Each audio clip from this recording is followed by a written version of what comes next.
Alrighty. I forgot that I started the stream and started looking at something and I got distracted. So it goes. Anyways, hello everyone. It's Splatoon time. I have to press the button so the game starts. Hey, I'm not connected to the internet so they don't make me listen to announcements. Why am I wearing this shirt again? Did I not have like unlockables and stuff? Hold on. Oh yeah, I really don't have any outfits in this one. Okay, that's fine. We're not playing as this character. How do I get to side order again? Yeah, I'm like turbo extra offline. This is my other profile that doesn't have an online account. Is it this way or is it the alley?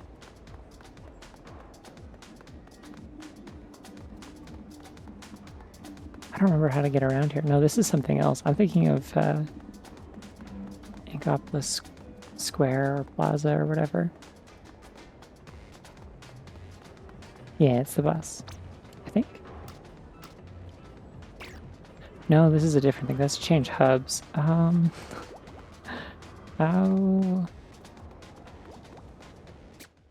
Hold on, there's a solution for this. No, that is the train station. Oh, wait, okay, hold on. You try to go to the square, right? Okay.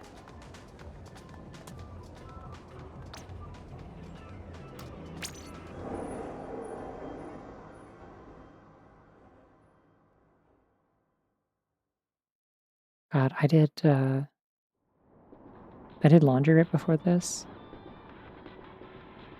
Oh, good. Small fries here.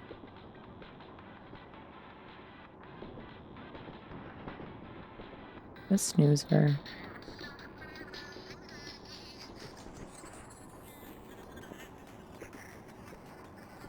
But yeah, I did laundry right before this, and the blanket that I usually wrap myself in when I'm at my desk is like fresh out of the dryer, and it's like a little too warm. It's like so like fluffy. Also, apparently I missed it. Thank you for the sub, best friend Mothman. All right, we're in cyberspace now. Wow.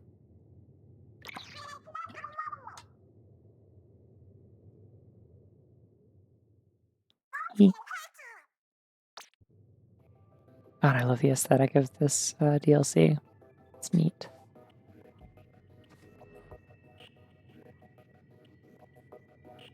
Oh, are they making me redesign my character? I should have. I think it's keeping all the changes. I still got the haircut I had before.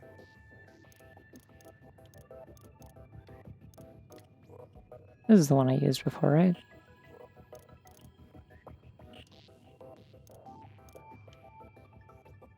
This new Octo Girl haircut they added in 3 is really good, but yeah, I'm sticking with the continuity. This is the same A as before.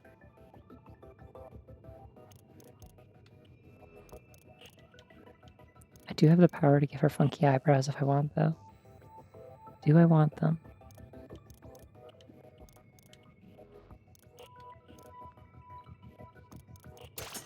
Nah, it's fine.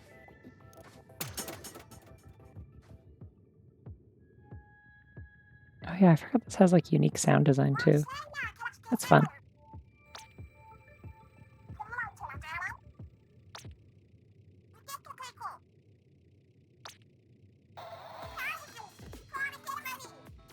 Anyways, Pearl's a robot now. She's a really cute robot too. Look at her, she's so small. She's like chuckable. You can hold her like a hamburger.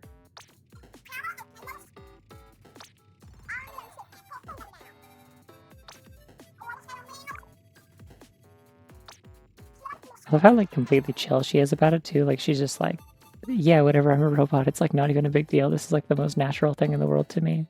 Do I think octopuses are real? Maybe. I hope so.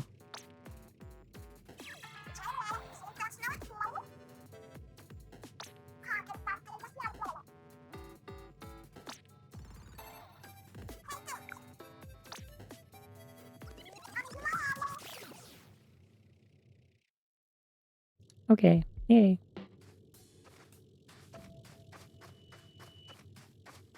Yeah, I think all the menuing defaulted to default stuff because I definitely had yellow eyes, so. Yeah, the aesthetics of this DLC are really funky.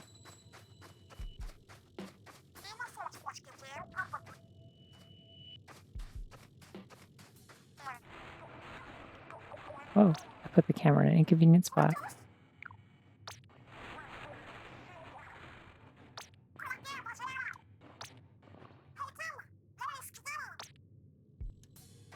Okay, yay. Oh no, the sign fell off. We can't play multiplayer. So sad. Specifically, we can't play Splatoon 2 multiplayer. Whatever will we do?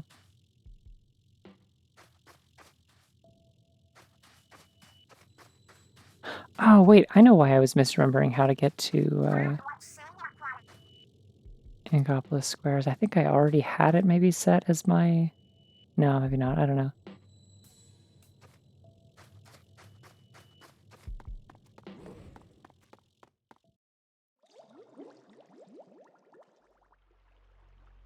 Oh, yeah, you're in for a treat. I mean, this is technically, like, story-wise, this is, like, the last campaign that they've done, but...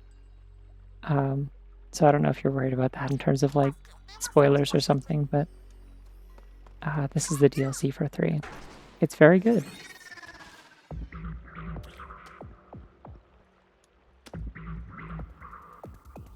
I said generally speaking, I've enjoyed all of the Splatoon games like more as they've gone on. Like they do just seem to improve over time. Hey, that was sick, by the way. 8's really cool. The important thing about 8 is that they're really cool. Alright, let's see if I can remember how to play Splatoon.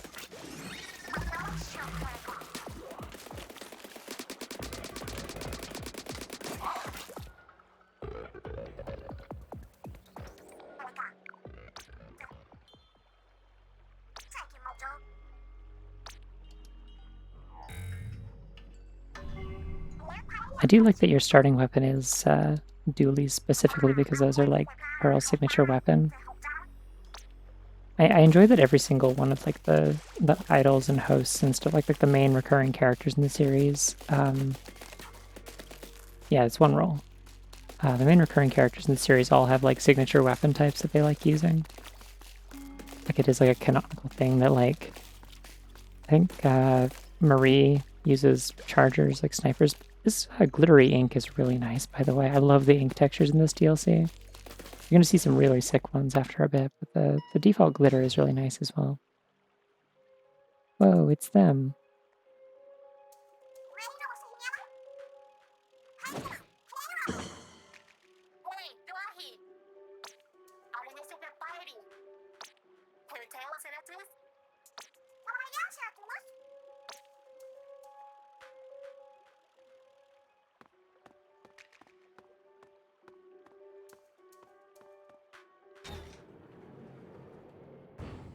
Yeah.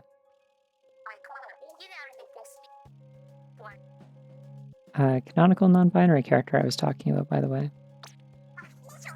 Something I didn't realize also is not only was this character like previously gendered as she, her when they were mentioned in previous games in like official material and stuff, and now they're referred to as they, them. They also were given like an actual like first and last name. Like, it was like a Japanese name. I forget what it was, but they had a Japanese name, and then like I think in all versions of this game they go by Oct. So they have like also changed their name in between games, which is cool.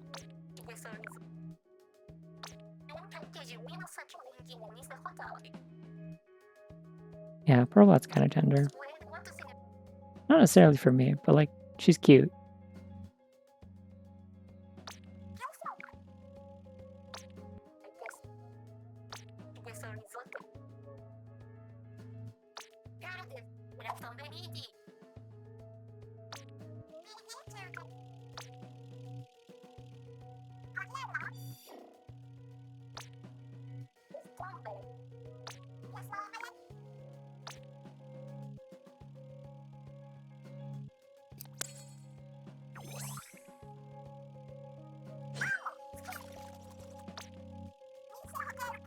I really like how like tactile the palette chips are. Like I like that there's a whole animation for like snapping the little like grip off of it.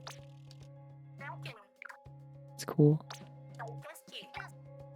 This could have all just been text boxes. I appreciate that these are like actual cutscenes with animations and stuff. It's neat. Feels like the production value has really like increased with each game, especially.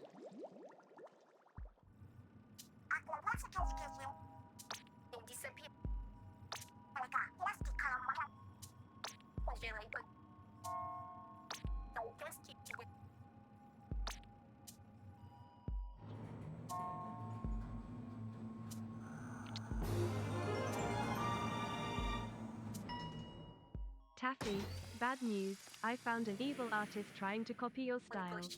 Named Kefler or Keffels or something. I think Kefla's the villain from Final Fantasy VI, actually. So it's fine. That's not a real person. Anyways, thank you for the tier 1 sub.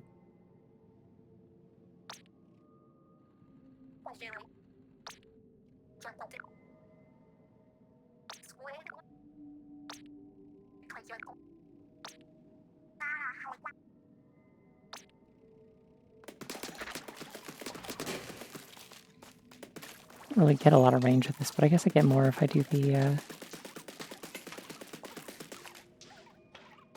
was taking damage in my ink. Fun.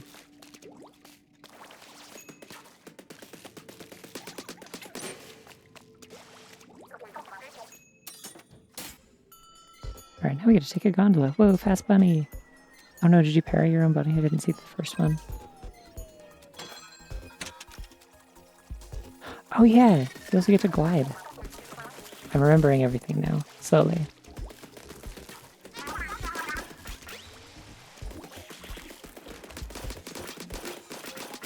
The gelatins are kind of cute too, at least the little ones. I like the little ones.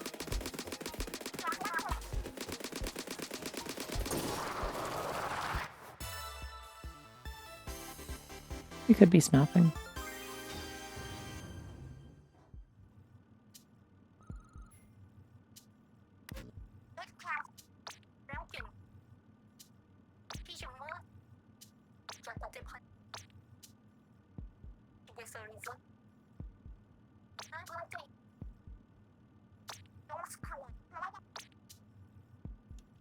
Oh, nice. So I get... try to remember if you get this before you start the floor or after you beat it. Okay, before it looks like.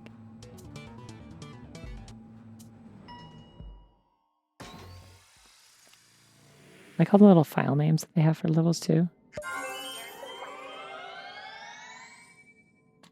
I should have filled my water before I started.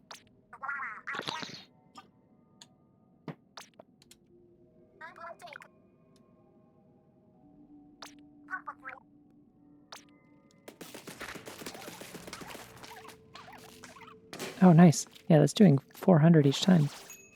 You may also notice my ink is getting like more saturated the more chips I get. So the more chips you have like the same color, it adds more.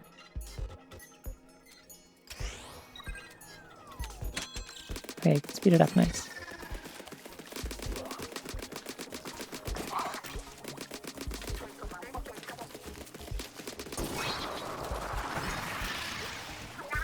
Yeah, like the more chips you get of different colors, and like the more you get of a certain color, it like dynamically changes your ink color and like the gradient of it and like the patterns on it and stuff.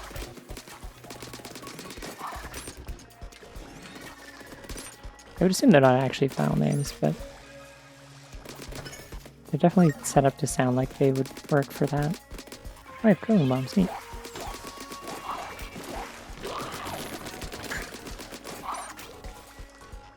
Wow, my ink capacity is really, really bad with these.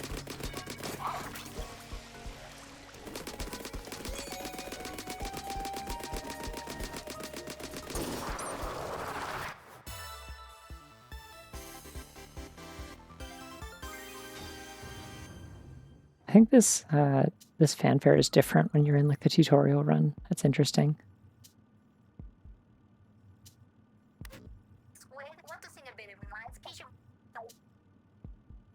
It's not not always the opposite of Mario Sunshine. Sometimes it's just like, instead of cleaning up paint with water, you are just replacing the paint with different paint, but like mechanically it works very similar. I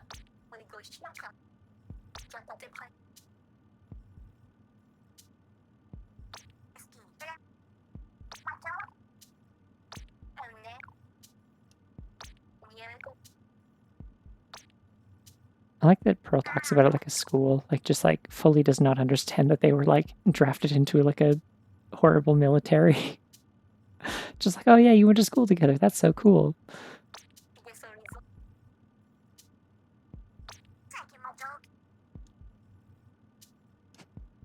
I'm always wishing a bomb would show up to blow away anyone harassing me.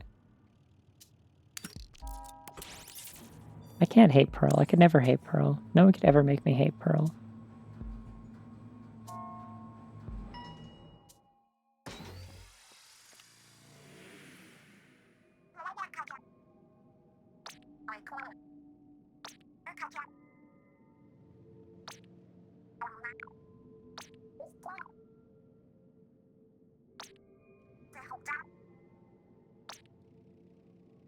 Oh, I have a reef slider to start with? That's fun.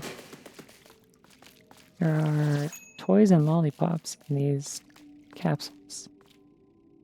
There's like a nutcracker, but it's like an octoling soldier. That's interesting. I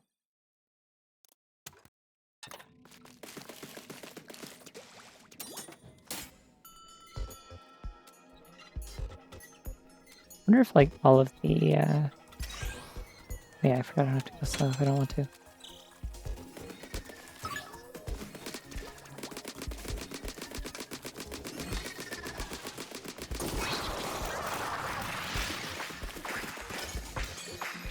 Oh wow, it's spawning a lot of those.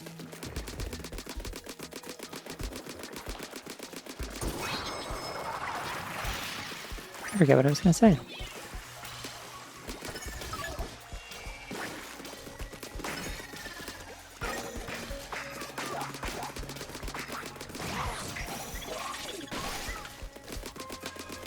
That really doesn't do very much damage at all. Okay.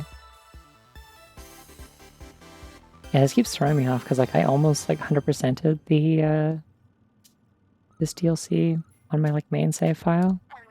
So I've heard like the regular fanfare so many times, but I cannot remember for the life of me what it normally sounds like. But I keep expecting something else, and it's not that. Because I don't think you hear that fanfare ever again once you get past the tutorial run. Oh, nice. Choice. Again, I can't possibly hate Pearl. I could never hate Pearl. Hello.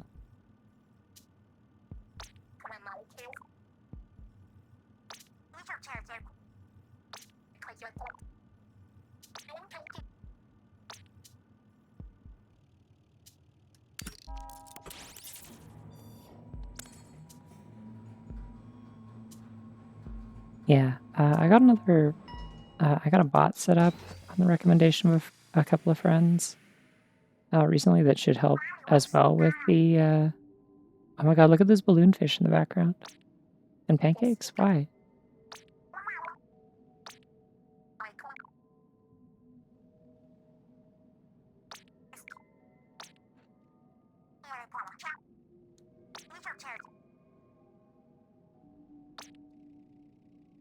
Oh, okay, so I can just do that whenever then. Oh, neat. Also, because I picked up 2 purple things, that's now my secondary color. So now there's like a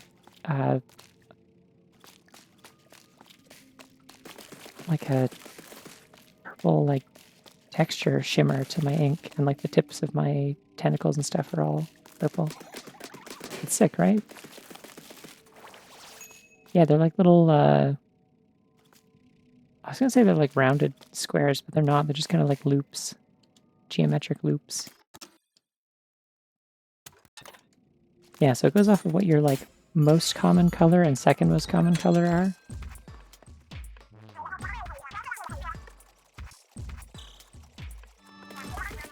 Paraglider. You know Paraglider from Zelda? From Zelda? You know about it? You can't like customize your ink directly, but it's like it's a mechanic of this like DLC roguelite mode specifically, is that like your ink color will change over time.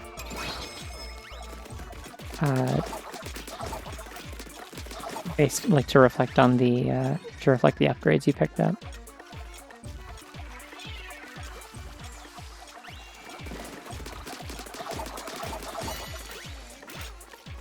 Oh, did I actually get those other ones with the bomb? Cool.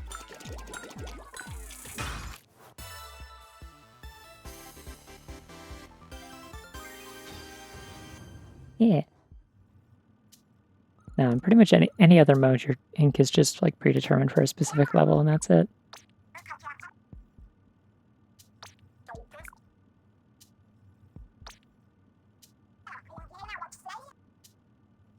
Yay.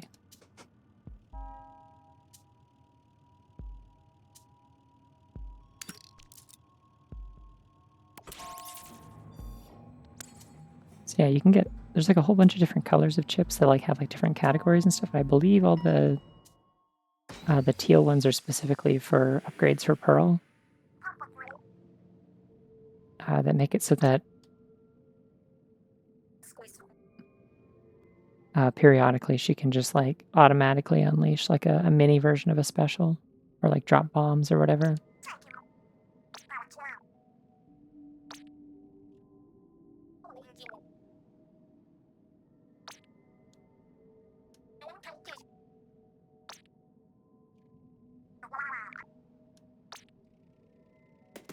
I actually really like the turbine tower thing. I wish there was I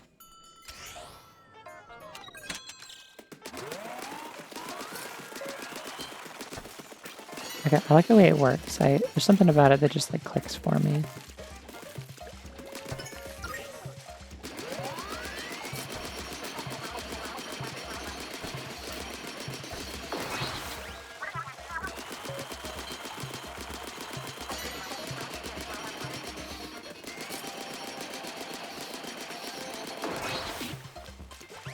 Are they actually like spawning any enemies? Okay, they're up there. I see them now. How do I get up there? Oh, there we go. Sick. Okay. I am remembering the mechanics in real time, and they're all really cool.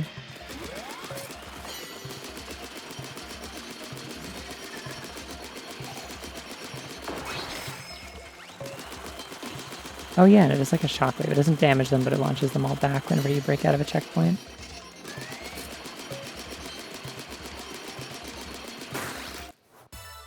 Yeah, I kind of hope that if they do more like if they add more ranked modes in whatever the next game looks like, one that implements this would be cool. Oh my god, what if they did a ranked mode that involves like doing stuff with the 8 balls? Pushing them around. Yeah, there's Yuri.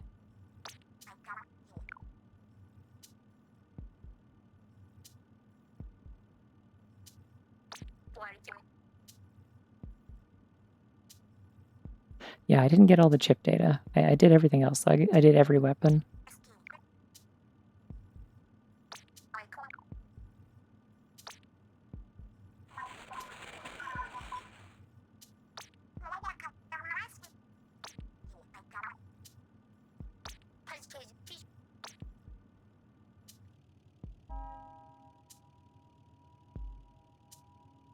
Ooh, nice.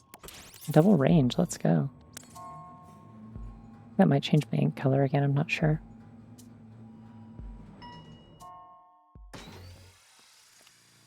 Nope, still purple. Okay.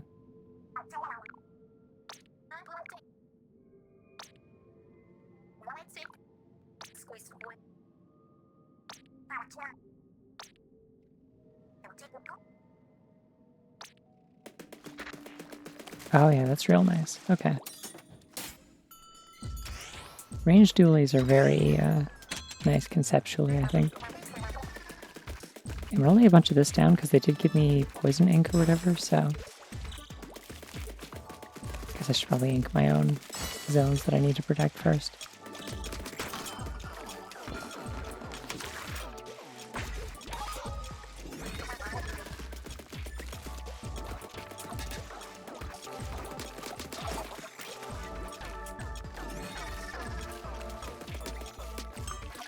Like the pearl also like targets whichever enemy is nearest, I think. It's very helpful.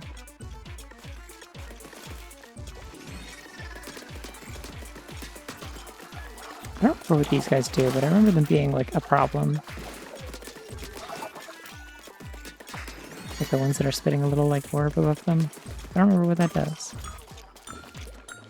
But it worries me.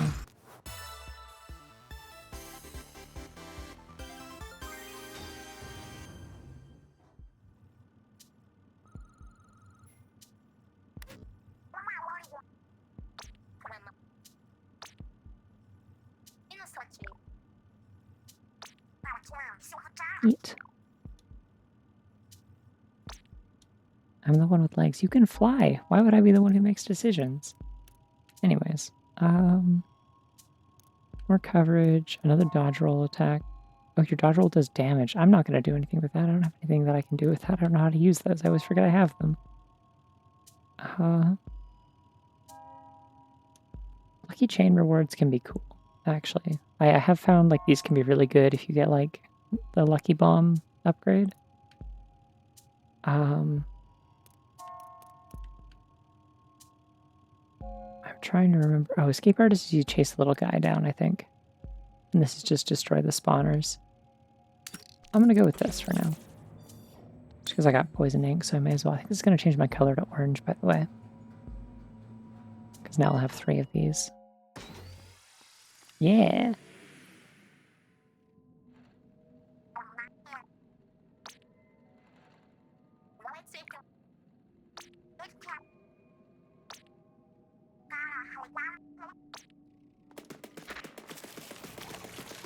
Okay, yeah, it's fully orange. Why is it so orange? There's only... Okay. Oh, you know what? I think it's orange and then the tips are the like pinkish red that I had before.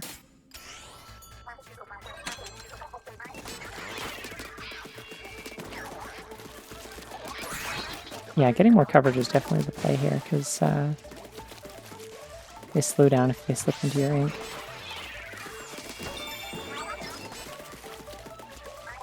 Oh yeah, the armor in this is really fun as well. It's instead of like changing your clothes, it's like got their asses. Instead of changing your clothes, you have like a little like kind of visor thing, like a headset, and it like projects little holographic shields around you, so you can tell exactly how many layers of shields you have at any given time. It's very, very helpful in this.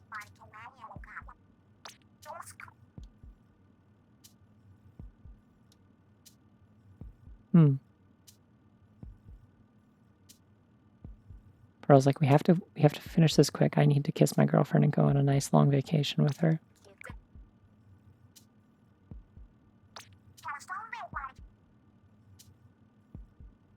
Hello.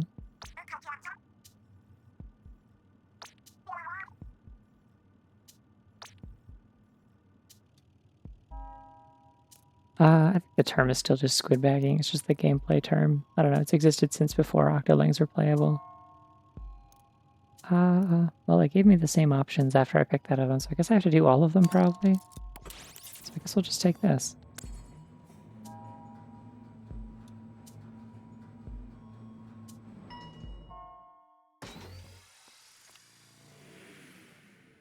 Oh yeah, and my guns are, like, the more upgraded they are, now they have, like, little, like, hologram things around them and stuff.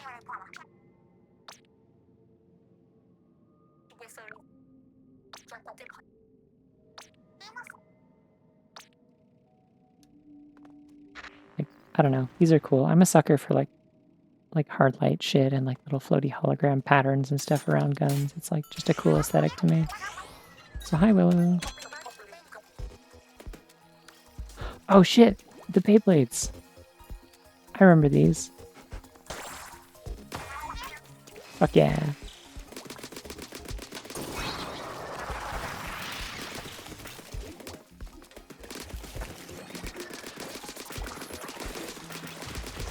Unfortunately, there are also enemy Beyblades.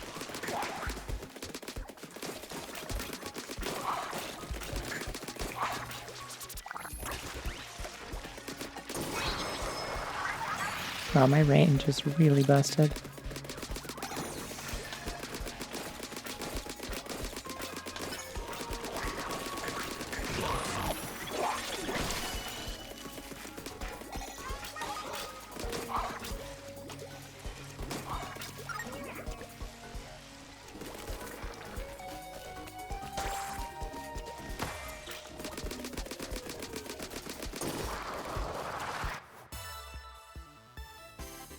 Yeah. The Beyblade enemies that have like a little guy inside of them that you have to kill first. Incredibly specific thing. They remind me of the Vermicious Canids from Charlie and the Great Glass Elevator, like the illustrations that were in that book. I don't recommend reading that book. It's not very good. Also, like weirdly racist somehow, but but in like different and unique ways to the way that like the original Charlie and the Chocolate Factory book was racist. But it did have a whole section where they're on a space station and there's weird like shape-shifting aliens that look kind of like that. Yeah, really? Okay, thank God. Someone else in this entire planet knows what I'm talking about and agrees. I feel so validated right now. I feel like I brought that up when this DLC first came out, and like no one knew what that was. The sequel's so bad, but it's like somehow also very memorable.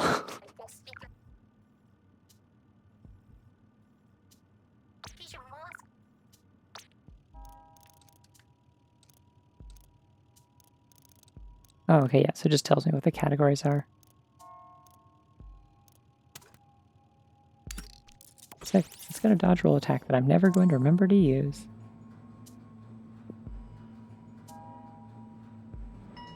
Yeah, if there's one thing I can say about Great Glass Elevator, other than the things that are just fucked up and bad about it, it's that it just has like baffling pace. Like it doesn't make any sense in terms of like shit just happens in that book and then the book is over. Like there's no sense of like we have a place that we're going or a goal that we're trying to complete or like a number of places we're gonna stop.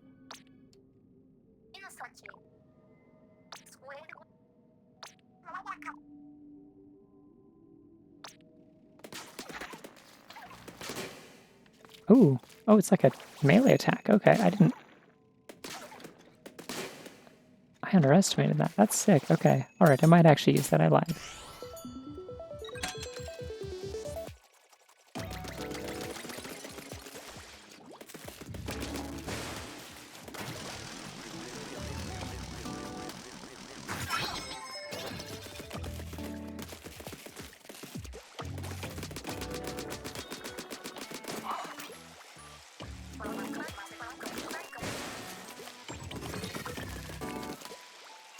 Oh, they love to play with the ball. Yippee. Big puppy. I like that there are like specific enemy behaviors relating to like some of your objectives and stuff and like trying to interact with them themselves.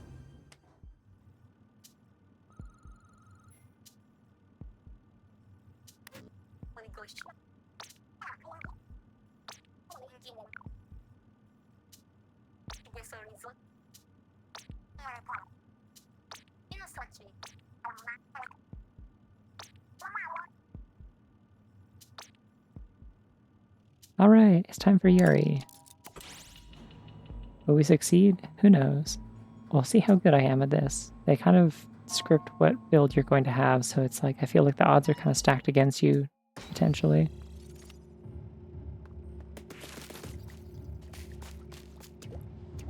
Hey, that's wild, by the way. I haven't looked at this thing in a while.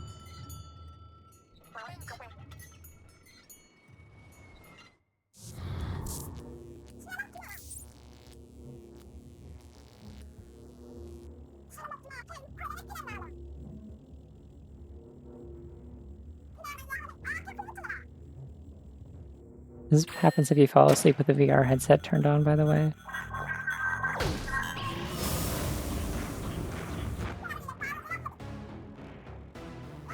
The song that plays during this fight only plays during this fight, by the way, and it whips. It's really good. Yeah, right?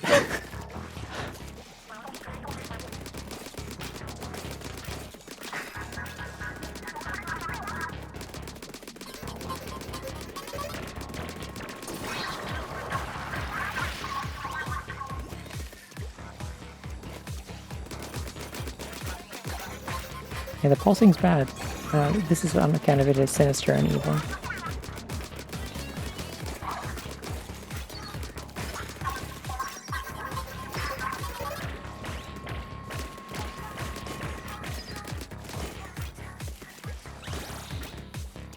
The vocals in this are like especially interesting because they're like nothing else that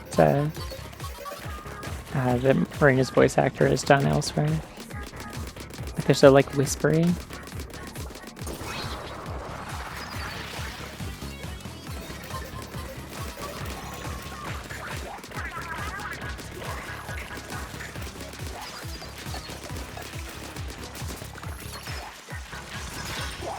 Oh, shit. Oh, too late. Okay. Just need to get out of the way.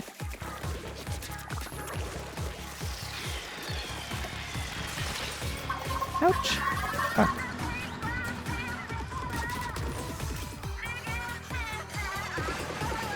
I need my shields to come back online, like right now.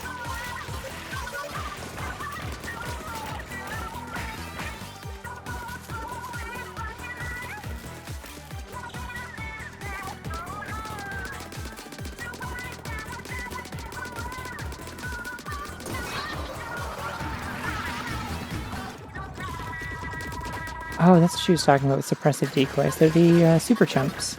Because those weren't in the game when the base game released, so they are technically a new thing that only shows up in this DLC. Oh, that's a fun little touch. I never noticed that before. When she's in this state, part of her theme has the like Octarian like march theme in it.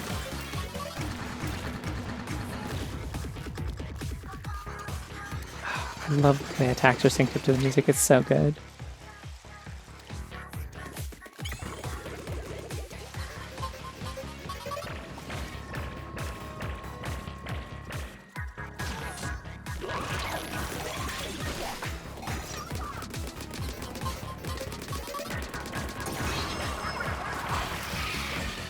I think there's more than one phase.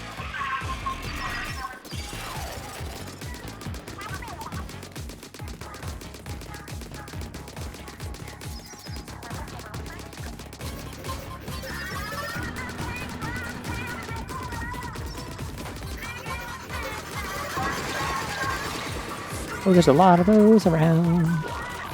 Fuck! I'm gonna die. Oh, I have multiple lives, thank goodness. Okay. Are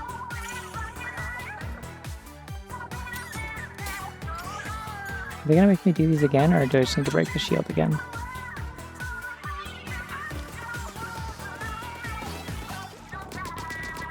Yeah, no, I guess I just go straight into attacking again. Shield stays down. I need to be more careful this time.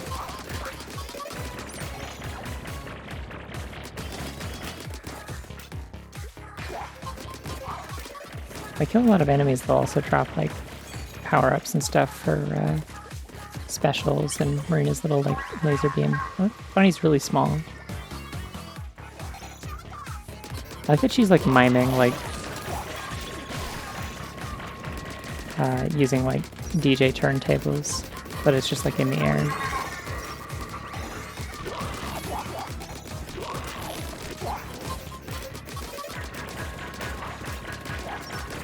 Alright, there we're getting some lucky bombs finally. Huh. I probably don't want to be standing right underneath the speaker when it spawns stuff on top of me, that'd be bad.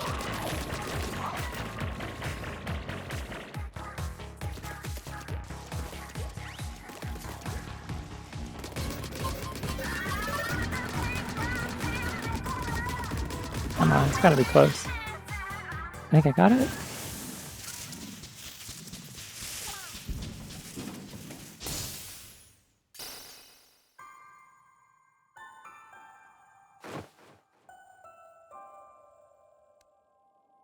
Just completely failed to catch her, actually.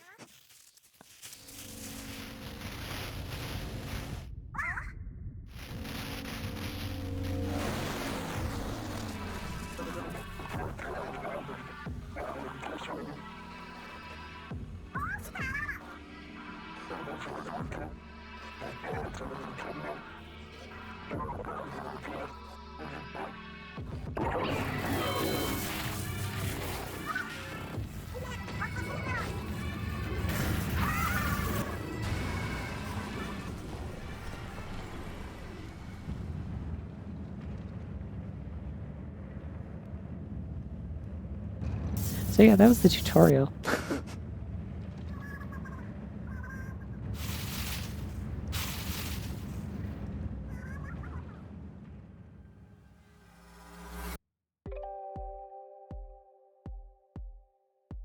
Yeah.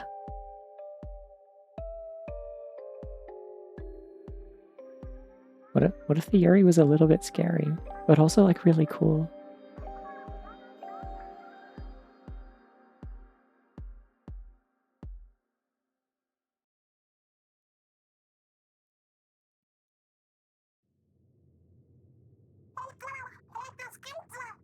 Oh, they're back in their cool clothes now. I mean, not that like Marin's other outfit wasn't cool, but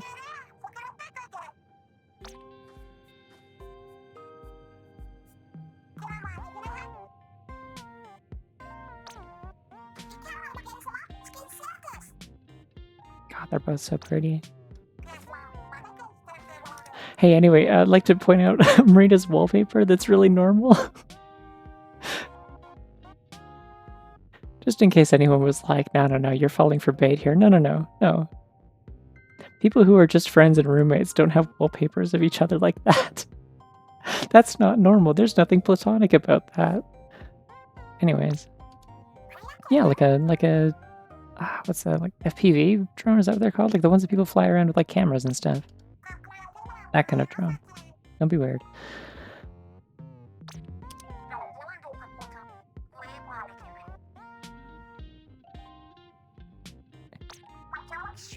She's like, here's this thing that I made. Also, there's a jellyfish wearing pants. Anyways, don't worry about that.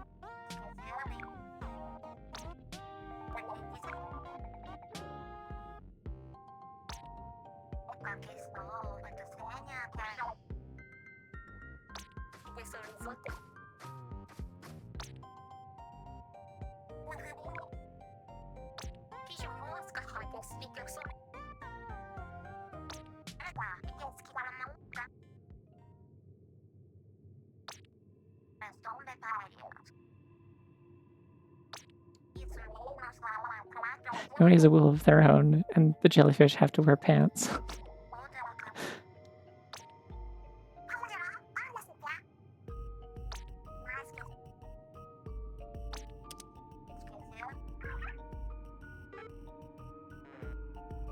Oh yay, the return of the little what is that, like I guess shoujo would be the term, like the little shoujo MS Paint drawings of Marina and Pearl, where like Pearl is really, really sparkly eyed.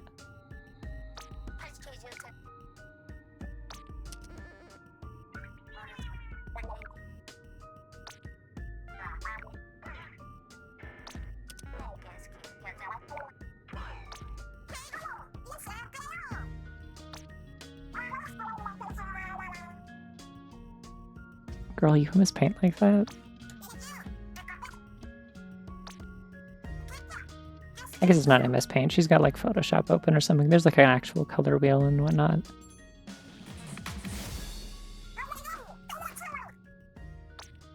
She's so small. And her jacket is so big.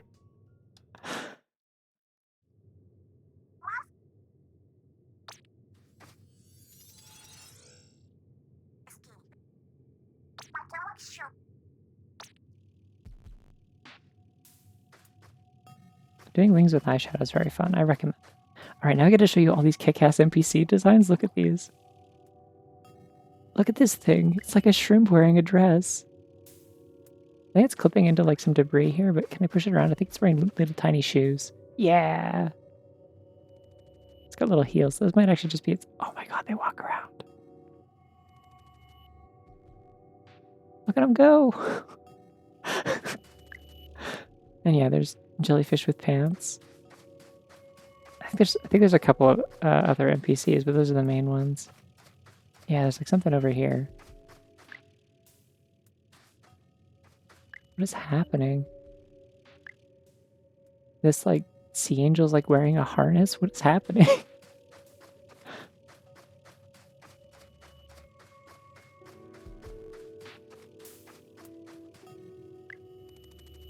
Whoa. Yeah, everyone's got little rings on. I don't know what's the deal with that. It's like little silver rings. I like that this thing is wagging its tail. Oh my god, it's like twiddling around the ring on its antennae. It's amazing. Yeah, very much coral bleaching things. Yeah, it's kind of the idea of like the shape of things that are alive, but no like color or life left in them. It's a very cool aesthetic to go for this. As like to sort of like embody the threat that you're going after.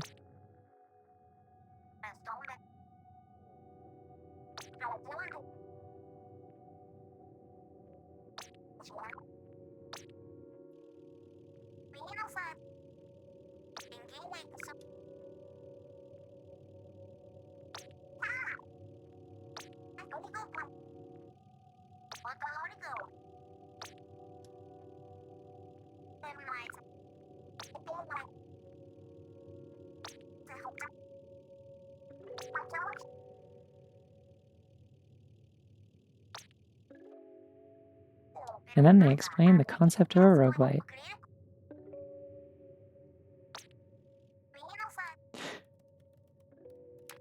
Theorizing that the rings that everyone's wearing are all like wedding rings is really funny because Ada's also wearing those. Like she has an earring. I think she's also got one around her neck, like a kind of like a choker. Can I actually afford any of this? I can get an extra life. This thing's really nice to have. Oh, these are all I have access to. Okay.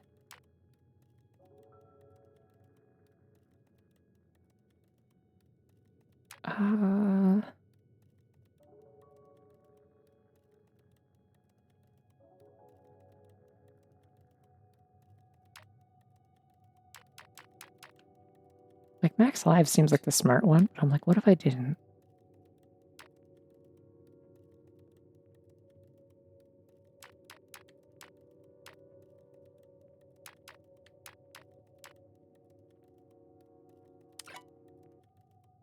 I kind of really want this. Let's do it.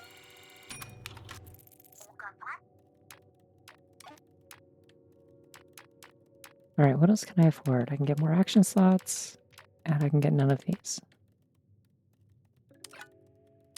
Sure.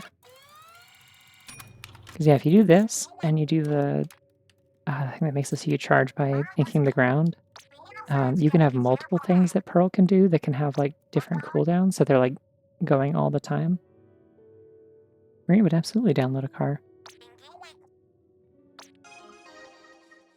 Yay! Marine is a Brella main.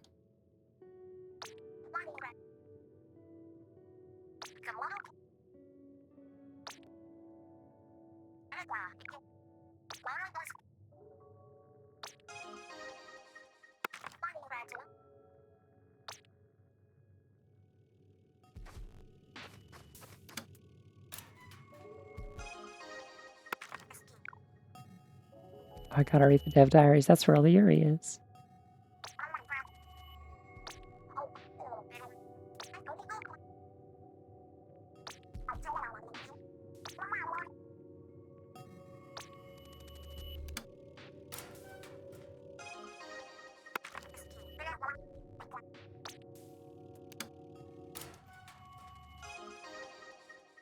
Nice.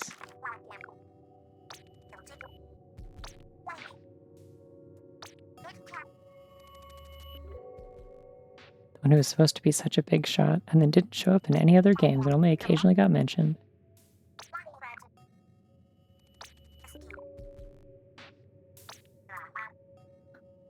Yeah, Marina's like, yeah, what's up? I created VR chat, except it steals people's souls and puts them in the computer. I thought it was a really good idea.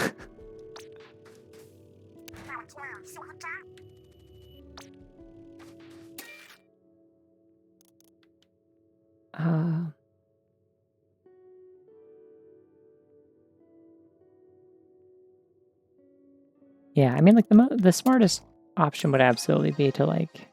Oh. Okay. Cool. For free. The smartest option absolutely would have been to go for, like, lives or defense or something, but, like, I don't know, I want to play the fun build rather than the smart defensive build up front. I like, there's, like, little, like, art for each of these as well.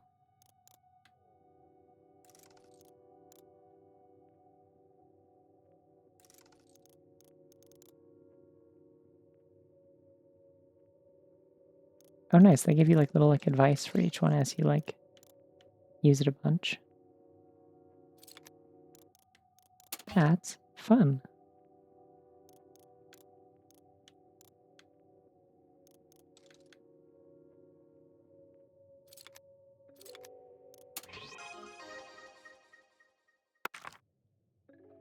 So yeah, these all have like funky names. I think they're all based on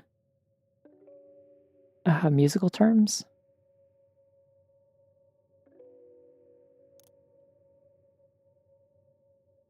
I think lesbianism's the only thing I've ever done in Stardew. I only played it for like an hour and a half with my ex, who convinced me to play with them, and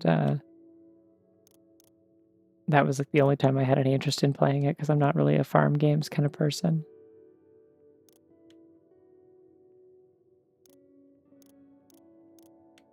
So I was just kind of there to be cute and wear overalls, basically.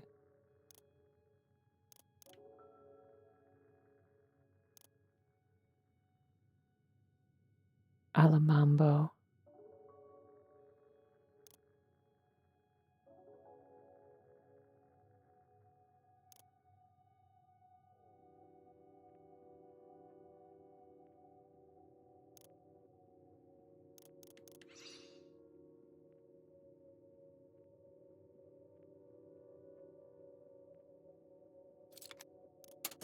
All right, dev diary time. Here we go.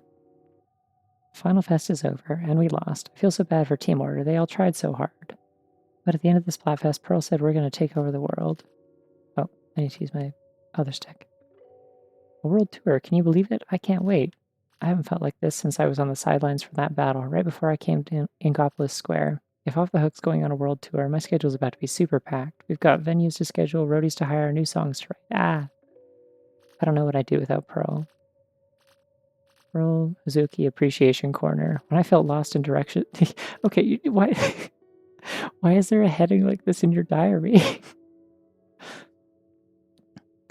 I felt lost and directionless after deserting from the Octarian army. It was Pearl who showed me hope. The two of us formed Off the Hook, and ever since I've felt like I'm just waiting to wake up from a dream. Heart emoji. Okay. Sniff. Sorry, something's in my eye. Fujil's desk. Semicolon. Okay, I needed a good cry there. All better now. Now I can't forget about the biggest item in my to-do list. It's not world tour business, but it's every bit as important. Project members. Name not final. That's what I'm currently calling my project to help Agent 8 and all the others Kamabo Co. preyed on. Gotta make it one of my top priorities. You can also just view the image. It's very cute. Oh yeah, you can put these in your locker as stickers as well. I don't have a locker because there's no online on this profile, but yeah.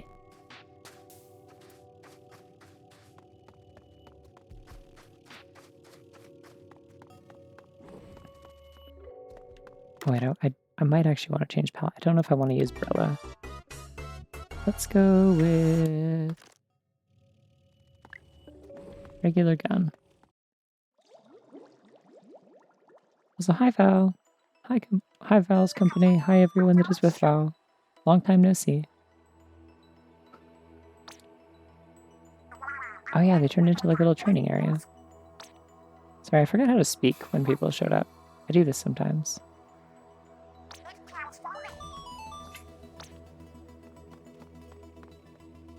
Oh, they're stacked.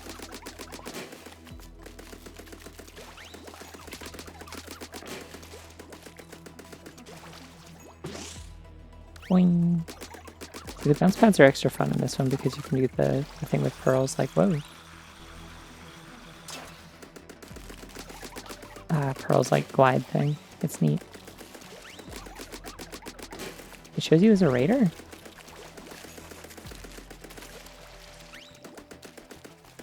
I don't think that's what that is. I think the little sword thing is, it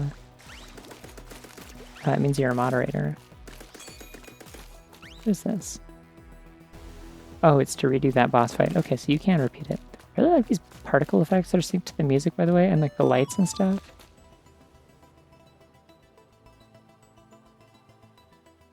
Like, they didn't need to do this, and they did, and it's so pretty. Oh, I see. Okay.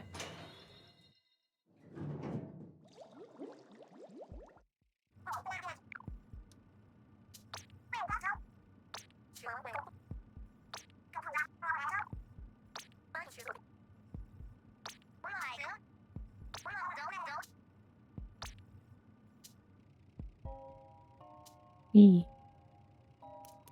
How did outer space go? Did you find the sky that belonged to nobody or whatever? I don't actually know what the objective of No Man's Sky is. I assume it's just kind of a sandbox, but yeah, I'll be honest. Like seeing the stuff in that stream earlier is like the first time I've ever been like, I should actually try No Man's Sky. Maybe I don't know when I will, but maybe eventually.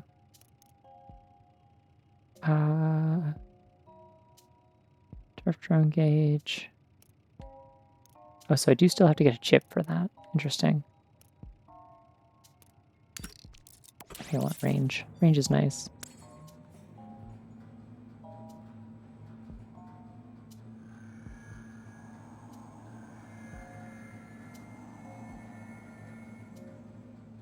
Honestly, I didn't think it had writing, so that's news to me anyway. Is there, ooh, I got the orange patterns. They're like circular, curved kind of C shapes and stuff. Neat. I am dazzled by the smallest things in this game, if you haven't noticed.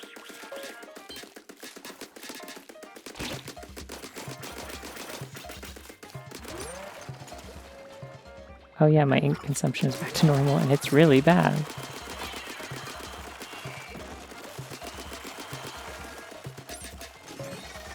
These things shoot bombs at me occasionally is what they do. Ah! Okay, yeah.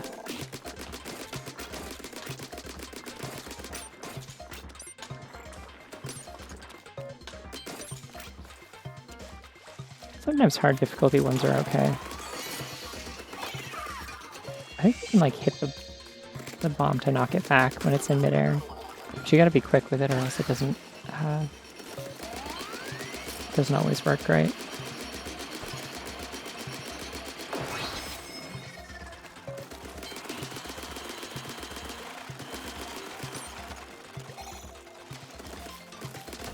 Hey, is there character customization? Because I saw you were Funny Alien, and I've only ever seen. I mean, I don't think the game even had like third person originally, right? But like,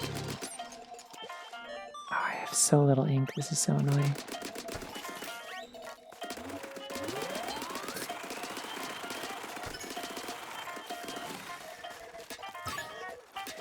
Oh, didn't need that.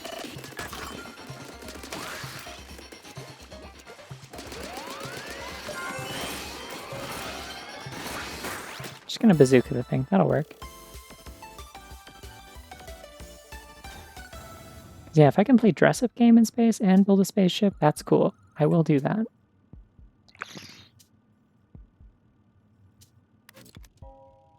It's a little like the tower thing, but you just have to be actively shooting it. You don't have to be standing on it, which means you can do it from a range if you're playing with like a weapon that has range. Refills ink by moving. I want that. Oh no, she's got cheese fingers? It's not like Cheeto fingers, like they're like yellow, not orange. Yeah, which is wild because like originally No Man's Sky was what if No Man's Sky was bad, and then like you give it like 8 years and it's like I guess we're cooking now, which is cool. Happy for them. They finally ended up making the game they wanted to make.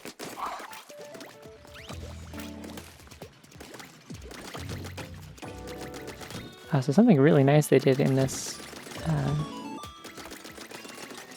version of the 8 balls, unlike in Octo Expansion or Freeze main campaign, is they can't go off the side. It's impossible. There's like invisible walls that'll pop up. I only have to do 2. Okay, I was thinking of like there's a harder version of this that has 3.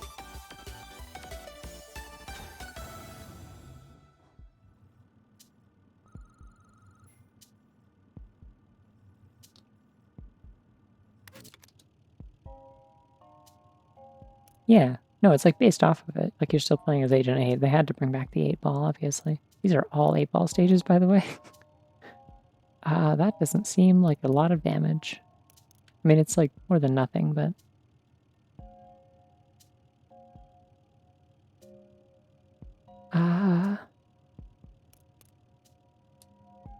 Yeah, I'm also curious about the modding scene. I haven't heard a lot about No Man's Sky modding.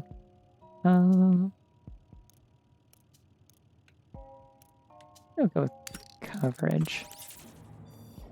Is worth a little bit more points as well.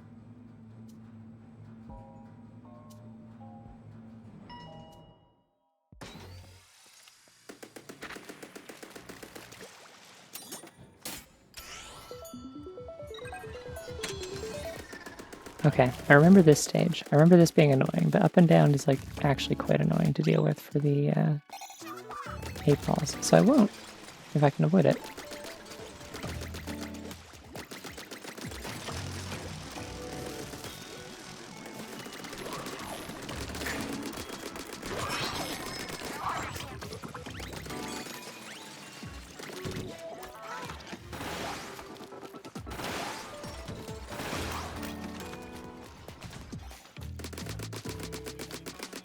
I guess just knocking them around doesn't necessarily kill them. That is a thing I have to keep track of. Oh wait, oh that's not where the other little port thing is. It's over here. I wasn't paying attention.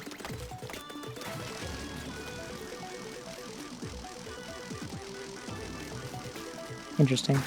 That might be worth checking out then, yeah.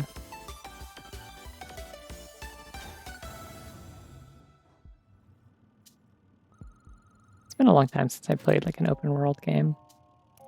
Mostly because it becomes like a huge time sink. I don't have very good self-control for that sort of thing. It's the ADHD. It's quite bad. But okay, drone killer will be good. Drone splat bomb's really nice. I mean, knockback's also cool, but yeah, I'll take this. It's like drone killer whale is technically like a little bit stronger, but it's like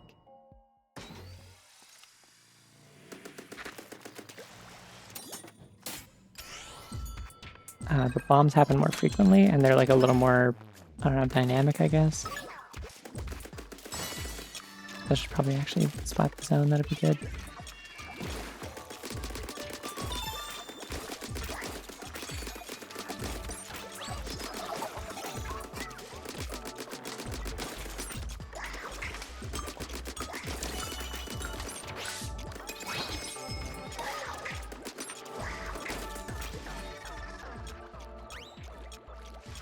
Yeah. No, a lot of these are based off of either like mini versions of like Octo expansion.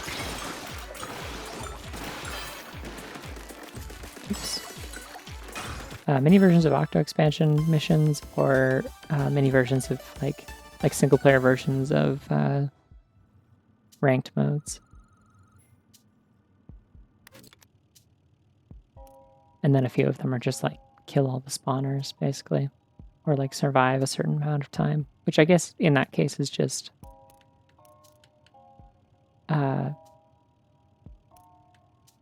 in that case it's just like also an Octo expansion stage, I think. Main damage distance, splash radius.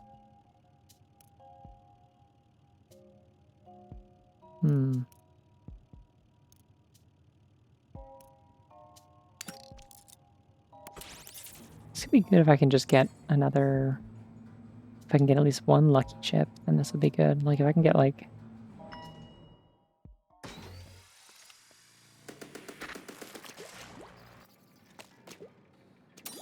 How do I keep trying to...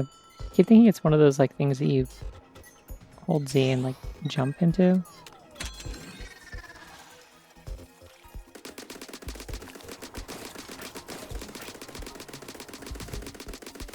I almost keep picking up chips that are, like, completely useless to me until I, I'm, like, setting up for the long game.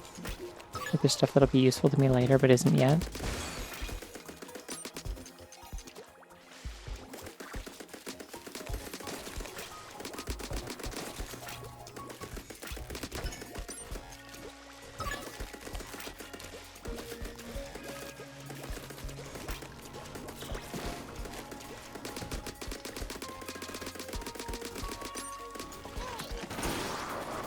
Remembered I had a rocket launcher. I'm gonna use the rocket launcher.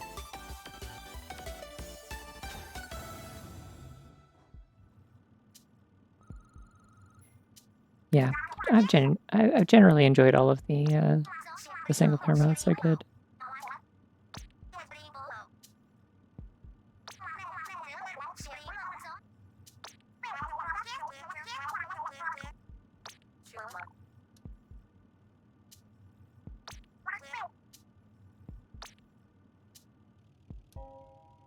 The tube.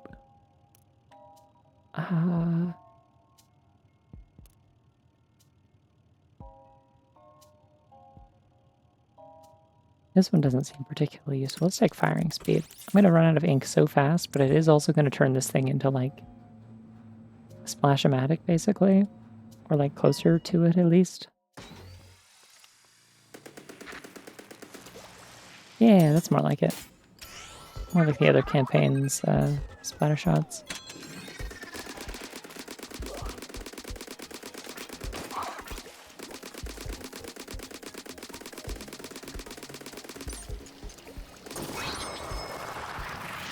I like that there are damage numbers in this. It's a little touch, but it's like, yeah. Specifically, the premium currency is named after Pearl, which is very cute.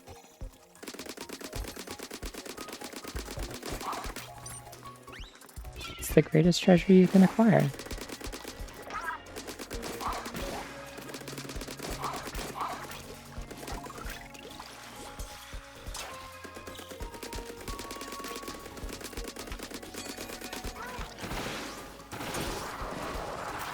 Oh, this seems pretty straightforward so far.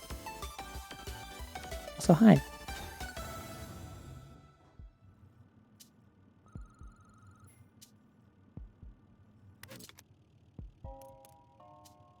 Ooh, more firing speed, but also... Is this responsible? Who knows?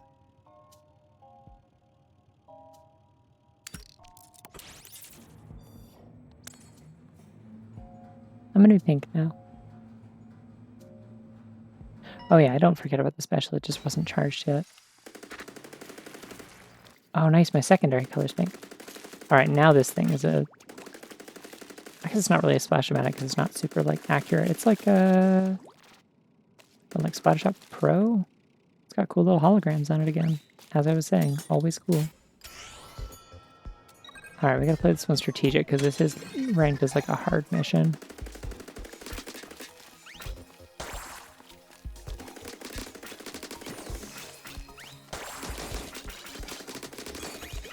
Use those strategically, we'll be okay.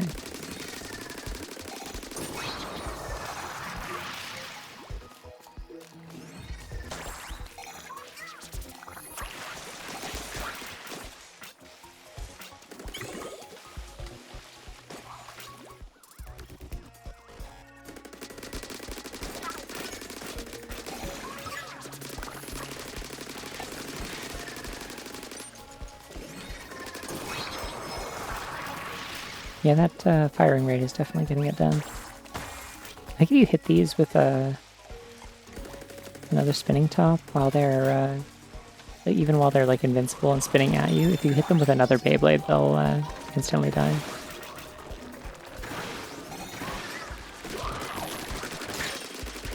Ouch. Oh, I'm in trouble. I'm in trouble. I'm in trouble. I'm in trouble. I'm in trouble. I'm in trouble. I'm in trouble.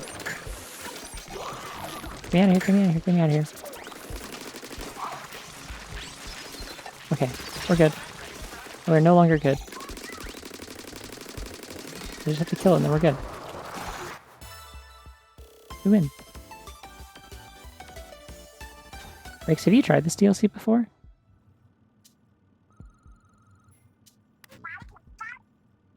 Yeah, it's like a bird cage. It's neat.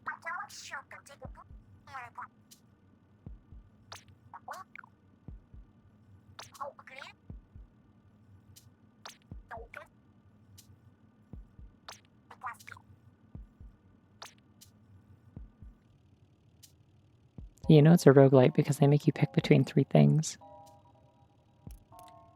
That's real. How much does this DLC go for? I don't actually remember.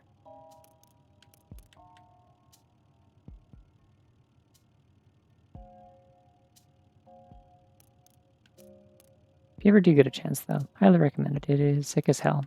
It's genuinely probably one of the better values for your money that they've put out in quite a while. I'm gonna take the vending machine. I got money. Let's go. Which is a thing I've never said in real life because I hate vending machines and I hate spending money at them. It's deeply demoralizing for some reason. Ooh, fizzy bomb. I could shake my controller.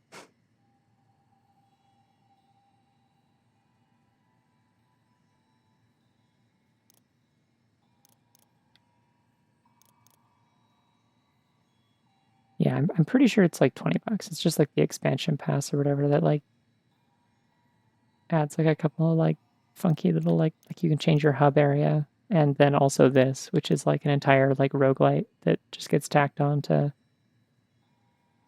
It's like a third of a Hades. They just kind of slap on there. But yeah, you'd have to pay full price for Splatoon 3 first, which means there's not really any point in getting this unless you are also interested in just actually playing Splatoon 3. Which, I mean, it's fun, but it's not for everybody. So, like, hard to recommend. At least it's not as hard to recommend as Octo Expansion, because Octo Expansion whips ass, but I'm not going to tell people, like, hey, go buy Splatoon 2. A game that already has a sequel that, like, most of the multiplayer population has moved over to. Just for this one, like, single-player DLC that you, like, can beat in a few hours. Like, this is at least replayable and is, like, part of a game that is still active. Yeah. I mean, I'll say what I always do, which is find a friend who like has a Switch and occasionally plays things online. And if you can get like 3 or more people together, you can just do like a family plan, and then it's like extremely cheap. Like it's like pocket change per year, basically. Like it is probably the cheapest online plan out of all the different consoles at this point, I think now. At least if you have a family plan, like paying it for it solo is a little steep, I think, but yeah. I don't know, if you don't play a lot of multiplayer, then it's still not worthwhile. What am I doing here? I'm just sitting here.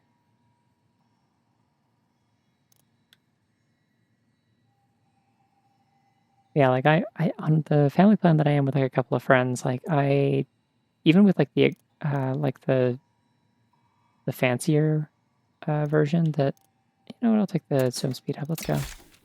Even with the fancier version that like comes with like N64 games and shit, and also comes with Octo expansion for free if you already own Splatoon 2, funnily enough.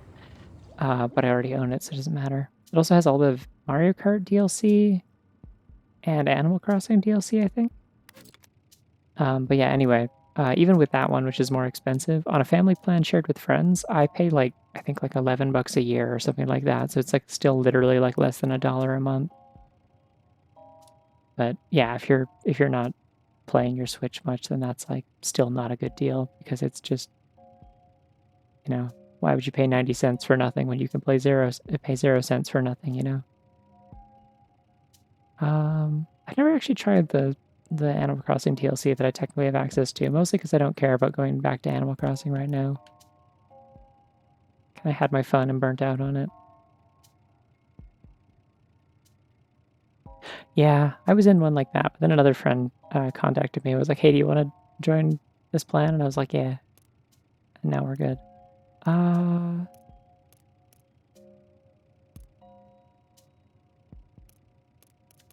mean, these are both like just break spawn points. I don't have a lot of explosions, so like, I mean, this increases damage radius, and I do have all those pearl bombs, so let's do it.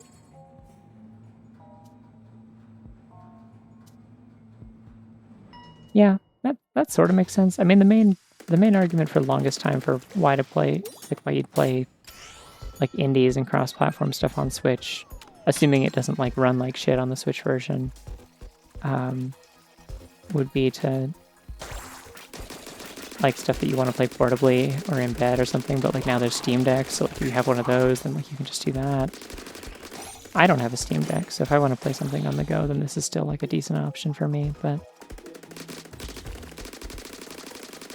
I don't know. I mainly use my Switch for first party stuff as well. For sure. think I'd be a lot more inclined to play more stuff on the Switch if I had a Switch 2, which I'll probably have to get eventually. It is planned, it's just not a priority. I have to buy more important things. Like, I don't know, leather jackets. I say plural, as if I got more than one. I just got one, and it was really cheap, but... Actually, oh my god, I think I like briefly mentioned it on Blue Sky, but I don't think I've told the story of the jacket I got. Okay, so this past week... Oh, sorry, hold on, we have to listen to the girls talk, and also the non-binary talk, because not everyone here is girls. See, that's the thing, it wasn't even thrifting, it is new, but it was, like, ridiculously cheap. Like, it was literally, like... I looked at the tag after I got home, and I was taking the tags off and stuff, and I realized, like, just how much it had been marked down. Sorry, I'll get there in a second. Okay, so I got new glasses a while ago, right? Like, I finally got my prescription updated. I went to, like, a Specsavers and did, like, an eye test there, and then they kind of, like, just kind of pushed me into... Oh, boss time. The bosses in this are fun. I wish there were more of them, but they are fun. Look at those urchins on the bottom also. Bosses have really good music, though. I remember this one having really fun music. Yeah, this one. Yeah. Which means it'll last a good long time if I take care of it, which is what I want. Yeah, this is the one I really like. This song, I mean. This boss only moves when you push it.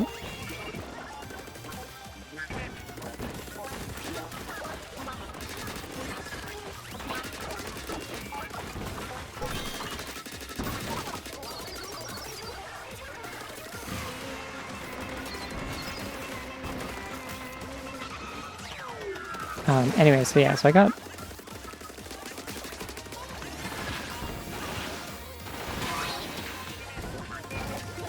I got new glasses, but they, like, kind of pressured me into buying them there at the store, which I didn't really want to do, because it's like, if I'm not currently wearing glasses, then I can't... God, I love this song. Then, like, I can't see what the glasses look like on me, unless I, like, I don't know, take a selfie of myself and then look at it with my glasses on again. So it's just kind of a mess all around.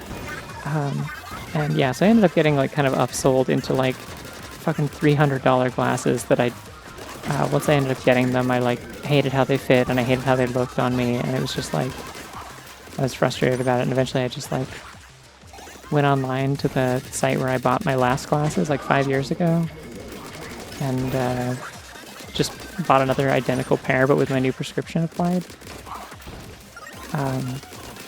But then those got lost in the mail because for some reason it, like, auto-completed into, like, my old address that I haven't had in a couple of years in, like, Ottawa, opposite end of the country. Ah! I'm just gonna hit that again. Great.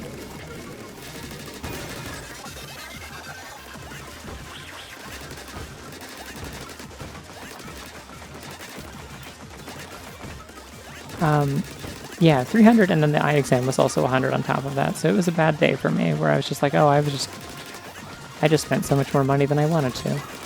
But yeah, so what my plan was, once I confirmed that I could, in fact, like I kept those glasses for like a week or so, because I'm like, maybe I just need to adjust to them, or like, kind of like, oh yeah, forgot she can do that. Oh right, these things play with the ball. That's fine. I did it. Yeah, I mean, the main reason I needed new glasses wasn't because there was anything wrong with the frames, like they weren't falling apart or anything. It was just like the prescription was so outdated that I couldn't see shit like halfway across the room anymore. I just needed stronger glasses. But anyways, so yeah, so I once I confirmed that I could return the ones that I got from Specsavers that were really expensive and I hated them, and I like waited long enough to make sure that I didn't just need to like adjust and they were actually like a bad fit for me. I ordered glasses that were identical to my old ones. Then I waited for those to show up. They got sent to the wrong place. I contacted support. They were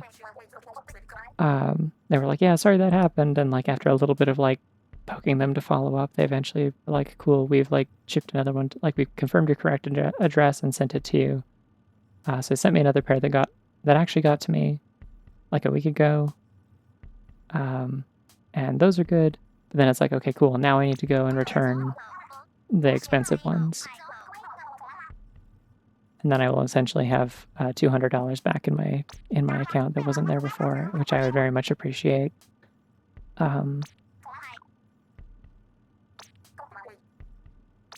So yeah, so then I went and tried. So this week I tried to do that.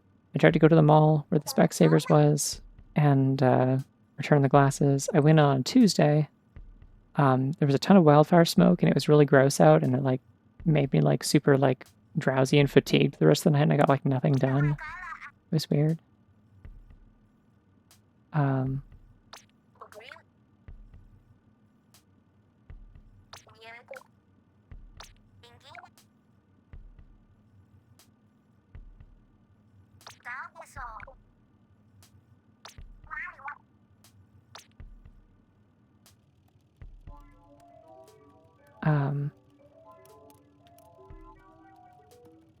Anyways, yeah, so I went to the mall, eventually managed to make my way there. Went to the store, and they told me that like none of the staff that were currently there could process a refund. The only one who could is the manager, and like she had to okay it because she's the only one who can do refunds. If I wanted to exchange, they could do that, but they couldn't like refund me for like a $300 purchase, which I guess is fair, right? Like it makes sense to control who can do that, and not just let like a trainee do it. I want this, but like, ooh. Also, bonuses are fun.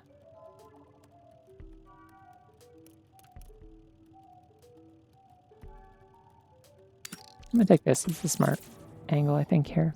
Play it safe.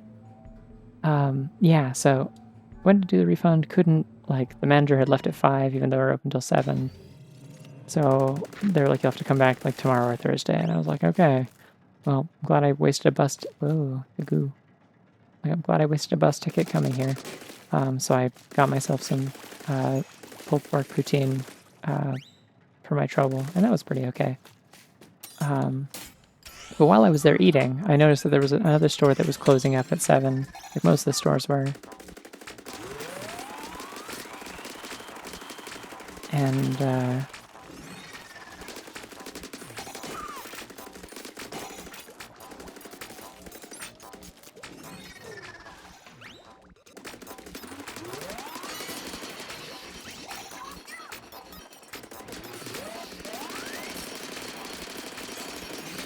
yeah, it was a place called like Boutique of Leathers or something like that. I don't know. But they had like a massive like clearance sale on. It was like 70% off everything in the store. And I'm like, holy shit. Okay, well, hold on. I don't know how much leather stuff costs usually. How much is 70%? And then like saw stuff like next to the door that was like, I don't know, like $60. And I'm like, that seems extremely cheap for like a real like genuine leather jacket or like any of this other stuff. I should check that out when I come back on Thursday.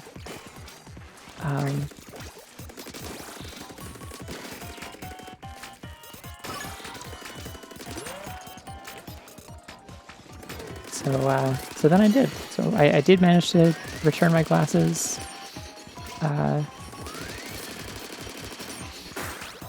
When I went back on Thursday. And then I checked out the place with the leather stuff, and it was like, I just kind of walked in, and I didn't really know what I was looking for, because I'm like, as soon as I walked in, I'm like, oh, I actually forgot that there's like a dozen different styles of leather jacket, and I have no idea what I actually want. I need to figure out which one of these ones makes me look like a lesbian. I don't want rigorous. Rigorous is scary. Let's do armor drop, because then I can actually make use of my lucky chain.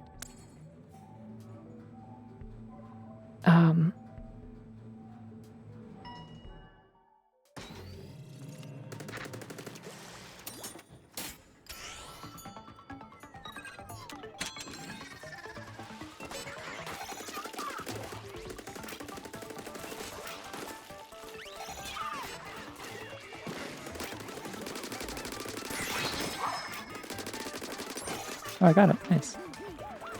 It actually fell for my bomb. Scared. Oh, they do splashdowns. I get it. Okay.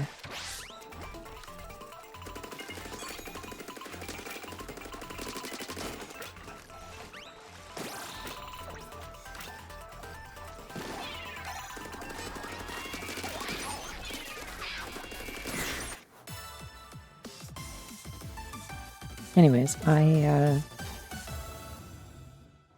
yeah, so I looked visibly confused, and so one of the employees who was like looking at stuff was like, "Do you need help with anything?" I'm like, "Yeah, I'm just like kind of browsing, but I don't really know what I'm looking for. Like, how does the sizing here work? Is there like a particular organization like where stuff is?" And like as soon as I kind of like open a dialogue with like, "I don't know what I'm looking for. Help me figure stuff out. Recommend stuff to me."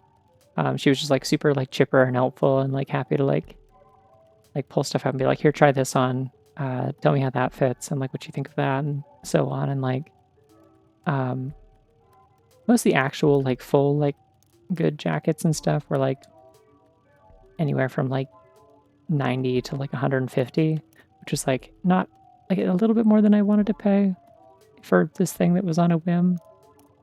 Um, like I didn't want to spend all of that refund that I just gotten. Oh, I want this actually. This is really good.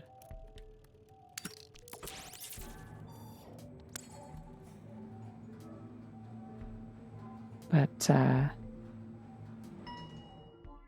yeah, anyways, I ended up finding out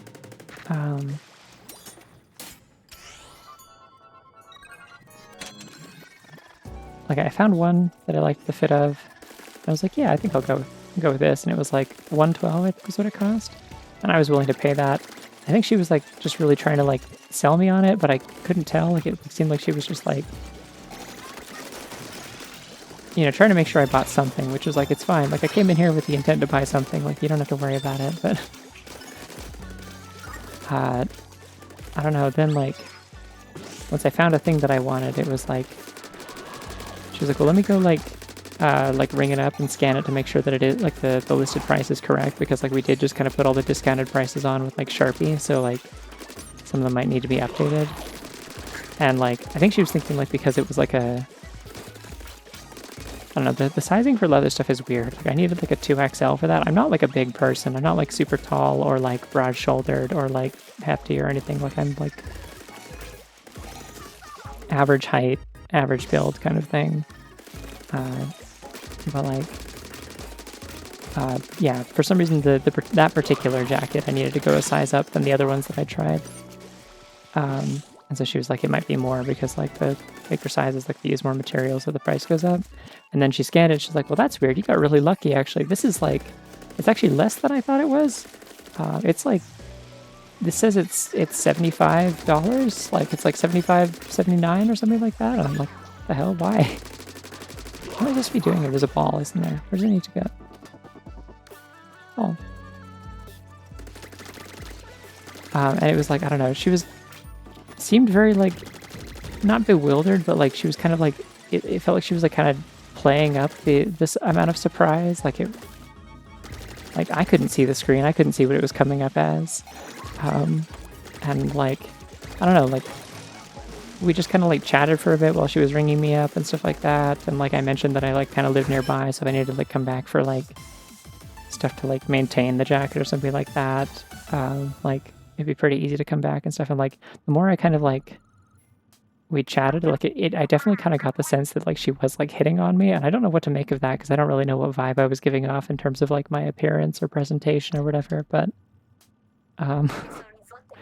yeah, I strongly suspect that she did give me the cutie pie discount, which I've never gotten before, so that was cool.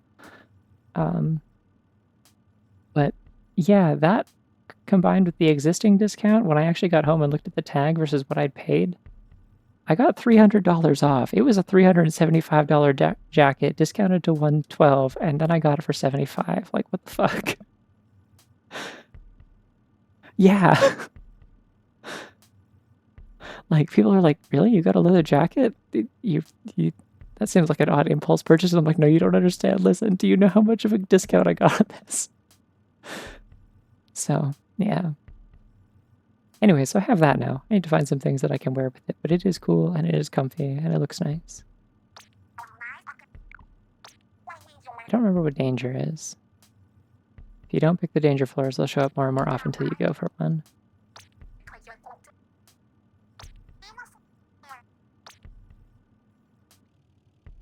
Oh yeah, you can return to the. You can say no. Actually, hey, let's re-roll if you walk into the level and it sucks. Yeah, I forgot about that. You still have to do a floor, I think, but you can like re-roll it. Oh, the step off song closes spawners. Okay, that's interesting. I mean, it's just like the tower thing. I can do that.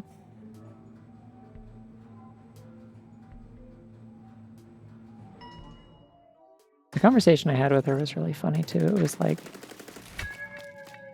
oh, okay, I can do this.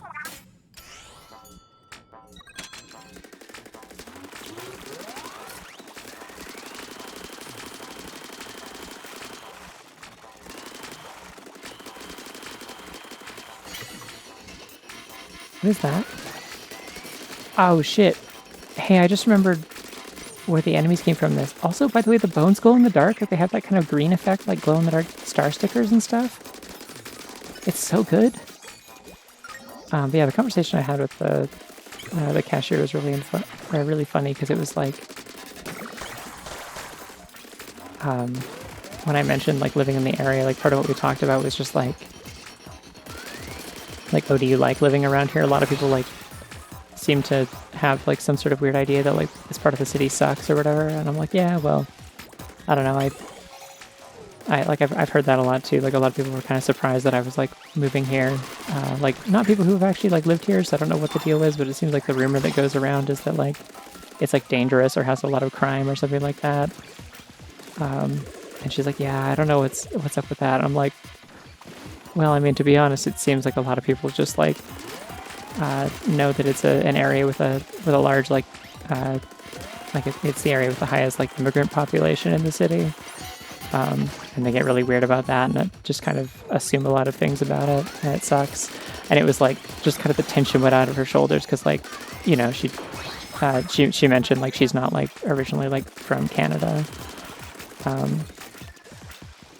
Didn't say where, but like, you know, and so it was like there was like a very clear vibe check that was happening there where it was like, I don't know what this person's about to say as far as like what they think about like crime statistics in this city where a lot of people are very conservative. And so I was like, oh, no, people are weird about it because of racism. Like I'm not stupid, I know how it works. And she's like, oh, thank God, okay, you're cool. We can continue having this conversation comfortably. Thank goodness. I don't have to like beat around the bush. And I was like, yeah, no, I get it. I know. Ink bottles are fun. Up to 15. How high does the tower go? I'm trying to remember.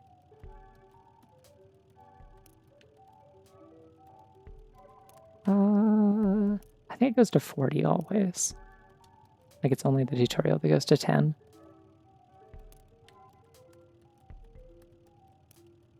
Ink bottles would be really nice. I think I'm going to take that. Because I'm having a real hard time keeping my ink capacity up, so I can kill stuff and get ink back. That'd be good. Yeah, that'd be cool.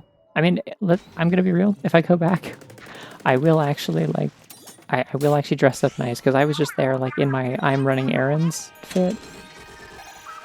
Which is to say, I was just wearing, like, a striped hoodie, and I was literally wearing pretty much what I'm currently wearing. Which is like a green and blue striped hoodie and like some like patterned leggings, and like I was wearing like sneakers and a beanie and stuff. I wasn't wearing like makeup or anything. I'm gonna die, and if I die, it's over because I don't have any extra lives.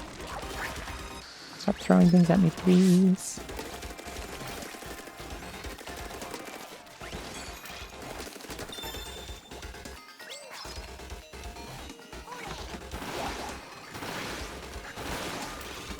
I'm now sensing the high difficulty of this level. I get it now.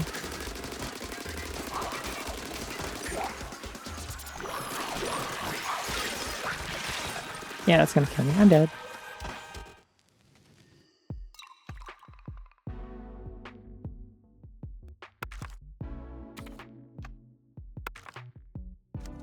Fell off the edge. They didn't even kill me.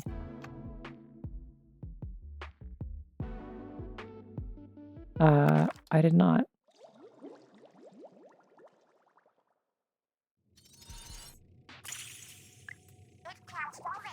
Yeah, like I said, I had no idea if I was like I had no idea what gender I was being perceived as or what I was wearing. I guess I was wearing my little like my little heart choker, so that probably gave some kind of clue that I had some sort of queer thing going on, and uh, she still felt inclined to have a conversation with me. So that might have been something, but I don't know.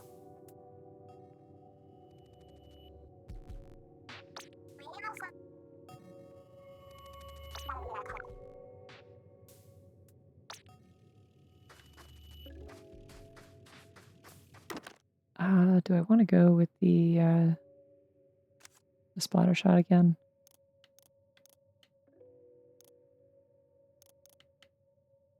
I don't want to do dualies again. That was fun. Oh, right, they have different like uh, tones that are more common for them. That's right. I completely forgot I had more pearls I could have like cashed in for another hack with Marina as well.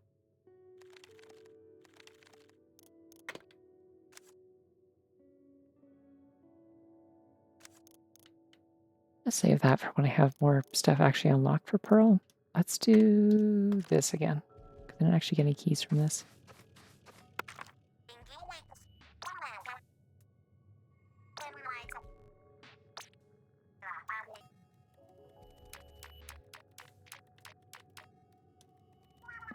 Ooh, this one's really nice. Wait, I should open my thingy because it gives me more pearls for looking at it.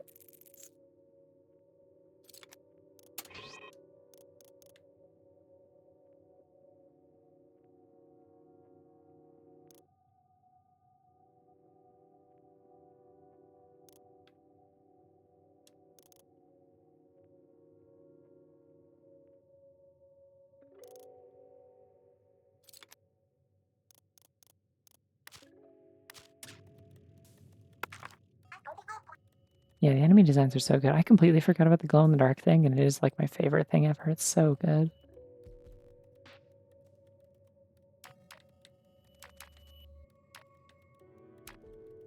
Um,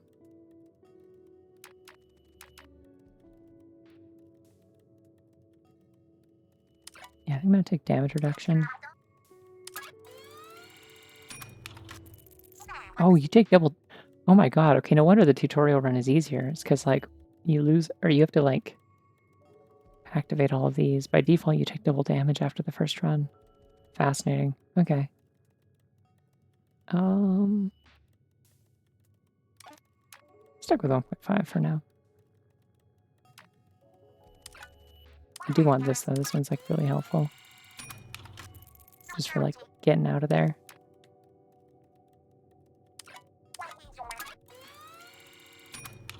12 seconds for armor recovery. No wonder it felt so slow. Okay. Let's see about some of this other stuff. I don't need to reveal the boss. That's fine.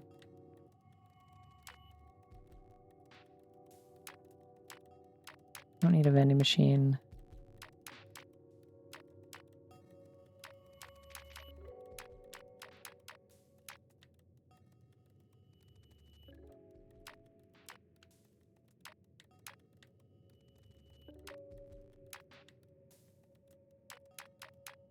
Tricky thing with these is that you still have to pick up a paint chip. Yeah, like you still have to pick up the color chips for this to actually work.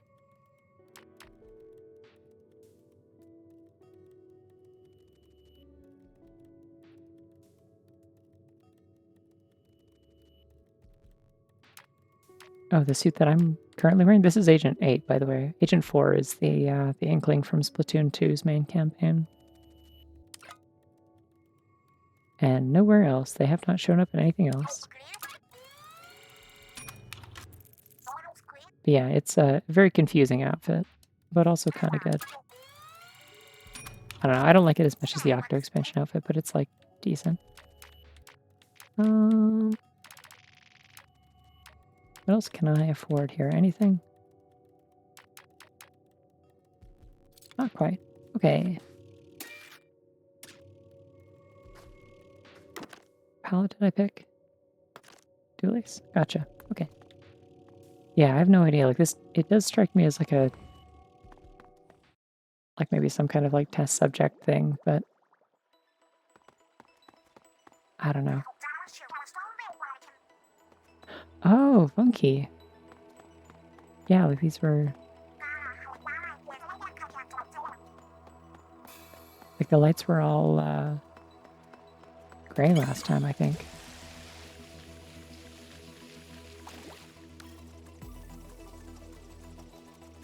God, this game is cool.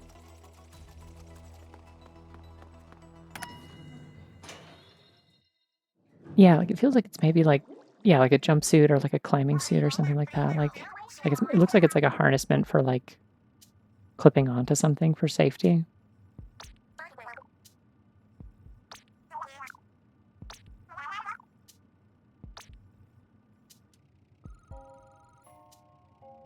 Ooh, I do like poison ink.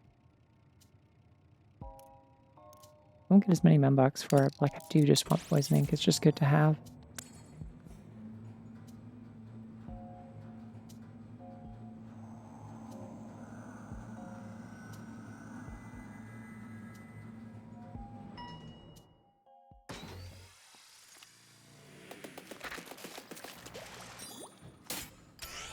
Thanks. I was gonna say putting people to sleep is what I strive for, but that's not technically true.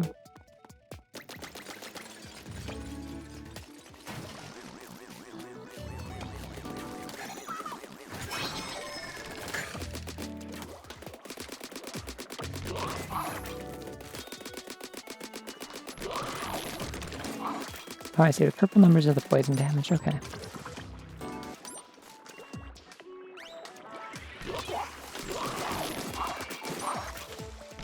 I think it's funny how this game mode in particular also just has like the kind of general vibe of like the music is like this a lot of the time, and you're doing funny little ball challenges, and it's like sort of like deceptively chill, but it's also like it's increasingly stressful the further you get into a run.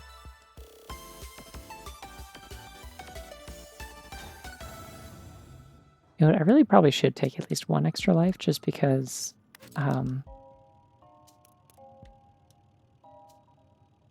as long as you have at least more than one life, if you've lost one, you can, like as long as you haven't like completely run out, you can buy them back at vending machines a lot of the time. It's kind of like getting your death defiances back in Hades. I feel like the specific approach that this game takes to a roguelite feels like they definitely played Hades specifically as a reference point, which is interesting. Drone gauge fill rate. Sure, why not?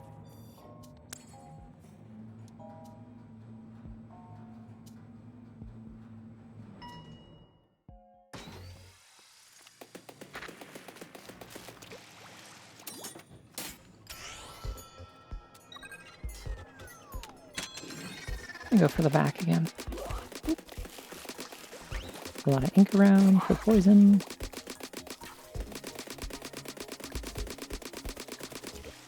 Okay, my ink efficiency is really bad again, I'm noticing.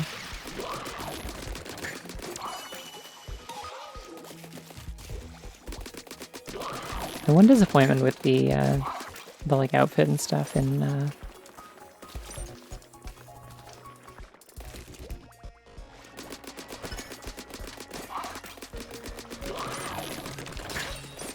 ouch. My one disappointment with the outfit and stuff in this is that they didn't give you like a unique ink tank. Like almost every campaign has a unique ink tank for the protagonist for some reason, and this one doesn't. It's like exactly the same as what you get in multiplayer, I'm pretty sure. It's just a Kool-Aid jammer on your back. Or whatever. I don't know if it's necessarily supposed to be like an actual, like a juice pack, but that's what it looks like. It has like a straw in it. I don't know. Might just be like a portable, like flexible water bottle or something. For like cyclists and stuff. That's probably more likely what it is. I don't really want a dodge roll. Unless I can also make it be an attack, which could be cool. I don't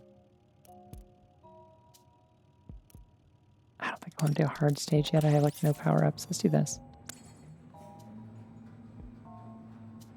I do need to remember to use my specials more often, though, because one thing that's nice about specials is even if the special itself isn't that useful, it does refill your ink. And that's, like, very crucial when you have bad ink efficiency.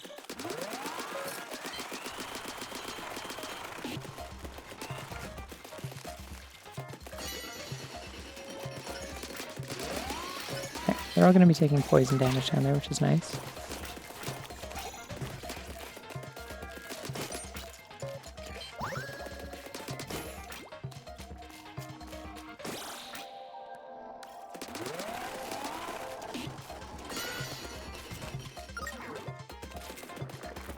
Oh, it's such an annoying checkpoint.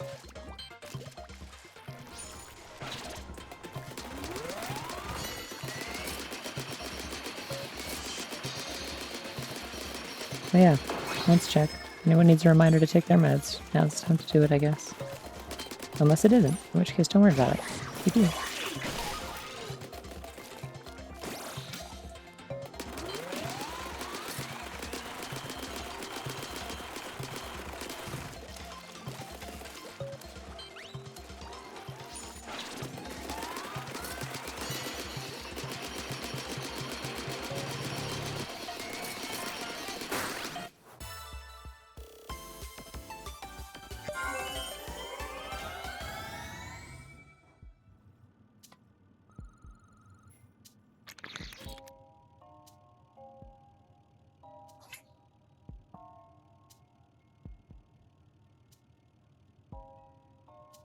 Oh my god, Bunny Online.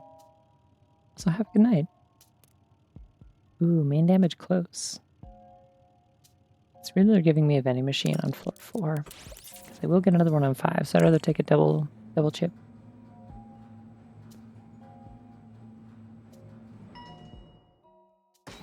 Yeah, the blue tablets are probably easier than a spell book, but like, I don't know. I don't know what your magical proficiency is.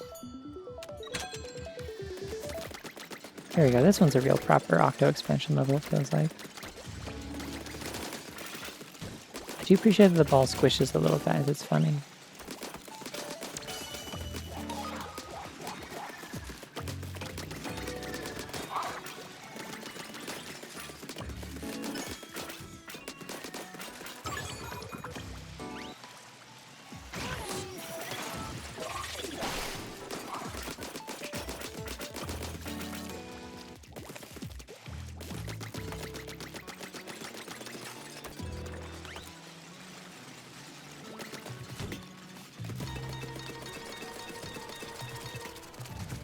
How even the propellers... No! Shit. Even the propeller on the lift is different.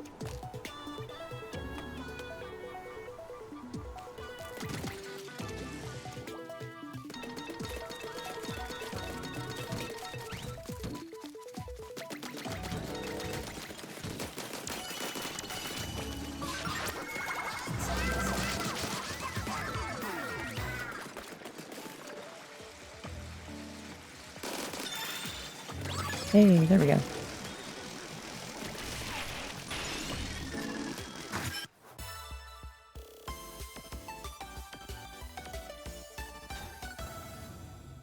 Yeah, I have a little like pill counter, like one of those portable ones with like the segments for like Monday, Tuesday, Wednesday, Thursday, etc. kind of thing.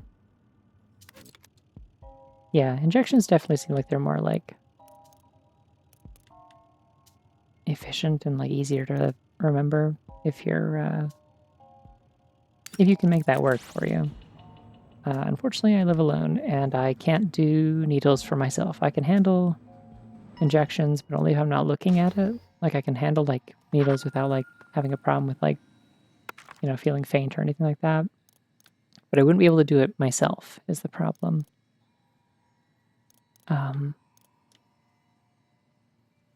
So if I had somebody around who could help me with it, that'd be one thing. But as things currently stand, I'm fine with doing the oral method.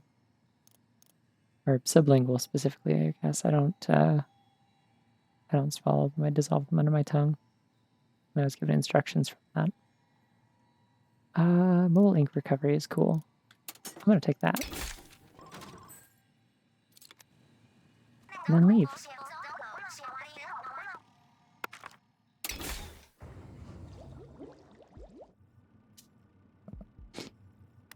Yeah, I know some people are also able to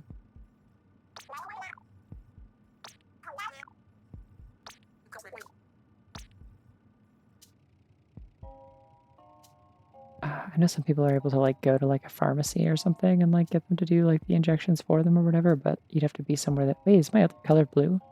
Oh shit, I'm peeking blue. Fun. It's a good look. I like the blue fingertips. Glowy.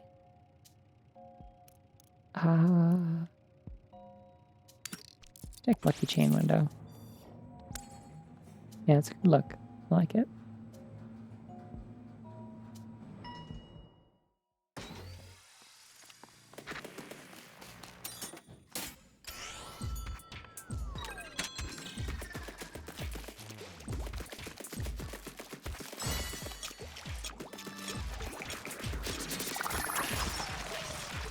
Oh, that's gonna be a problem.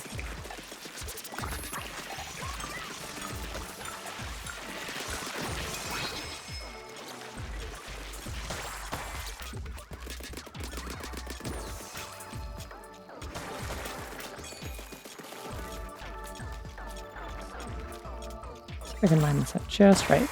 Bingo. And they do not hurt you as long as they're full of your ink, so.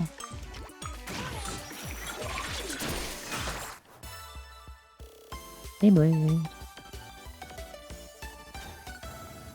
Yeah, like I don't know. If I was like diabetic or something, like I think I could just handle it. I think I could get used to it, but it's like if I had to.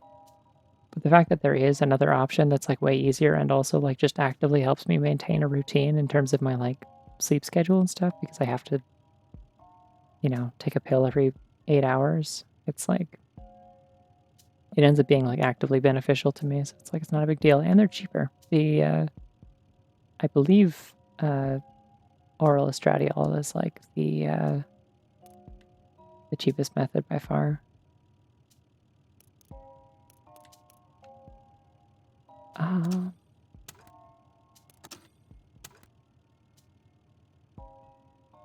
oh, this increases the damage of Reef Slider. Okay, I'm taking that actually. I've never considered that. How long does it take for each to dissolve? It really varies. If you're just like letting it sit there under your tongue, it's like I don't know, it can be like 5 to 10 minutes. I find if I'm like trying to talk to people or like stream or whatever while I'm also like, ah, shit, I've got to take my E. Like a little bit of like the tongue movement does like make it dissolve faster, like quite a bit faster. Really good chain. Too bad my max chain isn't high enough for that, but.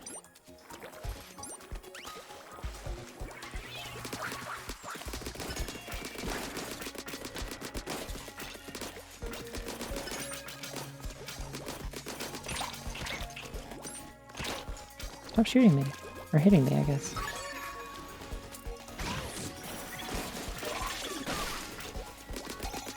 Yeah, that did pretty good damage. I see the benefit of rush attack there. Yeah, whenever you destroy one of these,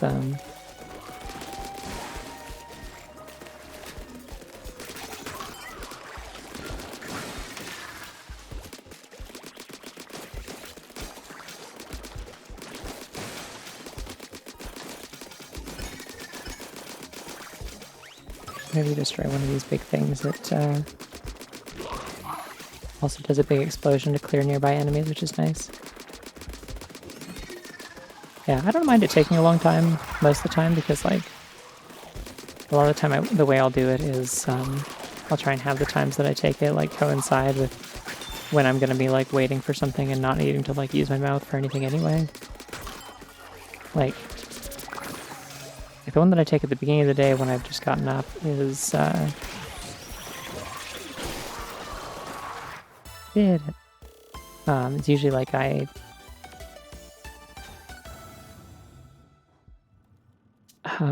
like brush my teeth and then I'll take my other meds, like my ADHD meds, and I usually take like vitamin D and stuff. And then brush my teeth and then take the estradiol right before I get in the shower. So it's like I'm in the shower anyway, and then it just dissolves while I'm in there. And likewise, like the one I take before bed, I usually like brush my teeth and then take it, and then I can like set out my clothes for the next day and like fill up my water bottle, and then whatever time is left to wait, I just like chill in bed and kind of wind down. Usually like play my 3DS or something.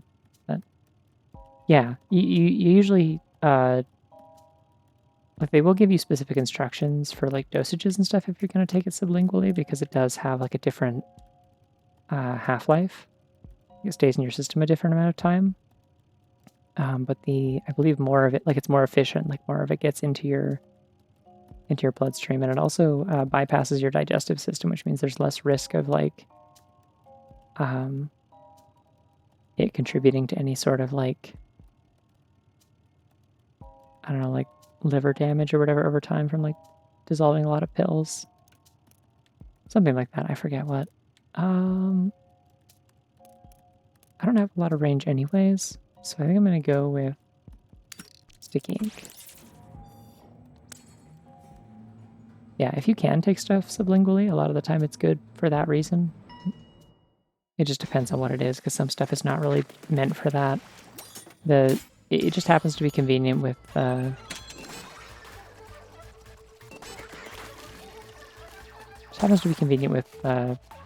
just it's gone. Okay, I thought it would hit a wall. Happens to be convenient with oral estradiol because it's oh,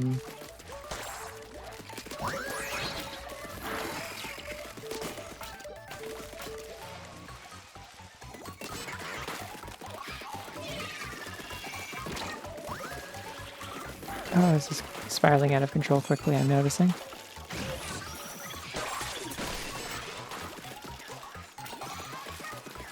I just need to get a lot of my ink everywhere, because I've got poison ink and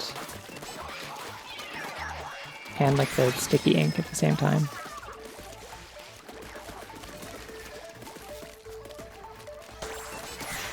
There we go. No, I mean, unless you're doing like DIY stuff, like if you're going through an actual like doctor, they will tell you all this stuff anyway. Generally, like they will consult with you on like what to expect, what your different options are. Like they're not going to just tell you this is the way you have to do it. This is your only option. Do it like this. They'll tell you these are the different methods that are available, and like based on like what they know about you and your like, you know, medical history and stuff like that, they may recommend certain things, or they may recommend certain things based on like cost or like side effects or whatever for different types of stuff, especially with like anti-androgens, like the testosterone blockers and stuff. Some of those have different like side effects or like interactions with other medications that you got to be wary of, so they'll let you know about that. I wouldn't mind swimming faster. I'm gonna take main damage close again.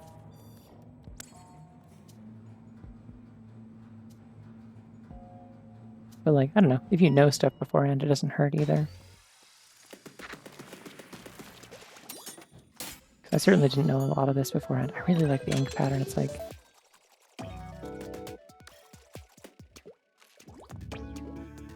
Whoa, hey, like my octopus form looks cool too. Look at it go.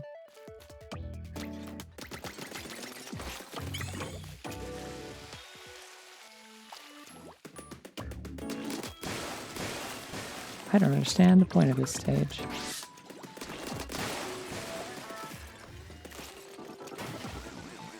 Kind of seems like I just won.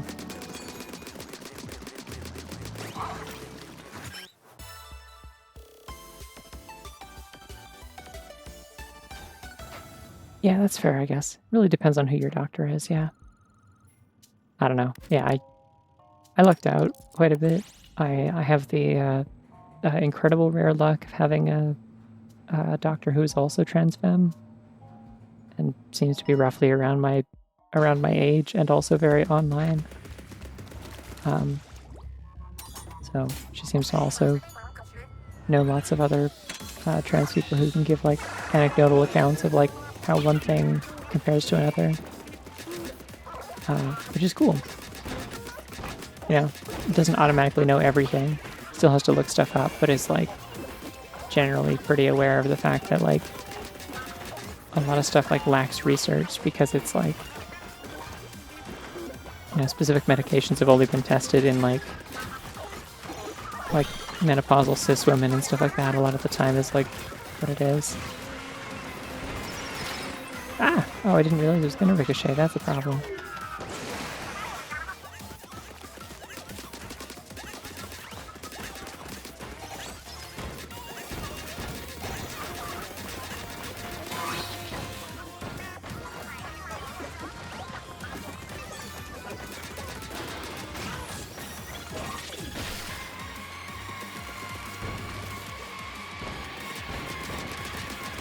The noise these things make scares me so much. It's so stressful to me for some reason.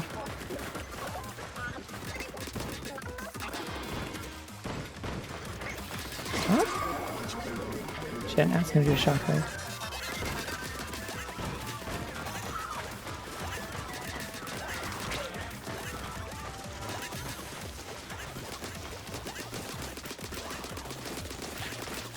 Let's get some of these to farm for CD pieces and armor and stuff. Yeah, there we go.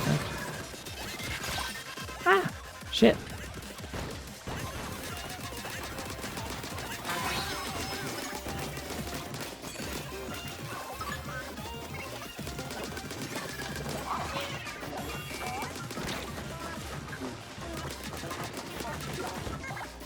I wonder if its own bombs can push it around.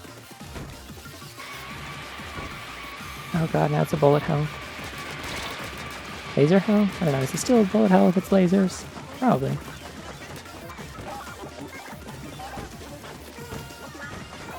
Wow, 4 milligrams a day.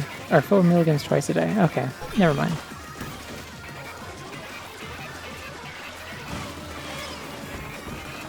Now, you don't always need like a higher dose either necessarily. Like it is just kind of the point of a lot of HRT stuff. It's not like you need as much like estrogen in your body as possible. That can be bad, in fact, to take that approach.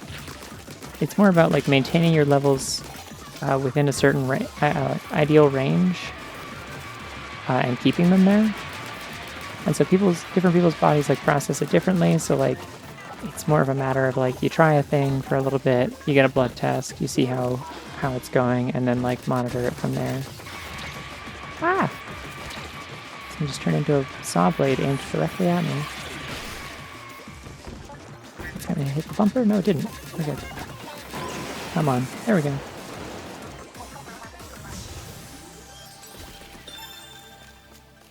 I like that I somehow just have like the most like transgender palette possible. Yippee.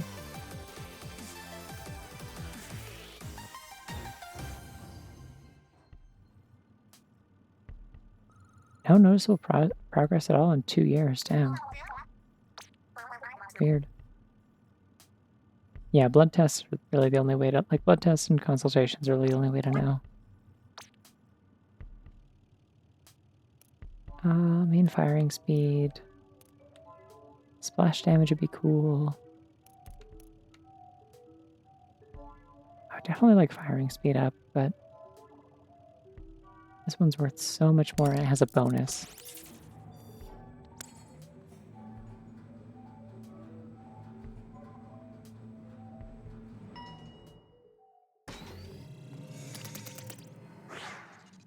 Yo, saturation.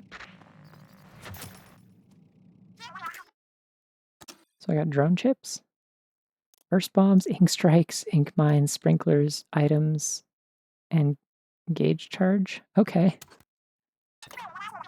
All right.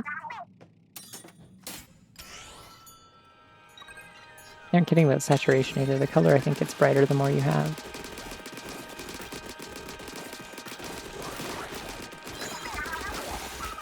Oh my god, look at the meter for the sprinkler. Just whizzing around at the speed of light. That's hilarious. Just every single time I like shoot the ground or shoot any enemy, it just like fills up again.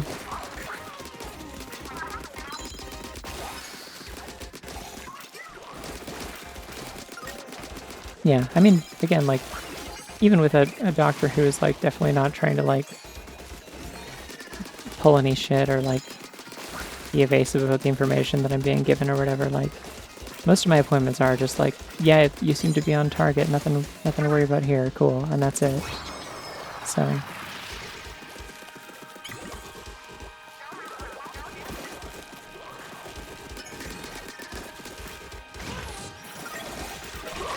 The references can be different between labs. That's wild.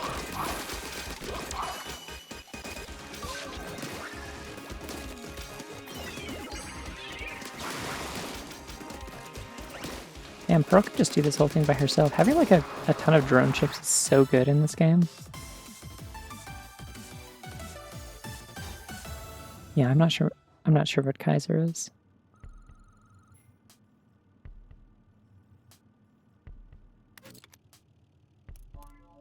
Anyways, what did I get from that? Splash damage? Okay. Mobile ink recovery would be nice. Seems like a scary hard stage, but I think I can do it. Healthcare provider, okay. Yeah, that makes sense. Okay. I was like bouncing between 2 different labs for a while there. And now I've been more consistent about just going to one of them in particular.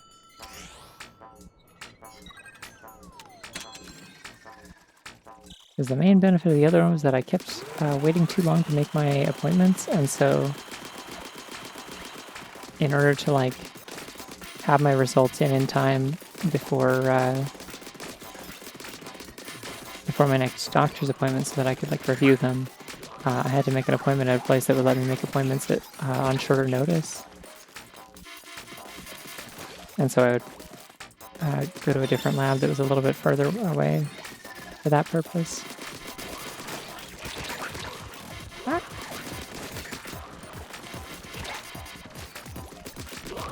Oh, you're angry and you're big. I forgot those guys get angry if you don't kill them for a little bit. You also seem to have gotten angrier.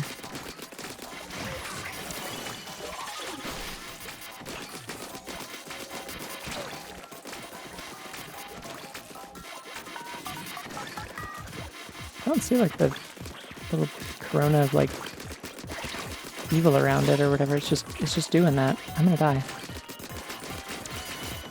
Go away from me!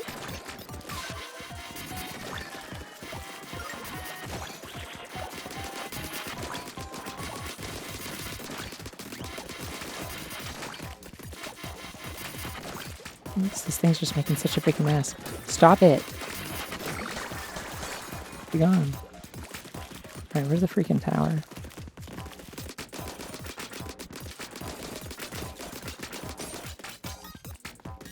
I don't know quite how the spawning works in this, so I'm not sure if, like, I should be, like, leaving some of them behind so it doesn't spawn another wave or what. I don't think that's how that works. I think it will just spawn more every, like, certain interval anyway. Let's just stock up on ink and then kill these.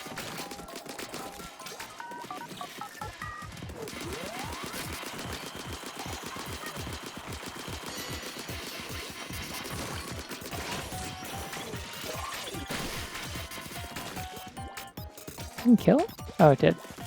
For some reason, the shot still came out. That was weird.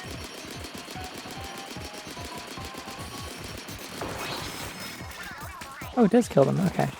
It just pushes the bigger ones, I think.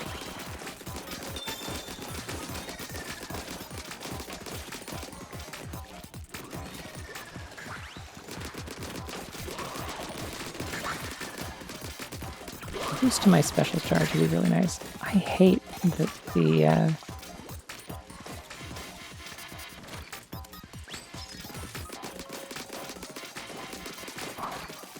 the big guys, they'll do like their charge and it'll throw the other enemies around, which means you'll be backing away and they'll like...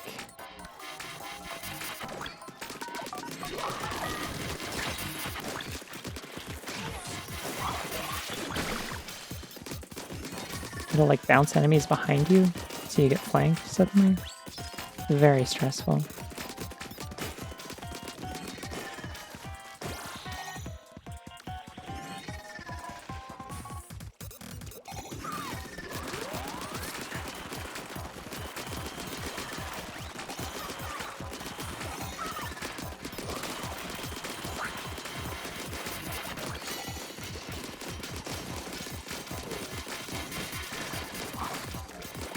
Got another one of those CDs, that'd be great.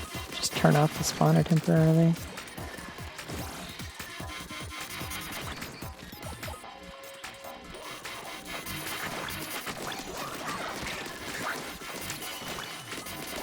There it is. I need to get in there and get that. This will also work. Cool.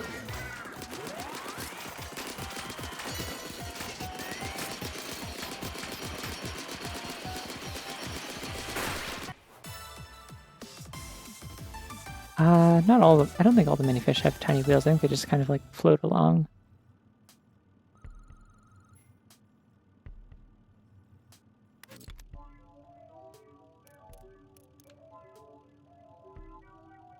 There is a specific kind that has wheels and gears and stuff. They're like clockwork. Those are the ones you have to chase for like certain mission types. Wow, only 1%. I'll take special charge up. I would really like to be able to get out of jail free on that one, considering I have a rush attack. Being able to use that a little more often would be nice. My charge is very slow right now.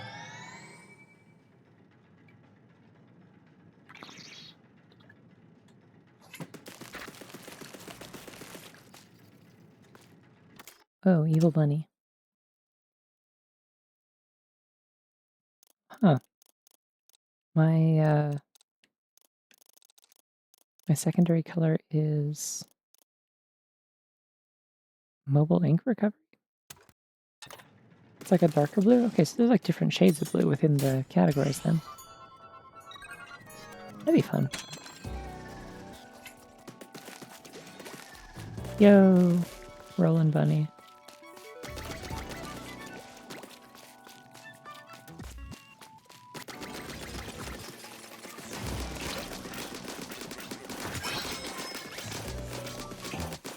Me when I have to roll my guy because he is in there.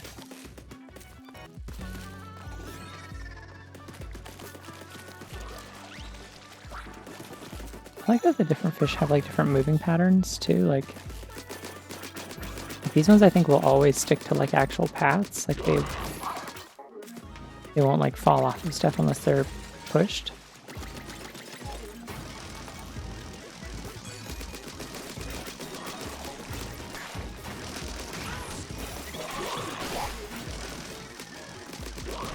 Stop pushing it off the goal. There we go.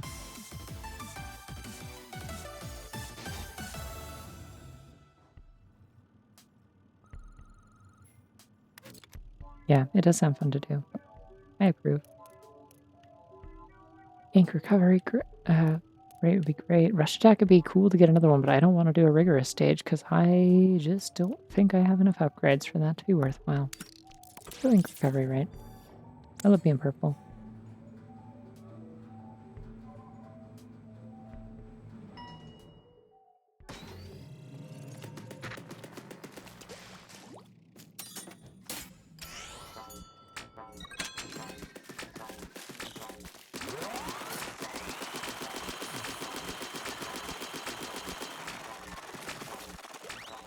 I don't have to be shooting it constantly because it's like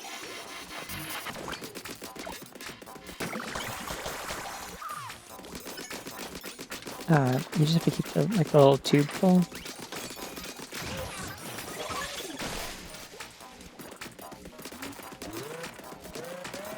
And then it fuels itself. But it also sprays out the ink while it's moving, so you have to fill it back up.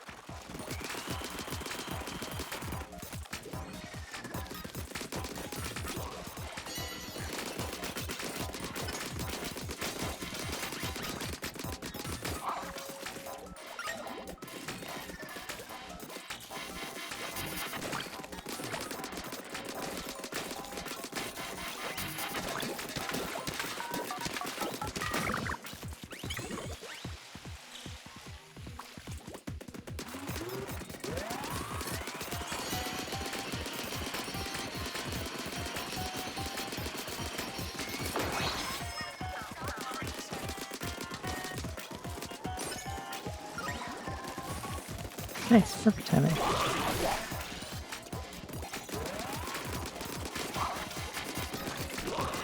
I'm so tired of these towers. I really like that little tiny bunny at topping though.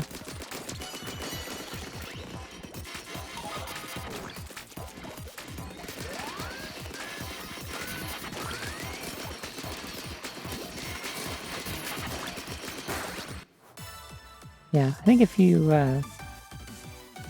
enjoy goop and sludge and paint and things like that, like conceptually and aesthetically, there's a lot of good stuff in Splatoon for that. Ooh, increases the sizes of your main weapon shots, making it easier to hit enemies. Almost double. Good God. Mobile drone gauge is really good, but I'm gonna go for this. It has danger, so we'll see what that is, but I have a lot of really good pictures of bunnies. Eventually I'm gonna have to make a third redeem, and I don't know what I'm gonna call it, but I will have to do that at some point. No item drops. Ah, that's not great. That's fine though, it's just these guys.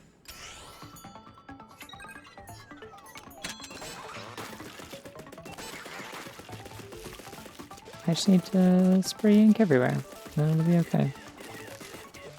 I don't know if I can actually get back up here, so...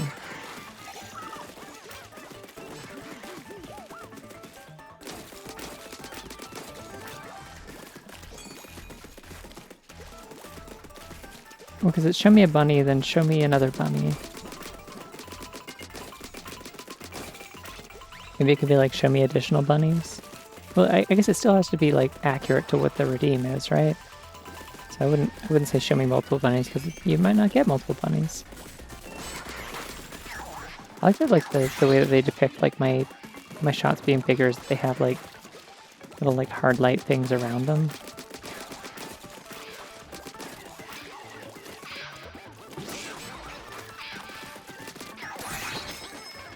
Oh, they can get back over. I see, because they take the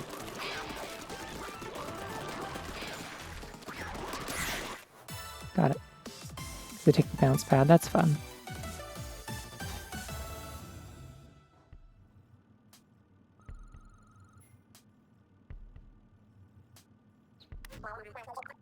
Probably just show me yet another bunny.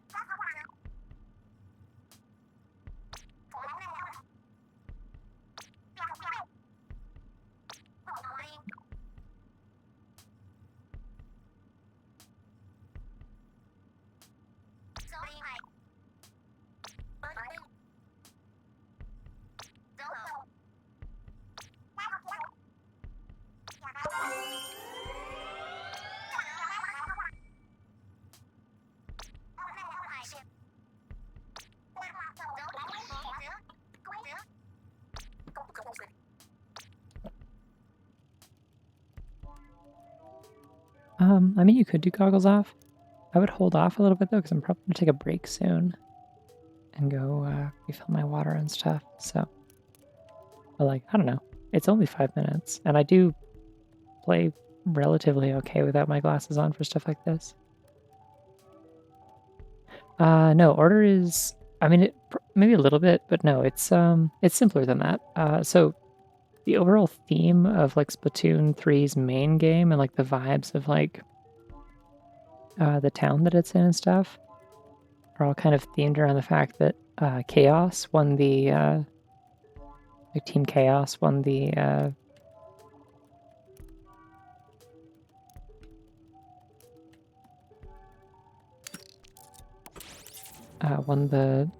final fest in Splatoon 2. Right, Mrs. Sedgwick. Ooh, my ink is getting really pretty now. Pink and purple. It's sparkly. It's very pretty. I'm going to keep commenting on this and it won't stop because it's going to continue being pretty is the thing about it.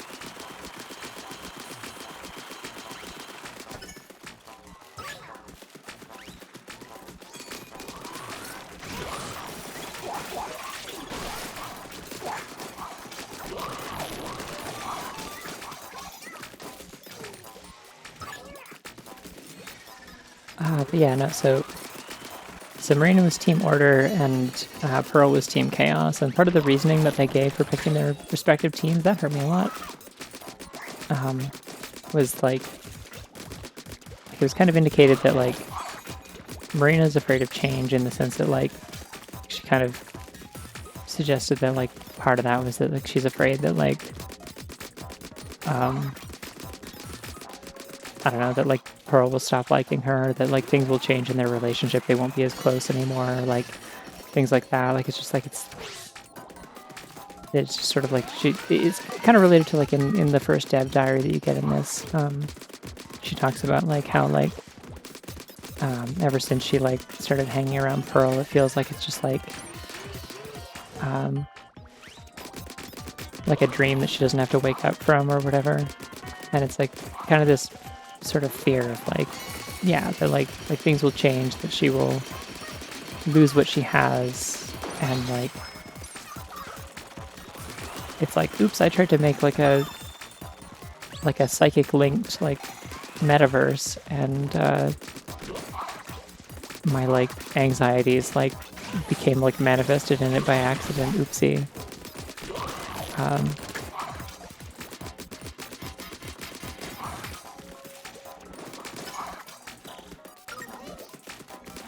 Tried to do a cute thing for my girlfriend, accidentally like created the torment nexus. You know how it is. Yeah, exactly. I mean, she's like, that is kind of the thing, right? It's like at every point in her relationship with Pearl, it's been like this sort of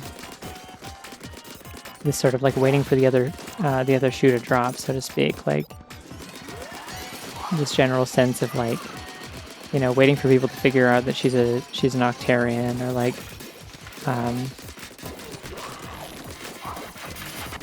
she just has like a lot of kind of like guilt and anxiety about like people like losing interest in her, or like deciding that she's like kept a secret from them or whatever. And it's like it's kind of just it's imposter syndrome, I guess.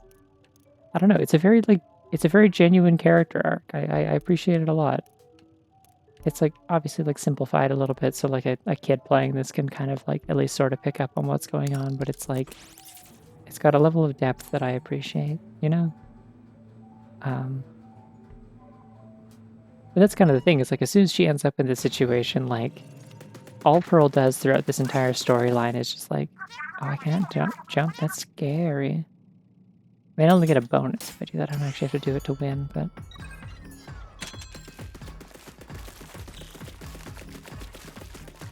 I can only jump 10 times, I think, specifically.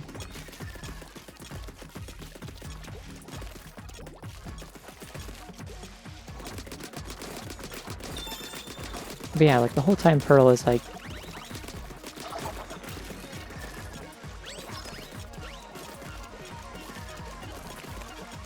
reassuring her that like, you know, it's fine, that things aren't her fault, and that like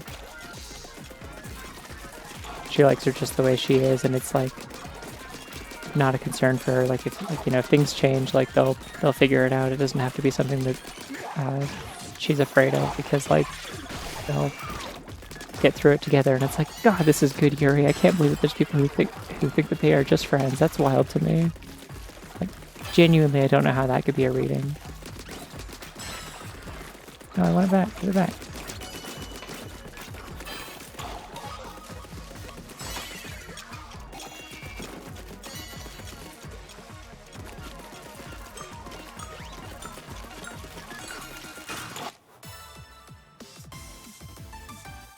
Yeah. I mean, I can give like some, you know, I can cut people some slack for like Splatoon 2, because it was definitely like I don't feel like they had that intention from the start necessarily. There was like a pretty notable, yeah, this is the one I want. There's a pretty notable shift in like how Marina and Pearl were like written in their like host dialogue on the news and stuff, like in the little intros where they would introduce stages and events and stuff and just banter. From what I recall, like early on, ooh, this is also very pretty. And now I have even more holograms, EP. From what I remember, a lot of people pointed out that like Marina was written as kind of being like very like mean or like kind of scathing and sarcastic to Pearl. And people were like, what's the deal with that? Why does she need to be like this? And they did listen to the feedback on that and kind of like softened her a bit. And then it turned into like, okay, well, what is their dynamic then? And it became just kind of like, just very genuinely like adoring each other's company despite coming from like very different places and having like conflicting opinions on all sorts of things. Like they just, you know, they're able to laugh at each other and it's very sweet. I don't know.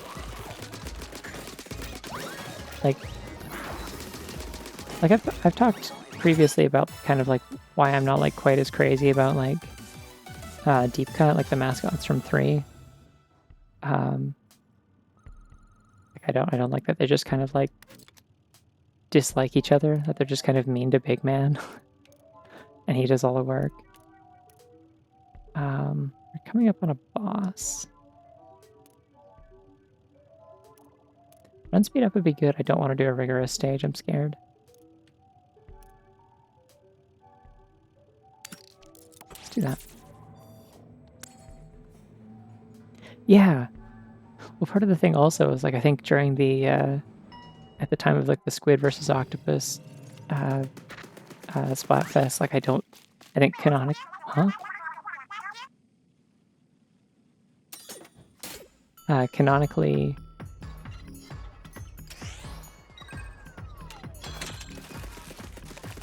Pearl didn't know that she was an Octoling yet, which is really funny.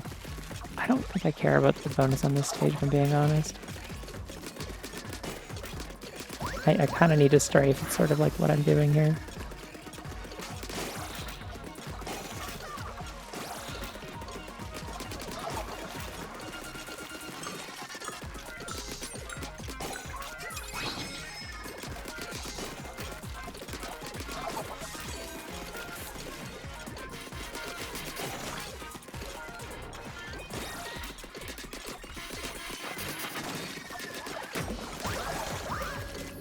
Ah!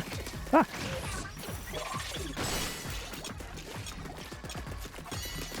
Yeah, I lost the bonus. That's fine.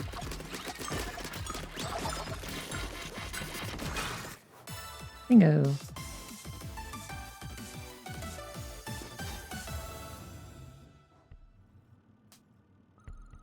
Ah. Yeah, couldn't be me. I don't think I'd want to try and do everything in a Metroidvania before guides are written. Like, I played Metroid Dread, I think, pretty much at launch, but it took me long enough and I played it in, like, short enough bursts that, like, by the time that I was getting to, like, later areas and trying to, like, do any amount of, like, completionist shit, it was, like, yeah, there were already, like, guides and whatnot for what I needed.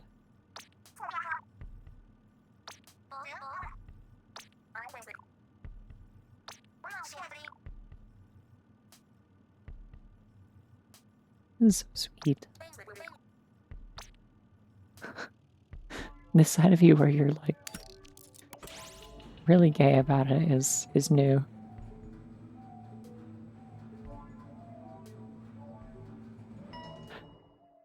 No, they like made a whole thing about it. It was like a story thing. It was like talking about how like it was like, oh, it's this. Oh shit. They do use your hairstyle from Splatoon 2. I think?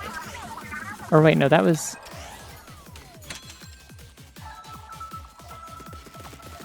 Yeah, I think that was Agent 4's hairstyle that I gave him.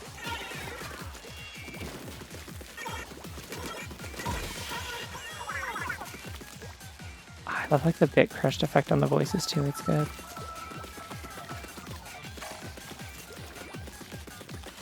No, they have evil drones.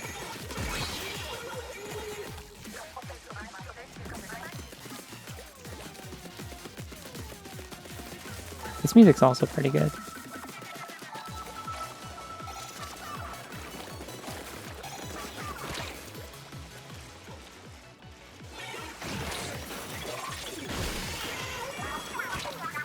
Ah, I missed one.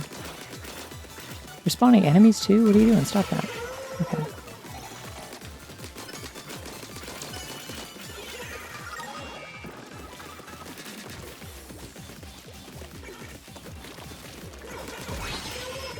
Bingo.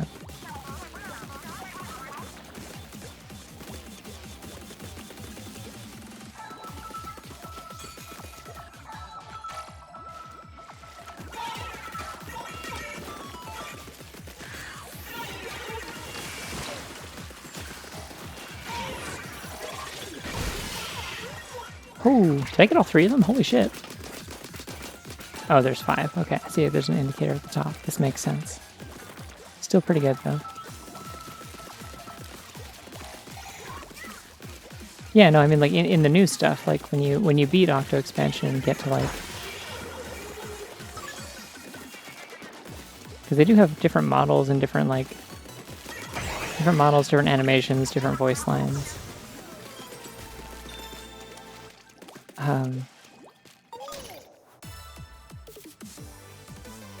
Hello. Emo. But yeah, the when you unlock like playable Octolings in 2, they have like a news report talking about like there's like kind of a joke about it. They're like, there's a bunch of people sporting odd hairstyles. What's up with that? But it's made more clear like elsewhere. Like they talk about it that like I think that's how like Pearls is. Just like it's like a bunch of like people with like odd hairstyles have showed up on the surface, and it's like actually they're Octolings. They've started coming up to the surface like, oh, okay. Something like that. I don't know. I played it a few weeks ago. I've already forgotten. But I do remember it was like more of an acknowledgement. Like the hair thing was just a joke.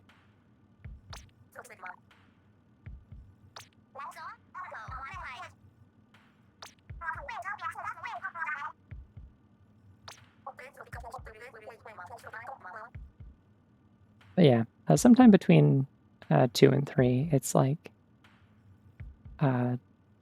normalized. But yeah.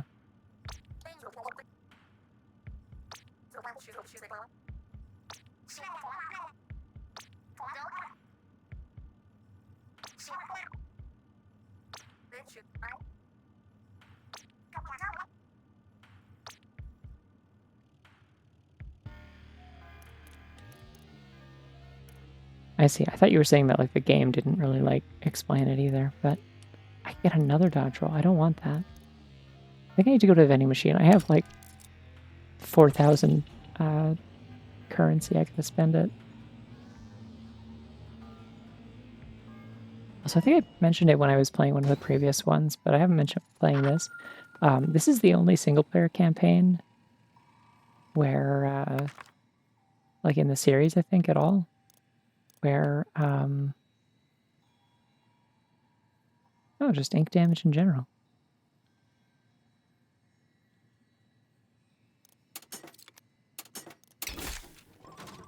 Where you actually play as an adult character, funnily enough. Because I think in this, based on the amount of time that would pass in universe, I want to say 8 is like somewhere between 18 and 20. I forget what the exact math is, but yeah, it's the only time that you aren't actually playing as a kid, despite the tagline of the game.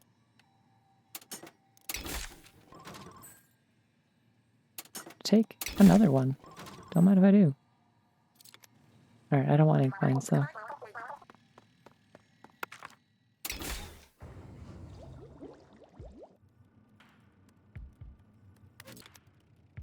It is probably going to change my color back to red though.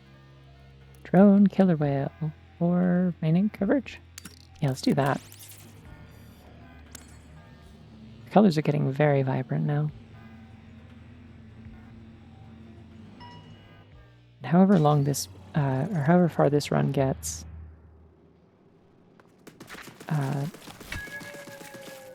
stronger gelatins and arpeggio barrage. Oh, I don't know about this.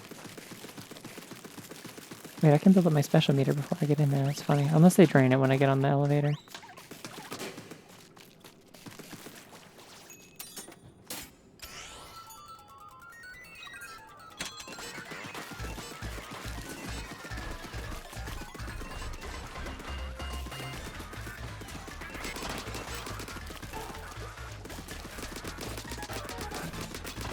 did get a bunch of damage up, so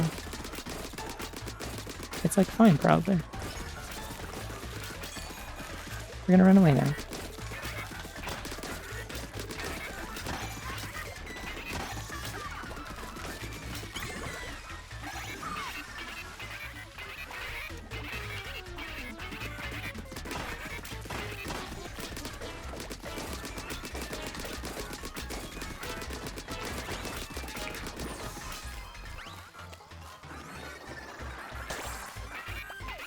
Damn, thought I could get it. Couldn't quite. Oh, I got one. Never mind. Look at me go. Where are the other thingies I'm supposed to be killing?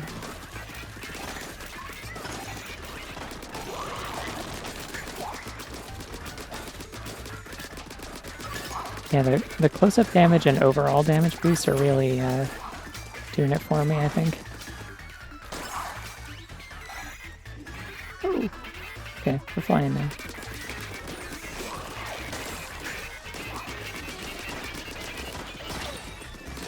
Ah.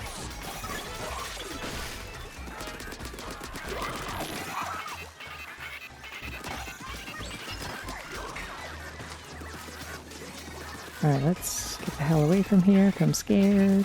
Yeah, there's a sunfish in the background, it's neat.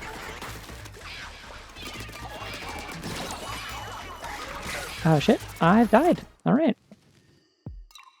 Pressed the wrong button and canceled my jump.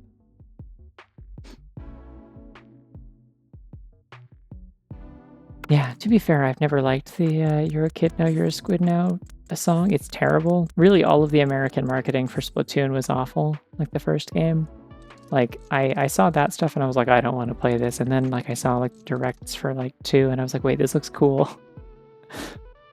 What was that other shit they were doing? Like, it's just like, why would you make ads that have music this bad in a series where the music is this good? What are you doing? Well, it was a good enough run that I'm gonna get like a good amount of rewards out of it, at least for like meta progression purposes. Oh, I can rotate it. Neat.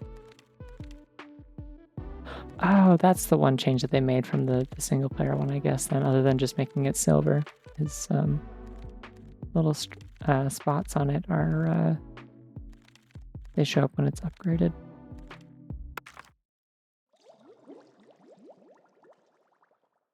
If I hadn't spent all my membucks, though, I probably would have gotten more pearls, so that's too bad. Oh well.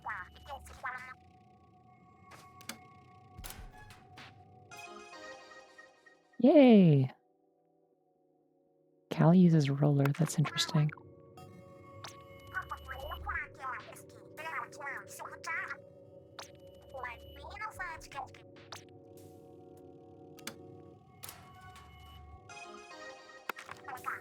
Alright, another dev diary.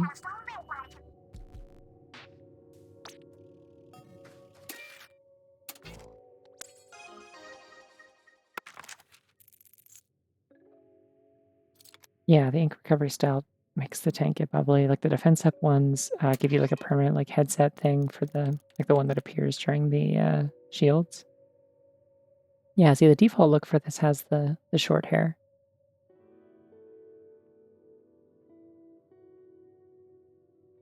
The more powered up your palette is, the more resourceful you get. That's interesting. All right. We're busy. We're prepping for our world tour. Seems like we never run out of things to take care of.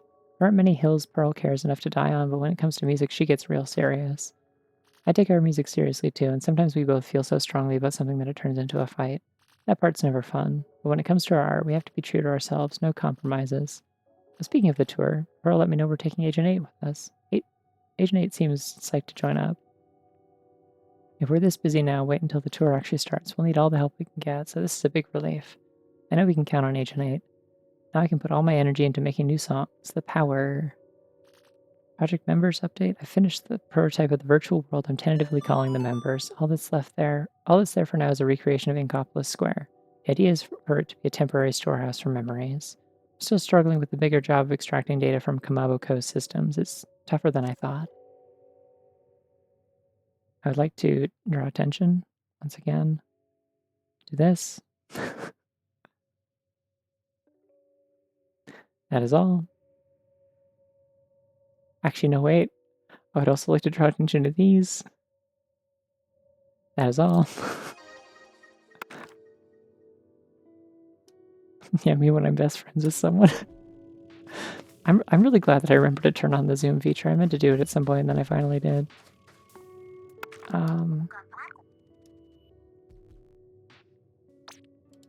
Okay, great. Honestly, just like talking about it earlier, like as I was trying to like explain what the dynamic is like in this game, I'm like, wait, actually, I care about this a lot. Like this is actually like genuinely well written Yuri. Like I've joked about it, but like it is like really sweet. It's good. Like it's not even a joke. It's just sincere. I gotta continue. I'm gonna put 1 life.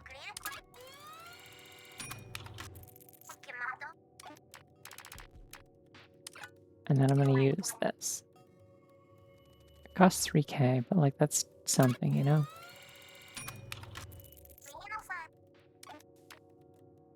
Oh, wow, that really slows me down a lot, huh? Okay, let's also fix that then.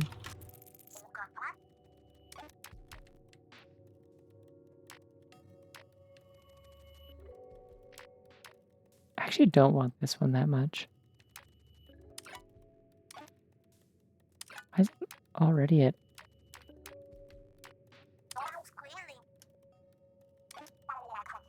Oh, I guess you can deactivate any of these once you bought them. That's kind of neat. Okay.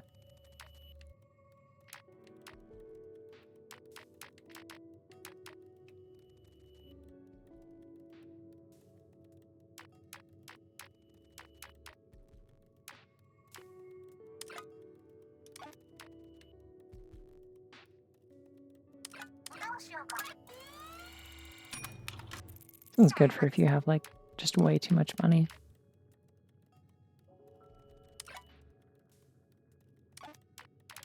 I want more drone stuff.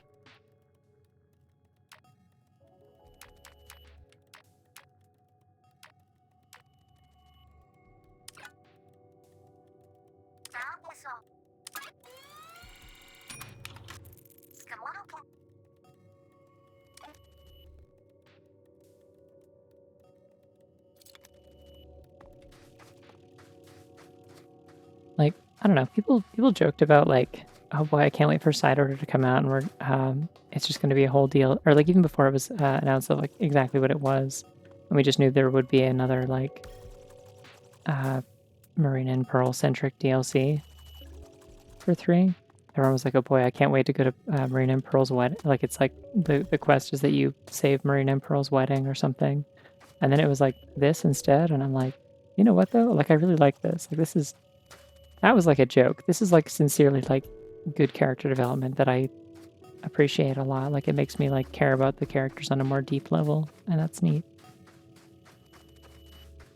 I really like this effect of like kind of like the kind of blue glow layer around the edges of everything, so that you get this weird sort of bloom. It's neat.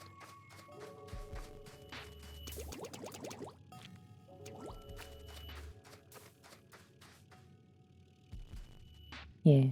I also like the random like cubes that like keep coming together in the air.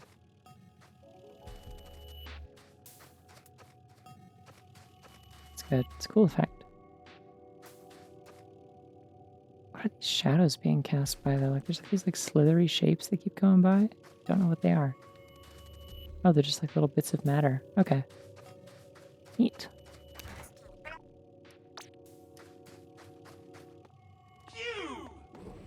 It really is, yeah. Cute.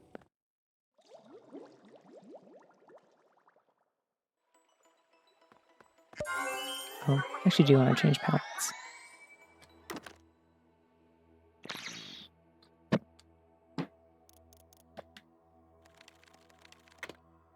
Yeah, sure, I'll play Roller. I like Roller. Roller's really fun in this. I still think the most fun is to get a really busted, like, upgraded charger. Being able to just, like, rapidly tap fire a charger and have them, like, pop off at, like, full strength is hilarious. It's so good. It's maybe the only time I've ever enjoyed playing a charger. But, you can do some really funny stuff with Roller as well. Oh. This is the real most important thing about playing roller. This also happens in multiplayer. When you're moving, you do an evil little happy face.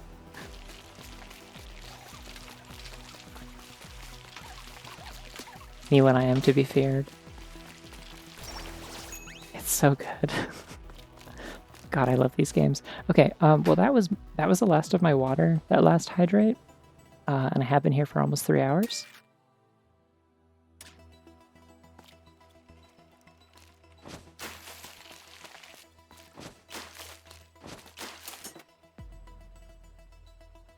Oh, I was trying to move the character. Never mind, in photo shoot.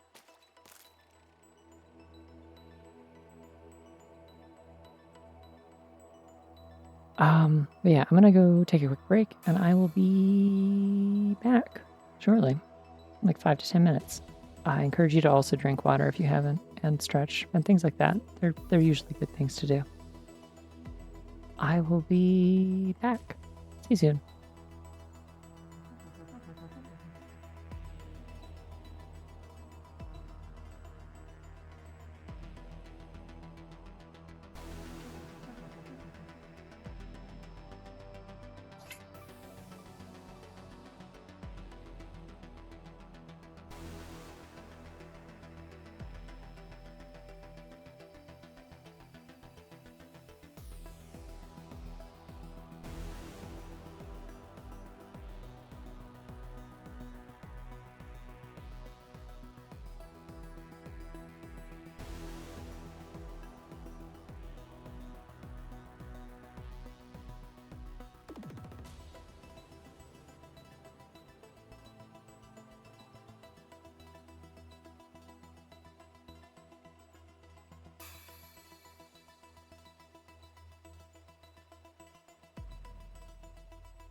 Alrighty, I'm Matt.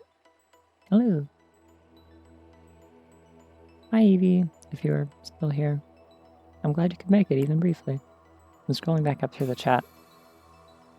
Oh shit. Breaks, you have a tiny little rabbit under your computer. I have two tiny little rabbits underneath my computer. You want to see? I'm gonna grab my phone and take pics, and then I can introduce the chat to my two desk rabbits.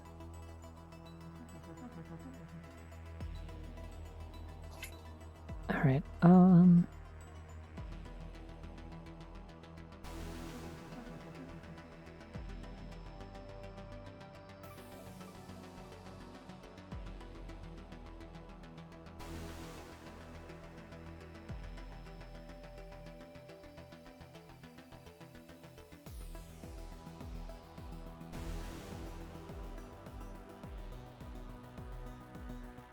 Alright, I'm taking pictures. One sec.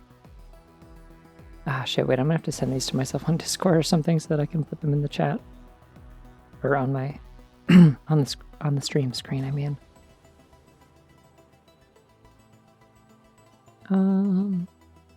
Just open my image dump server and send them to myself. There we go.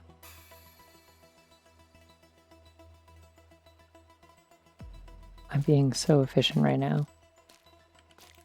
Look at this creature spin while I do this.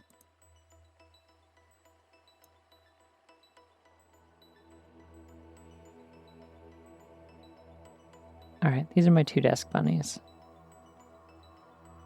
So, there's this one which I've talked about before. Oh god, that's a big picture. Why does my phone take such high-res pictures if they look like shit? This is Bibsy. Next to my water bottle that makes the bong rip noises. Bibsy's very good. Bibsy fits in the palm of my hand and I can chuck it. It's like a beanbag. I love them. And then my other one is a little painted and glazed ceramic.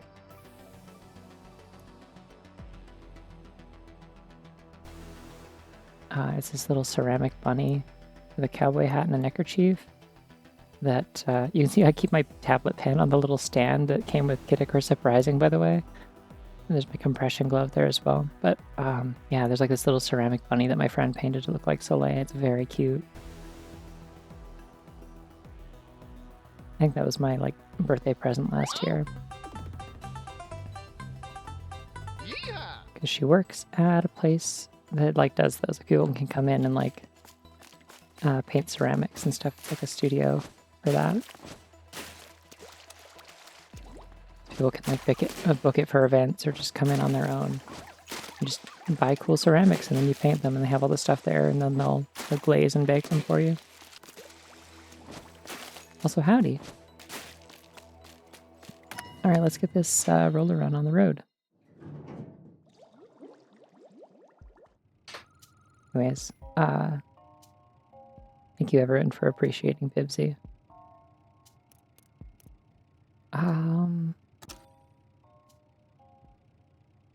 Looks like I get damage up as my main thing and lucky as my second. I will take drone killer whale though, because that's something that I can put points into later, and it's kind of annoying if I can't find it. Wait, I didn't say where I got Bibsy from. Bibsy was a gift from my sister. She got it around Easter, just found it somewhere, and then she just had it around her apartment when I was visiting for her baby shower and staying with her and helping her do prep stuff. Hey, the drone pattern is squares. That's fun.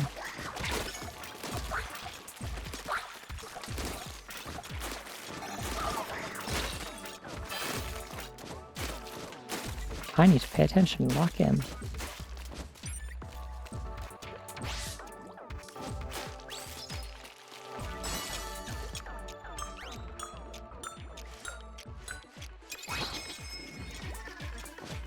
No, I kept biases.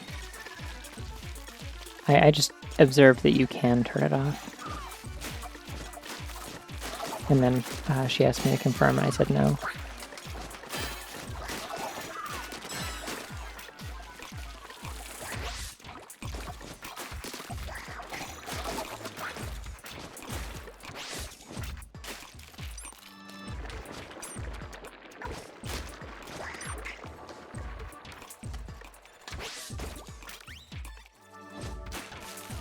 I don't know what killed that, but something did.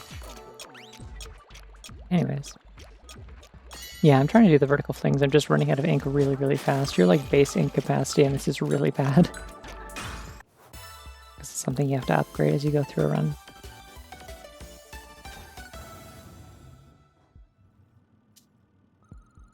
It's okay. I will get stuff that will either give me ink back, let me recover it quickly, or make it so enemies or Pearl drop ink tanks regularly. Ooh. Do I want to do a hard one this early?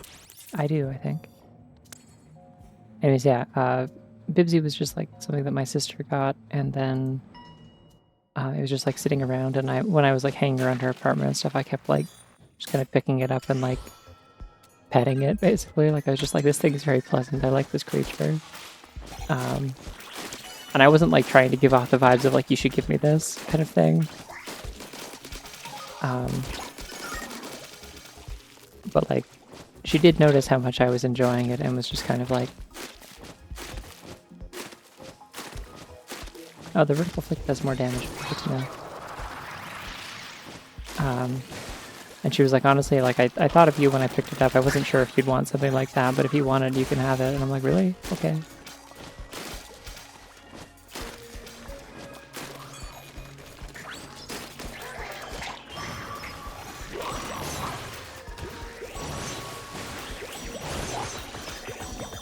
I sure hope I can't go off edges as a kraken.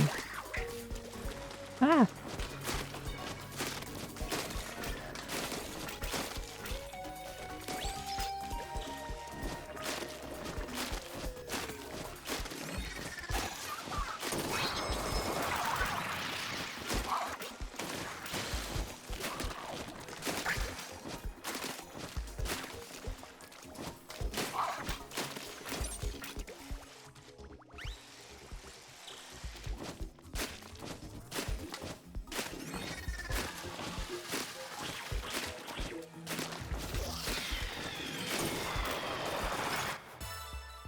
There we go. But yeah, Bibsy's fun because I'm just like, it's just a thing I can like toss around. Oh my god, wait. I have another bunny that I don't know if I have shown. I'd have to take it. It's not on the same desk. It's on my other desk. I have two desks. I kept my old one that was like much smaller, but it's like behind me. I just use it for like the drawers that are in it and as like a second surface because I don't know. I have a little apartment. It's just nice to have surfaces to put things on, I guess. It's like where my printer is and stuff. I think I have a photo of this. I have to send it to myself again, but it's like already in my phone at least.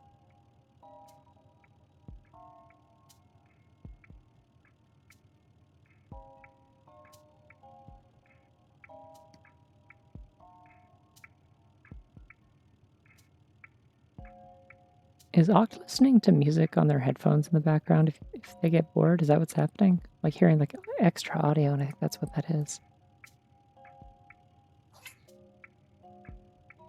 Alright, here we... Oh, okay, I'm not gonna... Oh my god, it's AirPod! AirPod! AirPod mentioned.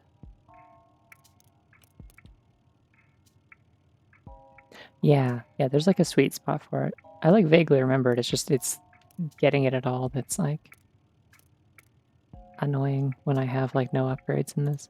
Anyways, here's the other bunny. Wow, big picture again.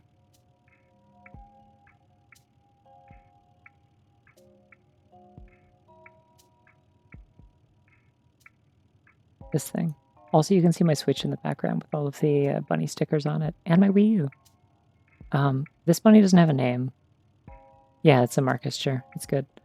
But yeah, I got this from my sister as an early birthday present this year because she was getting one for her new son. Or no, she got... I think it was... she found out where my grandpa got a bunch of plushies for like her kid and my sister's kid because they had kids within like a week of each other. Yeah, got both of them like got all the grandkids plushies or great grandkids plushies, and I think I want poison ink again because this stuff is chasing me while I'm rolling. They'll take damage.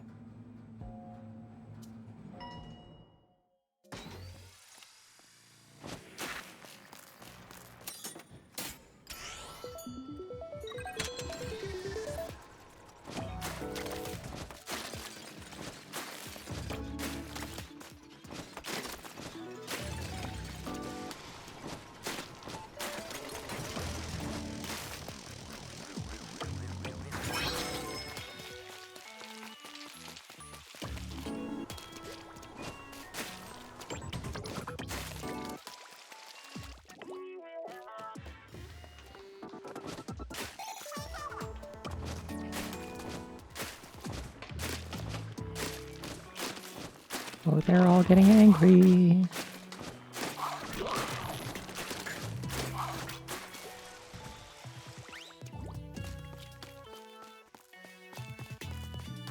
I went to the Everyone is Mad at Me tower, and you'll never believe this. Everyone was mad at me. Ah!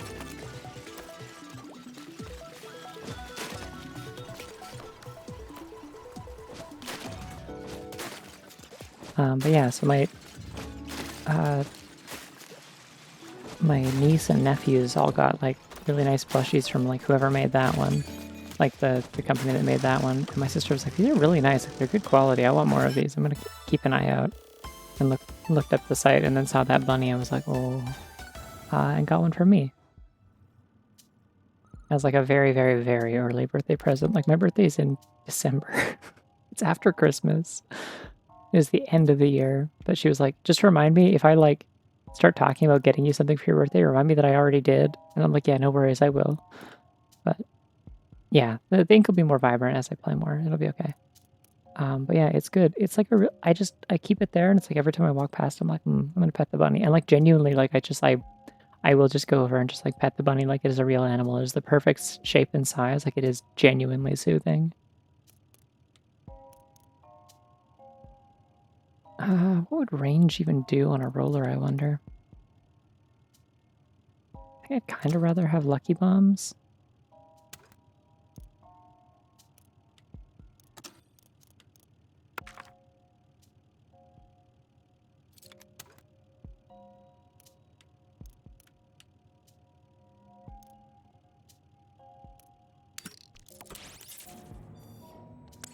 We'll go for it. Range probably would have been good just for like getting my flicks to go further, but that's okay.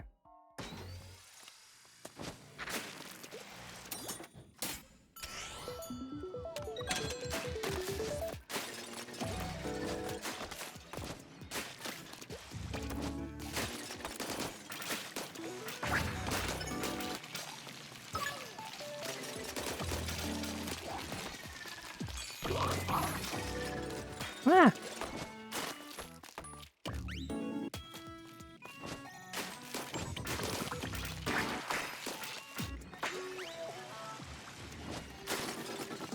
Lucky bombs are making this a little bit more chaotic from the looks of things.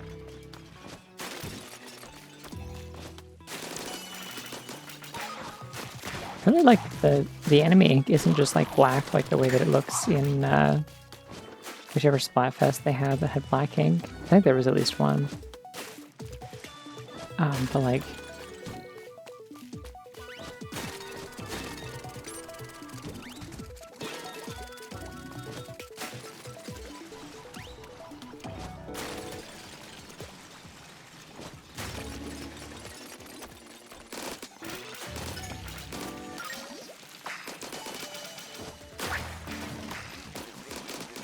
yeah, it's like oily and inky. Like it has like a translucency to it that's really cool.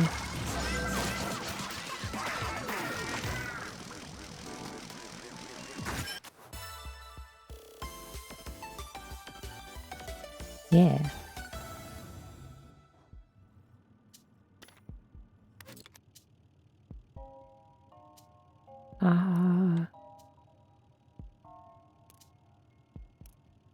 I'm gonna take Max Lucky Chain. Let's bump that up.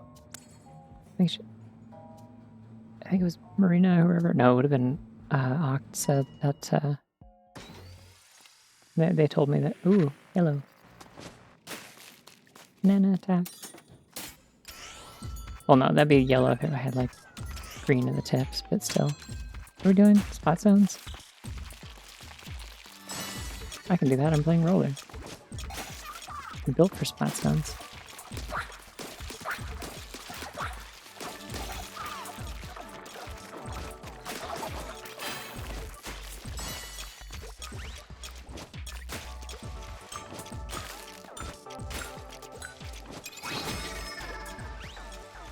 Anyways, what was I saying?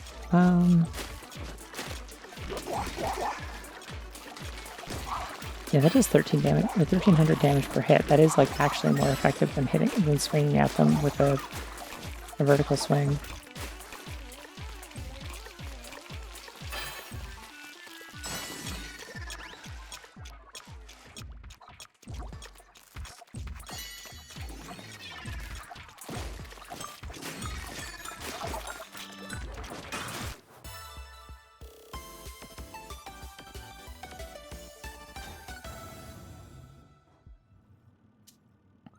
Anyways, I was saying something about chips, but oh yeah, it was that when your lucky chain is up to 20, the chances of dropping items is doubled. Up to 30 is tripled, I think. Well, not just roller crushes, but like, yeah, or I guess if that's by just like running them over, because yeah, it's like specifically I get damage bonus because of one of my chips with yeah, I don't want that. I get a bonus for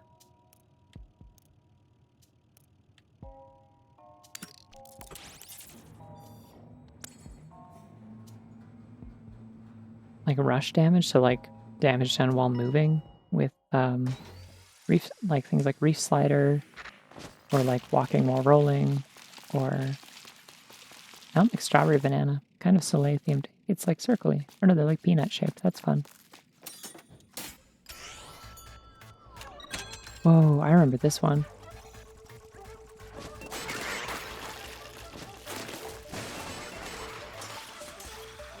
This is going to be a little bit difficult with.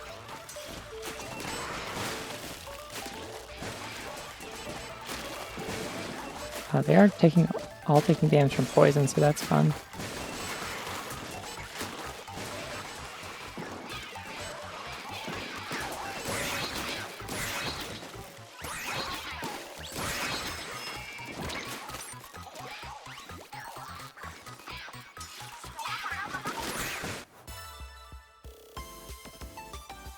I could have sworn there was one.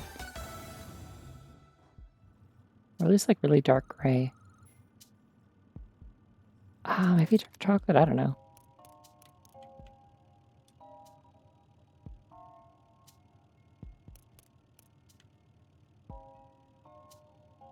Main weapon shots pierce enemies. Interesting.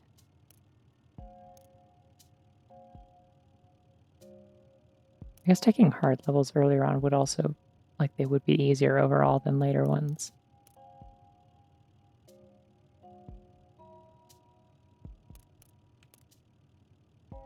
I don't know, I mean, ink bottle drops would be nice, but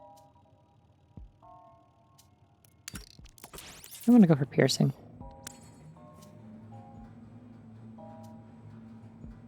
Purple? Yeah, maybe. I don't know. I remember they've done white ink before. Like, they've done, like, varying shades of white ink, because they did, like, kind of like a cream-colored one for Team Mayonnaise. I remember that.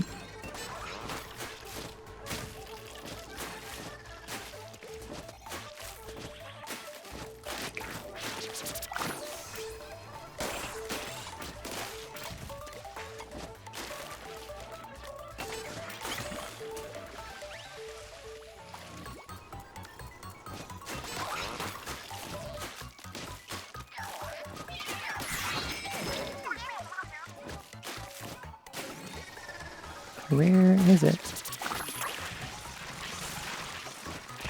Not where I want to be.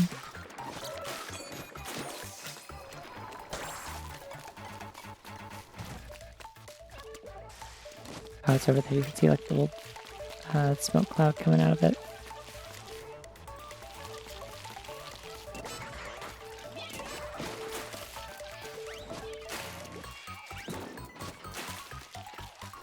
Oh, see, like even when it stains, like it's not like opaque. Like it's got kind of like watered down ink vibes to it.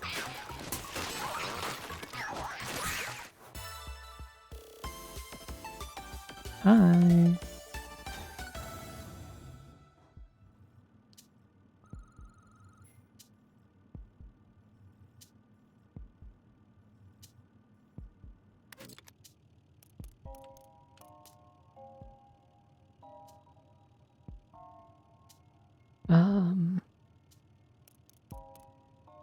Her lucky chain. Nah, I don't really want that. And I guess that, yeah, no, that doesn't matter because that wouldn't drop items and stuff. Look at this. Also nice. I'm glad it went well. I finally had a D&D session for the first time in like, I don't know, God, maybe a month. This past week. It was like a pretty low-key one. My character did very little in it, I think the only time, like, I didn't roll a single... I didn't do a single die roll.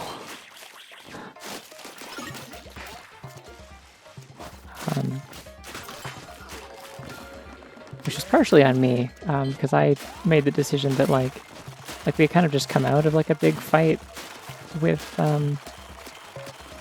we killed a vampire lord, and we were just kind of making our way back to town and, like, helped some people out with, like, sort of the aftermath of, like, an earthquake that had happened while we were in there that had, like, collapsed somebody's house. And my contribution to that was literally just, like, telling a couple of kids to, like, hang back and let my my teammates take care of it.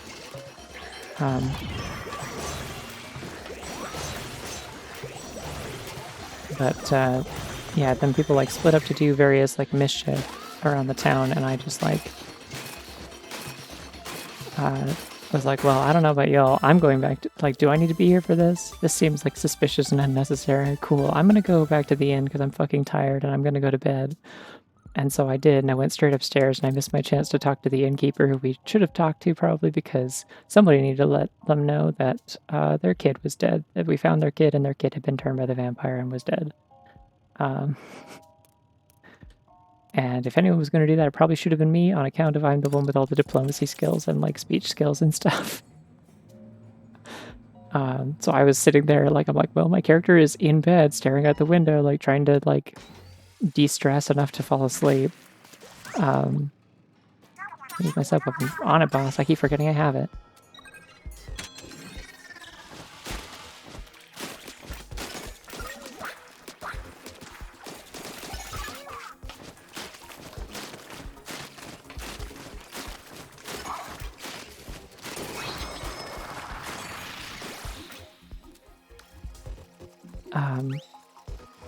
Yeah, so I'm, like, sitting up there in my room, and I'm, like, listening to the interaction that another player is having with the bartender, where it's like, with all that stuff that happened, like, did you ever find any sign of my son? And, like, the character in question was just like, oh, I don't know who that is. I wasn't here when, like, we were asking about that. I don't know who that is. I don't know who you are. Also, I'm drunk. And, like, okay, great. This is going great. I feel terrible. And then a bunch of, like, wacky dream mischief happened with other characters as well. So I was just kind of chilling. I don't know. I got lots of work done. I was entertained. I just got to kind of just be background commentary. But I don't know. It was the first session we've done in a while because, like, one of the players has been just, like, wicked busy and stressed and having, like, work stuff to do a lot of the time. That's gonna hurt me. Roller's not ideal for this, I don't think.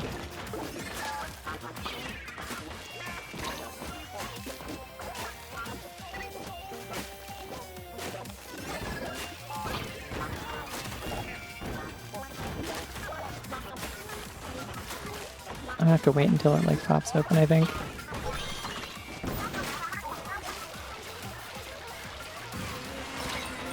Ouch, fuck.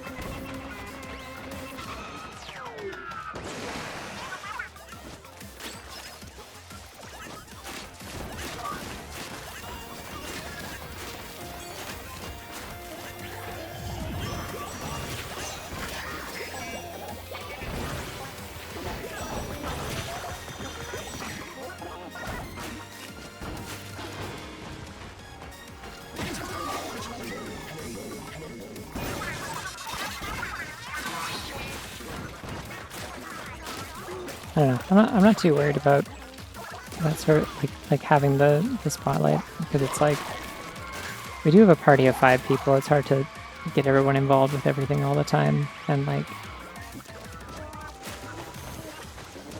it was a pretty short session, and, like,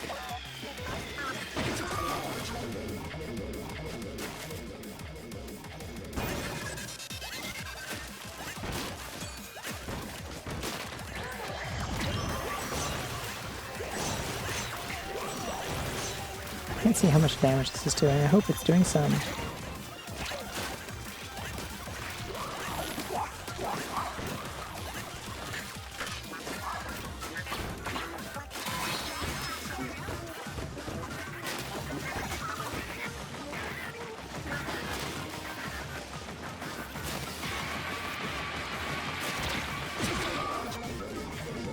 shit.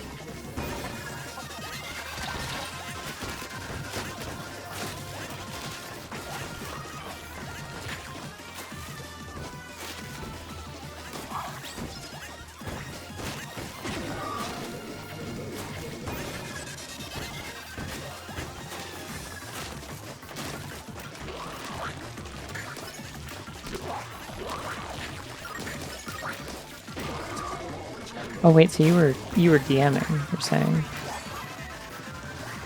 You had to like prep for stuff, I see. I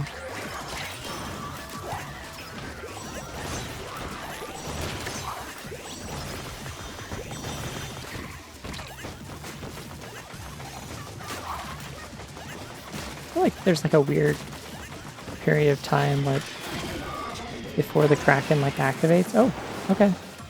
I got it, I guess. Oh, because the killer whale. Nice. Good work, bro. I helped. Yeah, there's like a moment before the Kraken kicks in where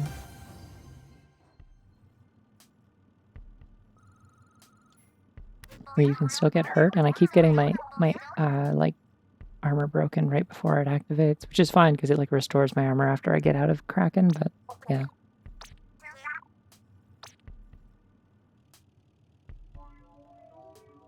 Oh, is that what it is? Okay, I see. I did kind of notice that I was still doing some damage. I think you can always kind of do a little bit of damage, just very minimal. So it probably increases it. I want vending machine, let's go.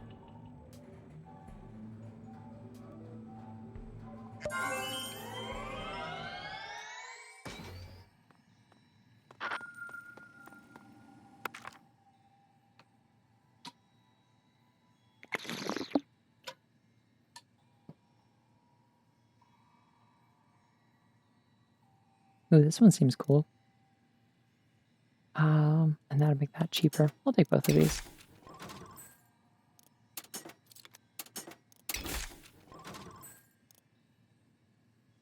Do I want to change my special though? Because I'm really not getting a lot of use out of Kraken, but it is at least getting me out of trouble, I think.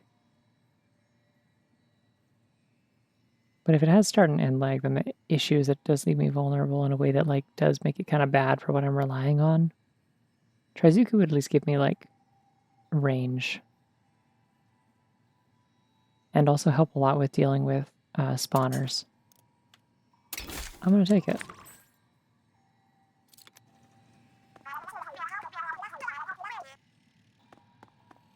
Bro, you don't have to be like this. You showed earlier you can just change forms whenever you want. You've been a robot this whole time because it's fun and cool and you like it. You can turn back to drink. You're allowed.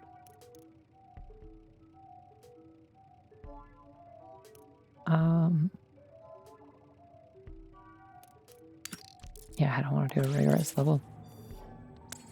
I'm normal. Yeah, I mean I could because it would just be like a freebie, but I'm good. I don't have that much money, so I'd only be able to buy one thing anyway.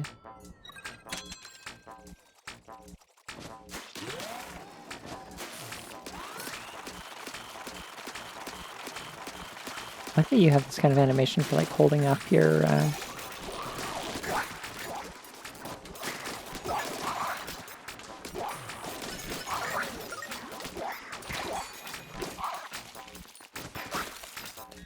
holding up your roller.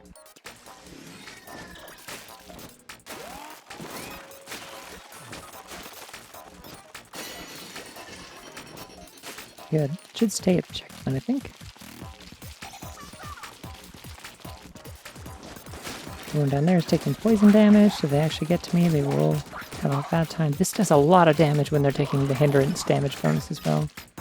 Very nice, good to know. So maintaining good coverage would be good, generally speaking.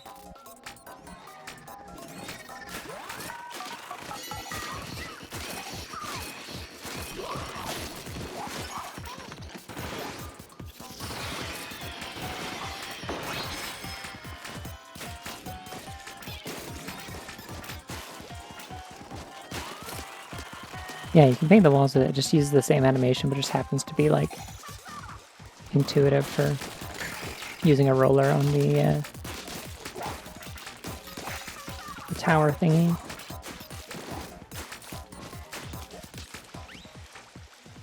It's a little annoying.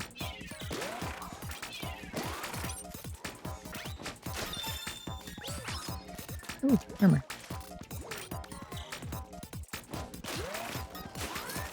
It's annoying that I can't do like a vertical slash out of like the glide, like it doesn't treat it as a jump. Stop that. Literally cut it out and be nice to me.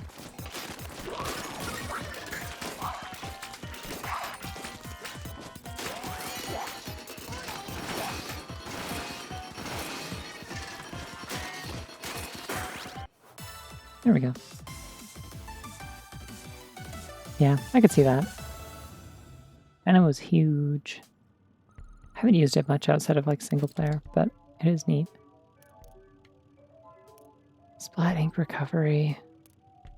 Ooh, rush knockback seems not ideal actually, because I don't really want to push them away. I want to run them over. Unless it like pushes them back so I can keep running them over faster. I don't know. I'm not doing a rigorous stage. I'm still scared.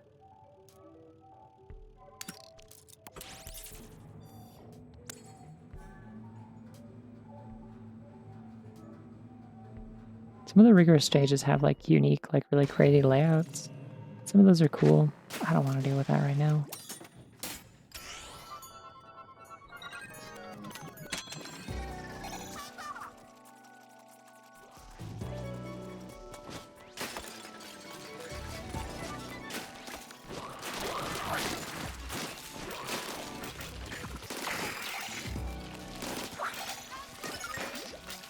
I'm dropping a lot of lucky bombs actually. That's great. You love to see it.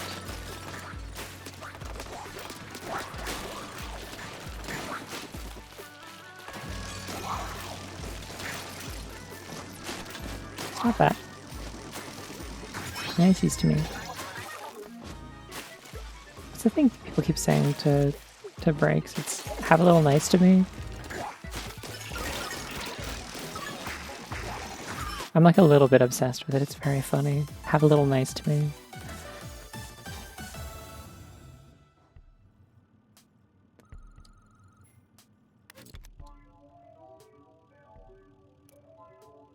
Ooh, main damage close would be really good right now.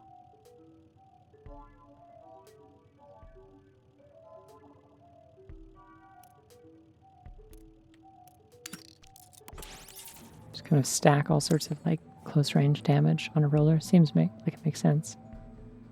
I wasn't even sure if it was something that you said, because I don't think I was there for the stream where you said it. People keep bringing it up and putting like different like permutations of it in your Discord and your chat and stuff, and I'm like, yeah.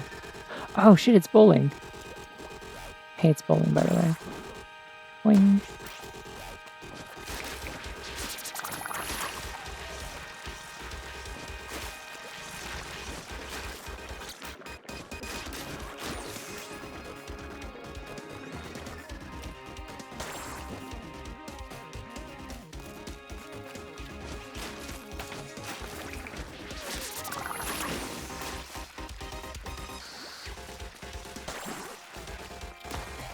I could just get up there. Nothing's stopping me.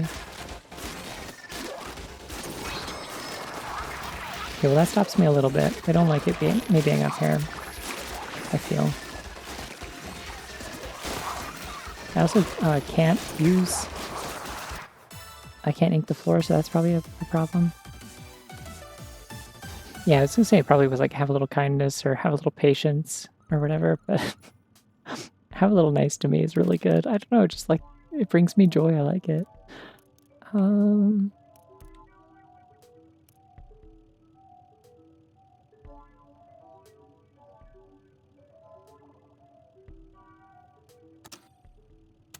It's too bad I can't view like the...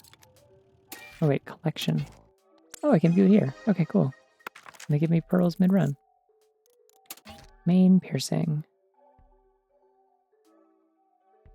Yeah, that seems like it's more for ranged attacks, unfortunately.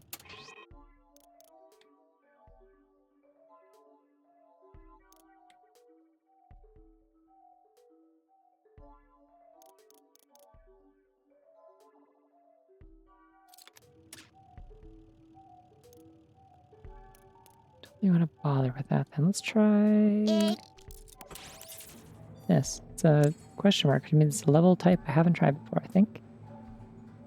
Run speed doesn't affect rolls. Interesting. Egg. Don't glide. Oh shit, alright. A little bit extra money, sure, I guess.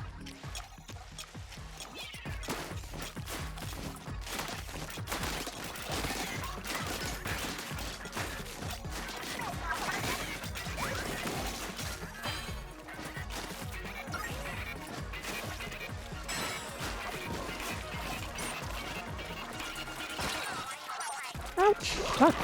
I'm gonna die. I'll just lay poison and it'll get him.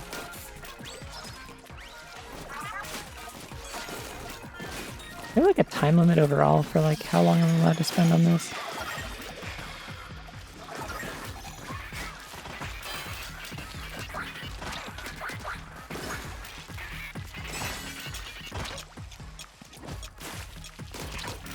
Earl's definitely pulling her weight, which I appreciate.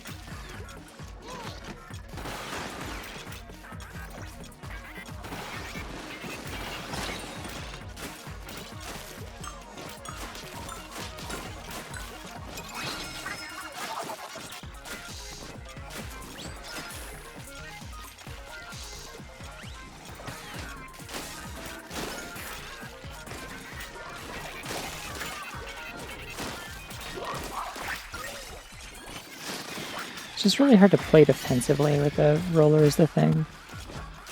Roller feels like a very push ahead kind of weapon. And oh, look at the little bounce she did, that was cute. Yeah, roller's a very push ahead kind of weapon, and oh yeah, so it is. Congrats on green.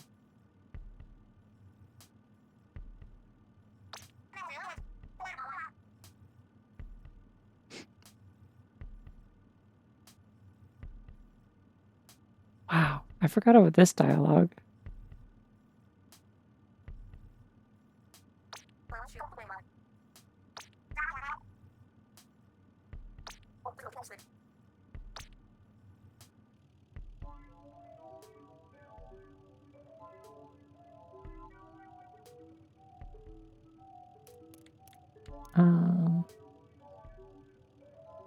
Congratulations. Let's see.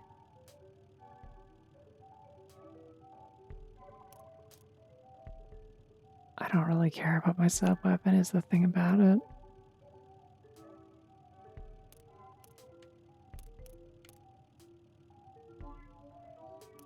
They drop a lot of items though, so getting armor drops wouldn't be bad.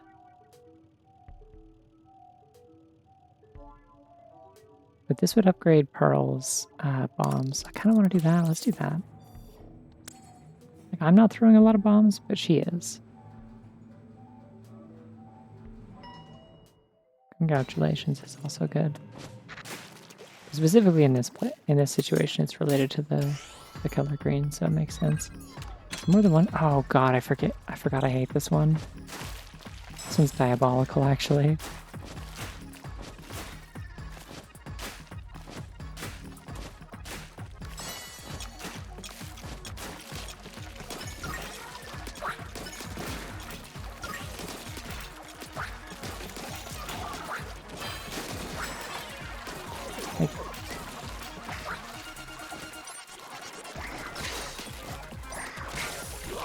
Ah! Shit. Yeah, this one sucks. I hate this level. The split zones. Can I leave?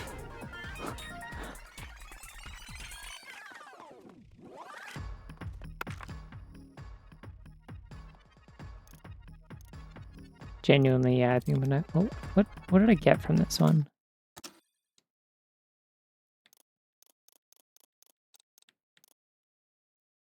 Splash radius? Yeah, I don't need it that badly, do I?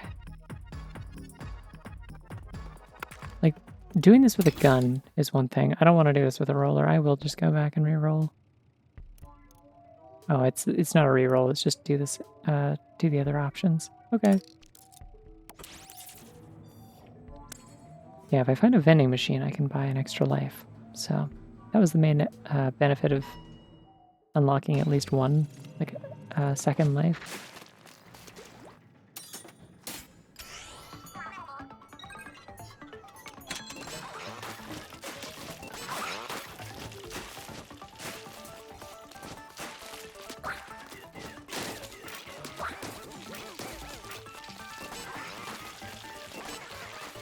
The music in this mode outside of boss fights really feels like unique to anything else that's in these games. Like, it's not the typical like Splatoon style at all.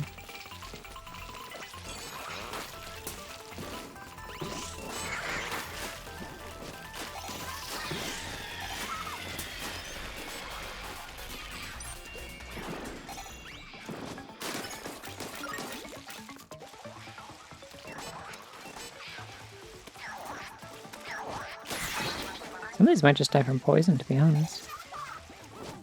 I just layer over all of the tracks they usually take.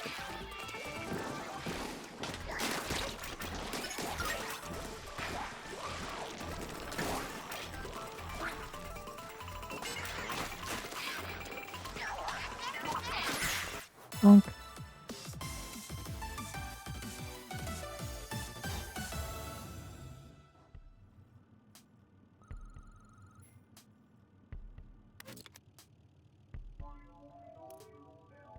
Okay. I don't think a homing shot is going to be very helpful for a roller. Oh, thank you. That seems like a bad idea.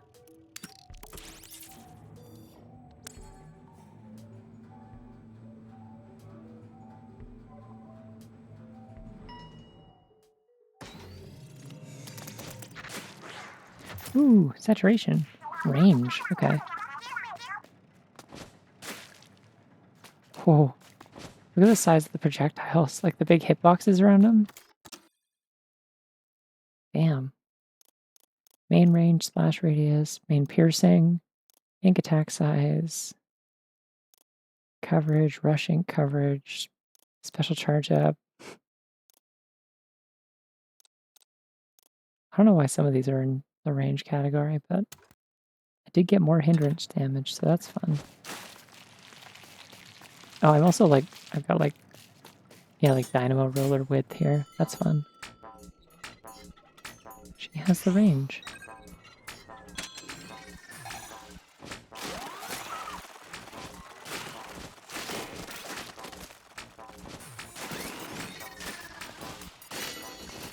I don't know how much of it I can just do from here. Not a lot. Okay. Asked and answered. I like that these are like swimming pool tiles, by the way. Like the normal mapping and everything. Very good.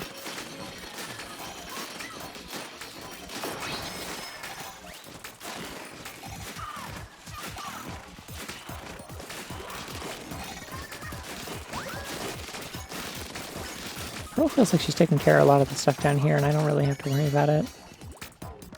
Good for her. Love that for her.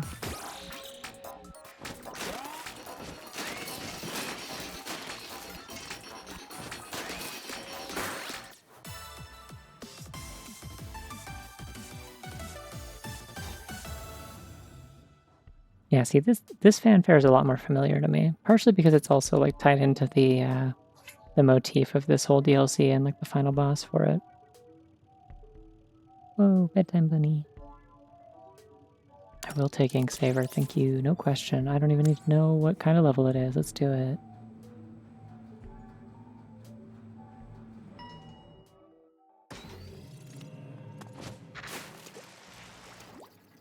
No, it's this again. Fuck. Not again.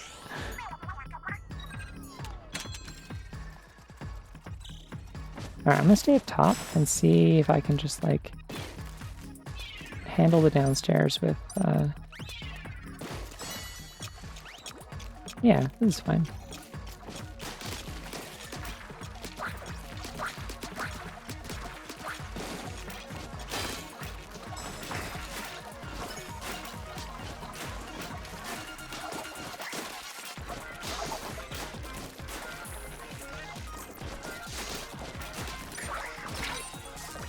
Ah!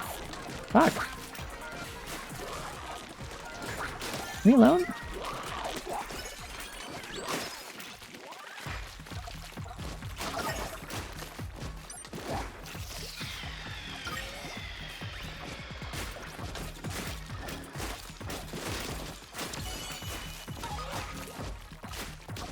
I can get the CD to fill up. Alternatively, I can blow everything up with a missile launcher, and that would also do a lot for me, unless it doesn't.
Ah!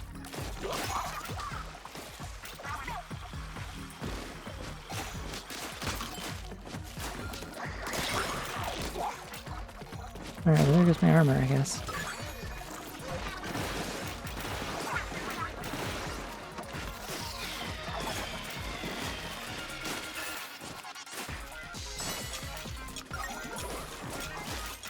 Seems like a little bit of a war of attrition. Like, I think I can win this. It's not going to be pretty. I got enough, like, pearl bombs and item drops and stuff that it's like... I think it's feasible. Oh, if I can get the... Oh, never mind, we won. Okay, I was going to say, if I get the CD, that would also, like, turn off spawns for a little bit. Cool. Yippee. Alright, so that'll make my roller wider. That's useless. And... that's kind of fun. I don't know. I think I want rushing coverage. I hope it's not the same stage I just did. I also don't know what the danger thing is.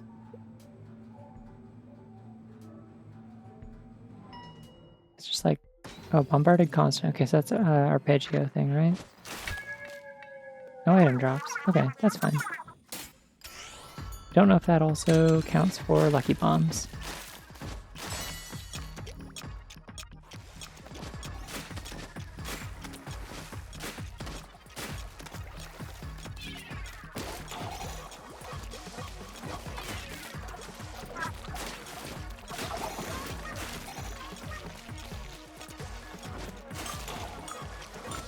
Okay, so she's still doing her bombs.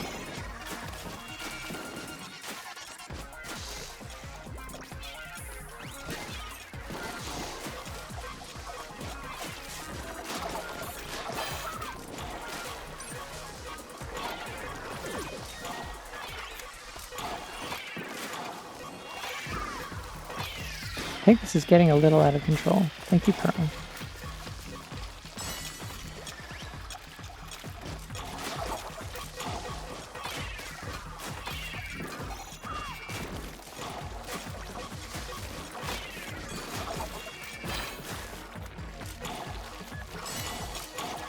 Alright, seems...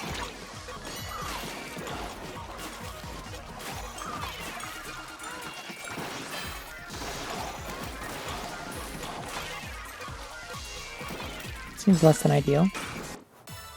Yay! Man, I really just did pick like one of the hardest weapons in the game for this, didn't I? Like, pretty early on in playing this. Sure, what time is it for you?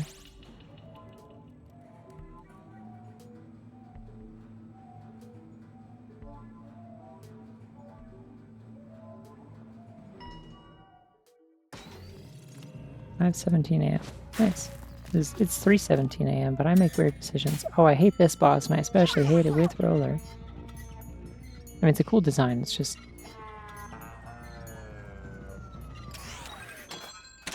Anyways, hi. Really good music, though.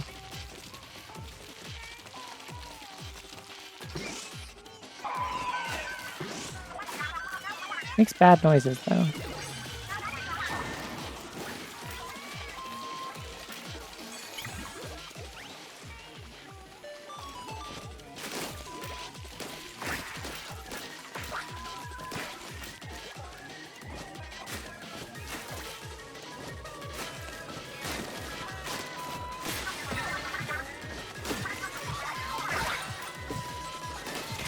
Ah, shit. And there's my last life. She's so polite.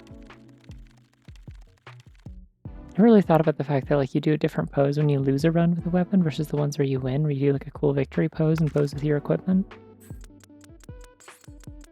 Well, I had a lot of Mimbucks left over, so that should at least count for something. I don't know what prism bonus is. I wonder if that's like just having a lot of different colors or something.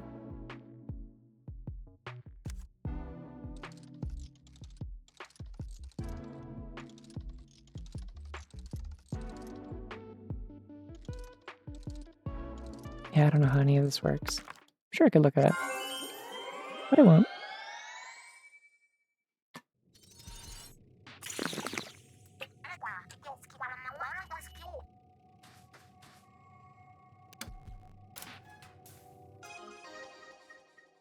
Ooh, stringer. I'm not going to use that.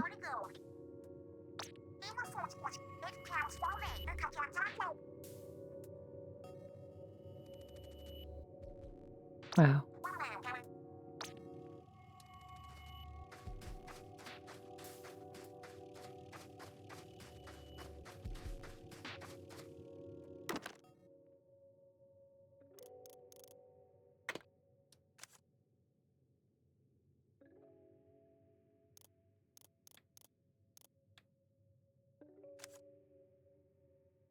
All right, what are we going with this time?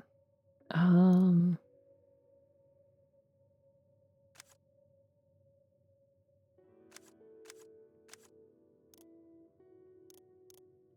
try Brella. Why not?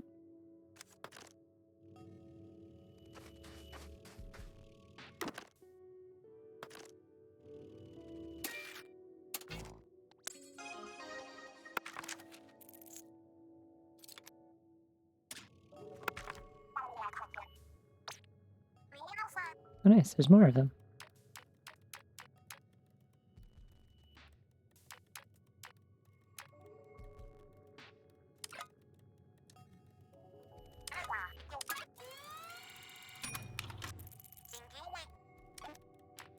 I'm going to turn up my broken armor jump. I think. This does get quite a bit better if you upgrade it. And max armor. Just that picking up more of them actually does something.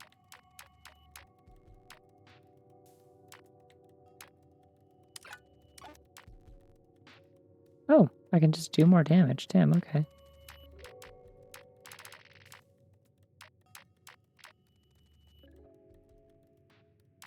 Doesn't look like anything else is new, though.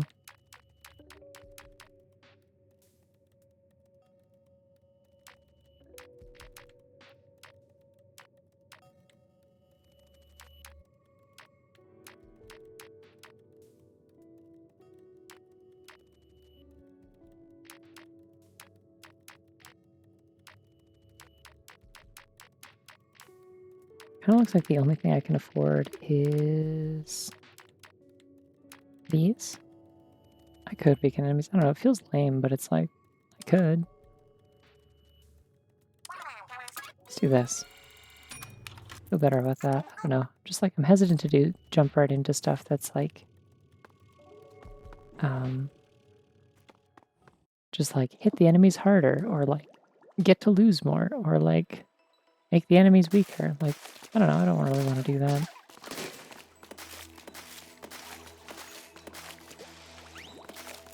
Just seems like the least interesting option, you know?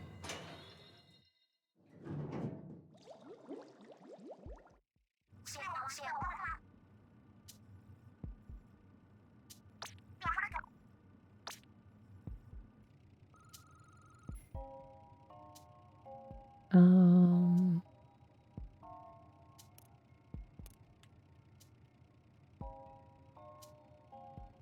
that's interesting. So it turns it into like the undercover umbrella basically, except you can make it better. I don't want that for round 1 though. I want this. So yeah, like I've beaten this before. I don't want to go straight for the stuff that's going to make it easy. I'll go for the stuff that makes it winnable, you know?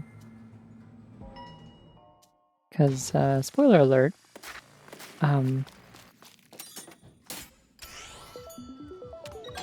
there's actually a, so the final palette that you get, like the final weapon, I'm not saying whose it is or what the weapon is.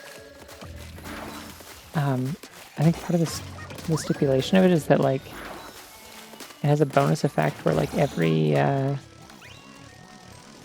it's trying to pull it up. It's funny. Ah!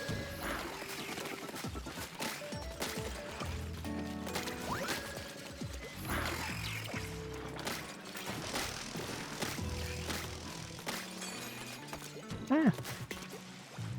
The final weapon is, one that has, like, a bonus effect where, like, for every hack that you have active, you lose a bunch of,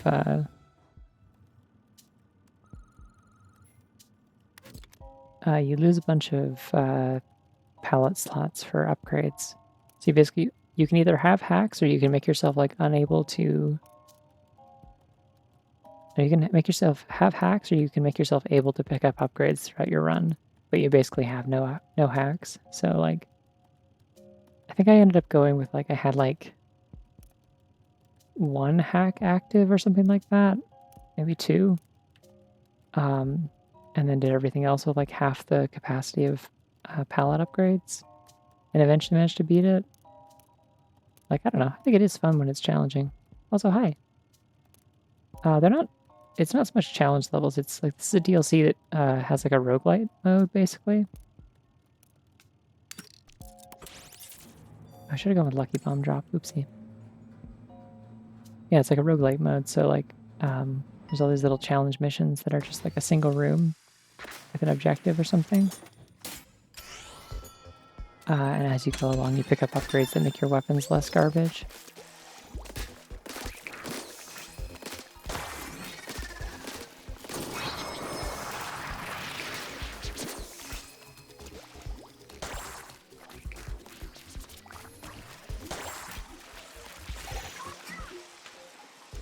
Okay. These low barriers seem to just kind of make it fall off.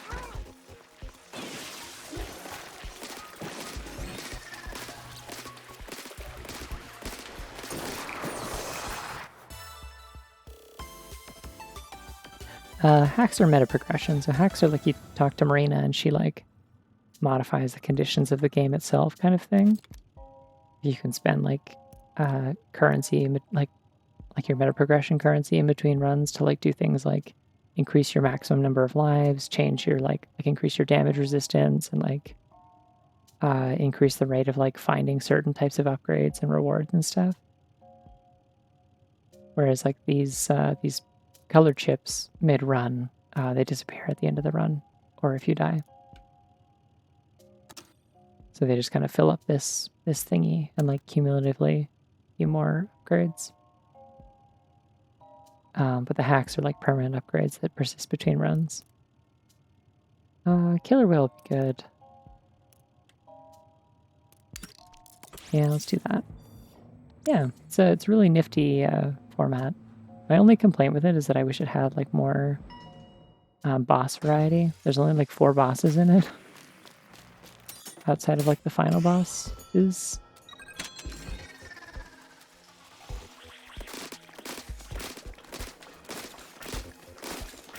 Realizing I don't have sticky ink or poison ink.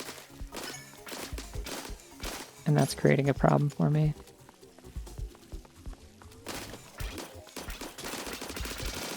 Oh, that's one way to do that, I guess. E.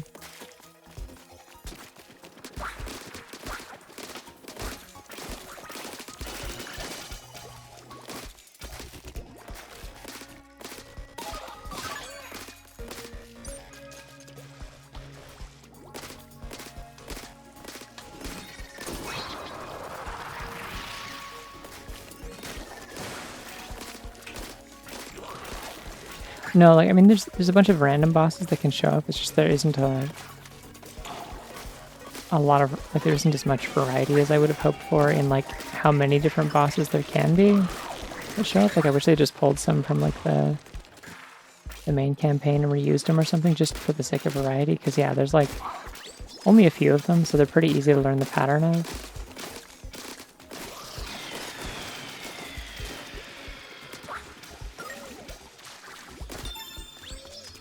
Oh, yeah, I'll take armor. Oh, wait, I have sprinklers. I forget that I have buttons that I can press, is the thing that I often do in this game. I also gotta be using my special regularly because it's,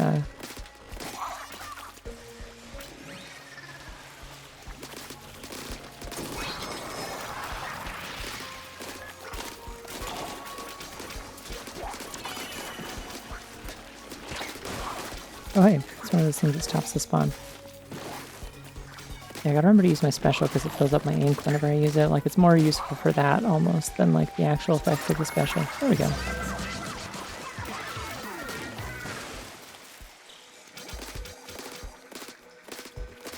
Oh, they're all, like, trapped in there. It's like, there's, like, cracks on it. That's funny.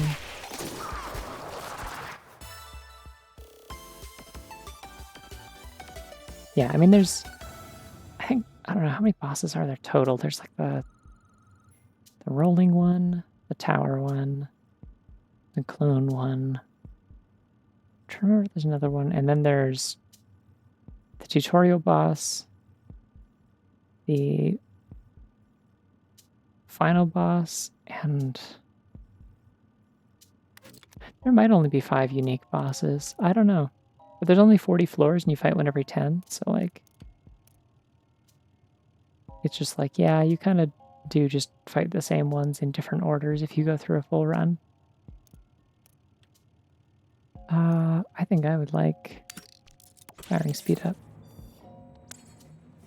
Gosh, the fans on my like first gen Switch are really going right now. This little thing is so warm.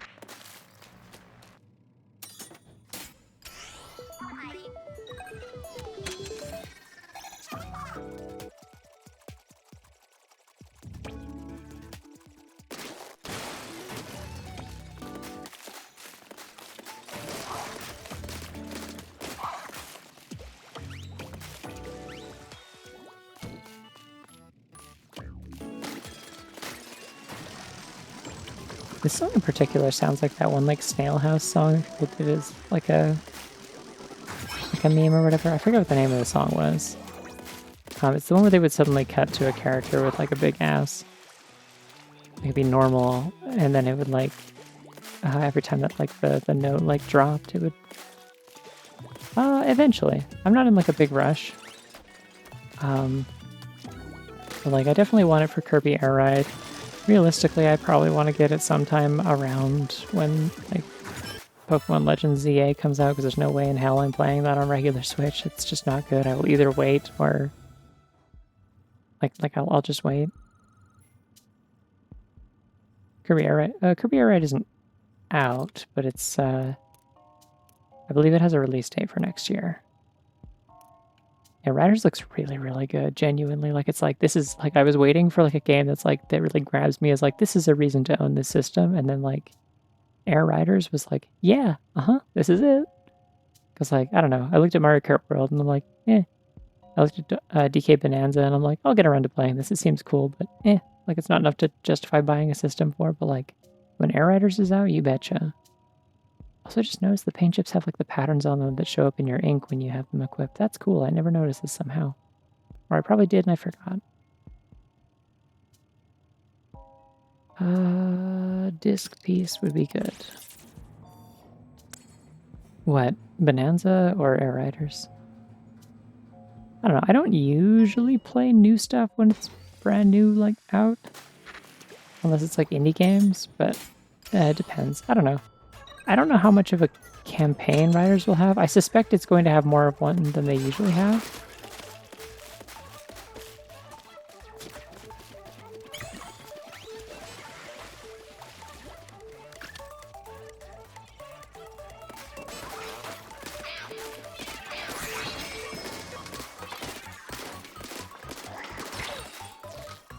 Ah! Okay, this extra jump height is actually coming in handy quite a bit. Yeah, like, I don't know. I have... Not that I'm, like, trying to rub salt in any wounds or anything. I do have savings.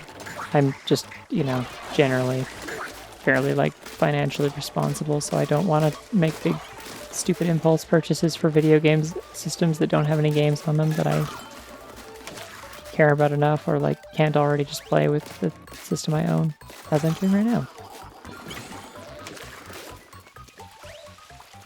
But like if I wanted to, I could buy a Switch 2 right now. It's just it would be really irresponsible, and I don't want one that badly.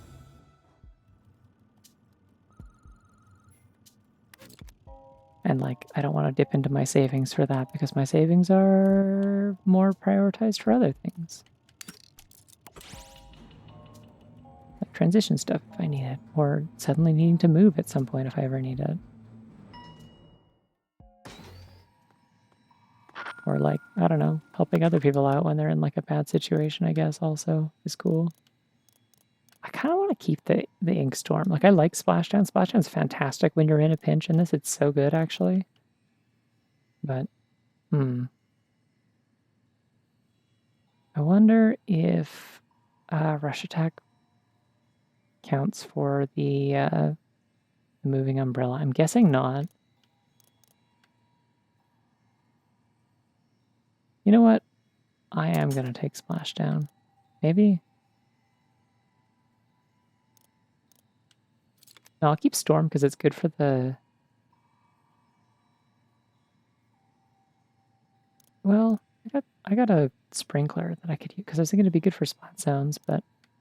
this would be good defensively. And then I can put a Sprinkler in splash zones. I'm going to keep what I got. I'm actually good.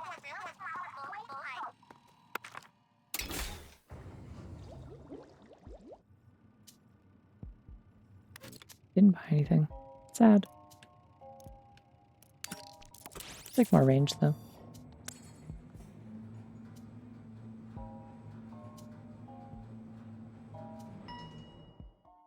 Yeah, I don't know. I'm a little bit disappointed by, like, how few games they've announced, like, having, like, an actual, like, performance upgrade on Switch 2.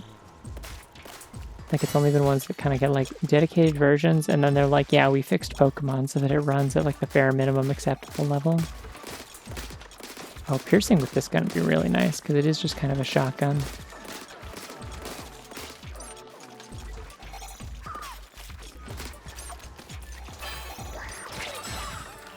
Ah!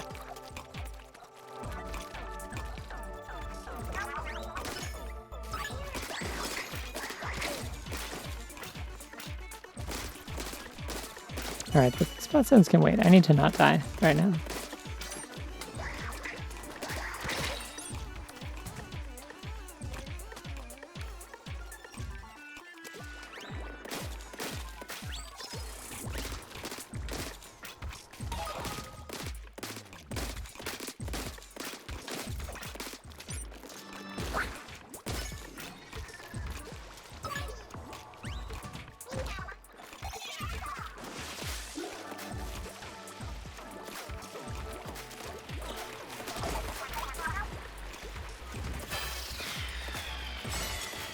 Girl, who are you aiming at? There's no one here.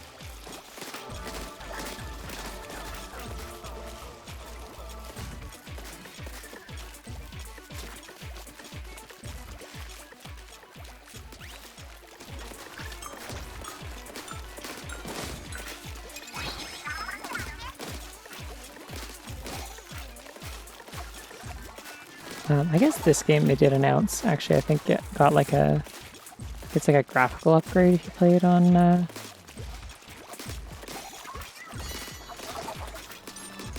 Switch 2. I don't know how significant that is. I think it's more just like lighting and model quality, maybe. Oh dear. Oh, I've died. That was dumb. Should've like landed on the corner and jumped off to keep floating. Oh well. I think I didn't buy anything at a vending machine. Might be able to get another one later.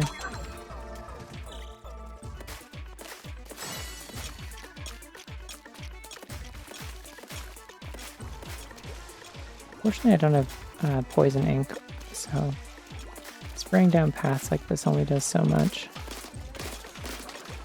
It does like a little bit of damage, but it's not like a lot bit, you know? Ah! This isn't where I want to be. I died. I didn't die.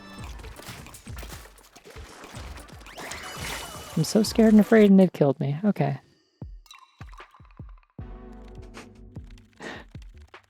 She looks so unamused. Yeah, here's my fucking umbrella, I guess. Don't look at me like that.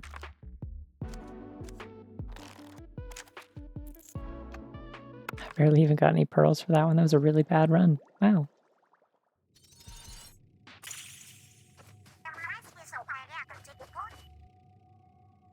Do I want to try that again? Not really.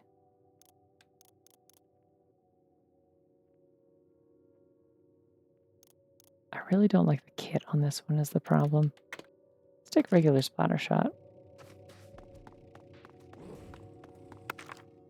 We'll see if there's another hack I can afford.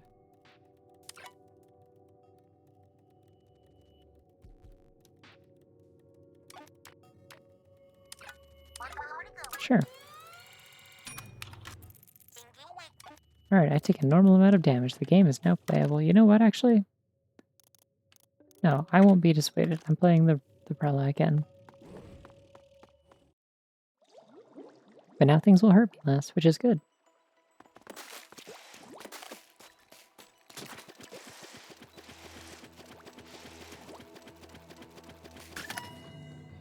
Let me open the door till my umbrella's gone.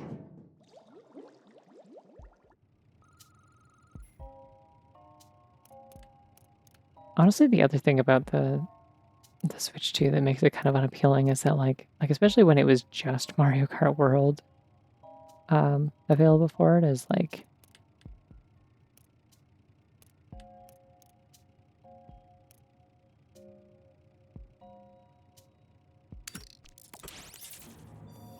I don't know, I don't know that many people that own Switch 2s. So it's like I wouldn't have that many people to play with. I'd be stuck playing with strangers online.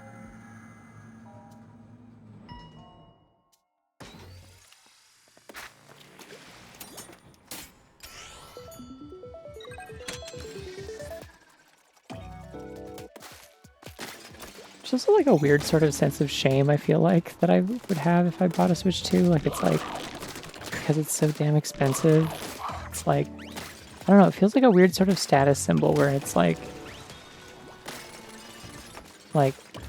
you don't know exactly how well I'm doing financially, but you know I'm doing good enough that I can afford to spend like, I don't know, like, what is it, like 650 God's own Canadian dollars to buy a video game console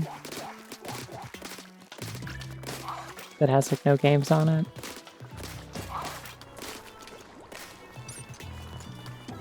In like a time when like a lot of people I know are struggling, and it's like, I don't know. It's not that I necessarily resent people who do have one. I mean, I've kind of jokingly before said like, I don't know what that is, or I haven't seen this because it would cost me $700 to find out. But like,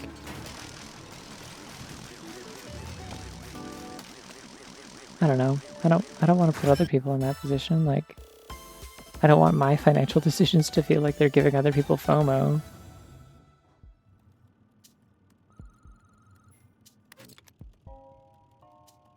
Yeah, that's what I want. There we go. Give me that. Hello.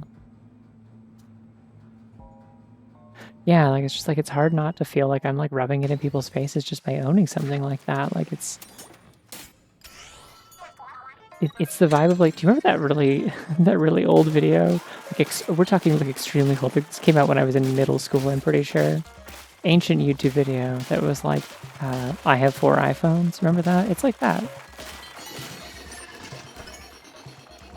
Oh, see, that's the other funny thing. Okay, so I think I've talked about this before on stream. So, like, yeah, tariffs and just generally, like, uh, economies being in the toilet and bad exchange rates and stuff all contribute to, like the Switch here is like, yeah, like $650 or whatever for the Mario Kart bundle.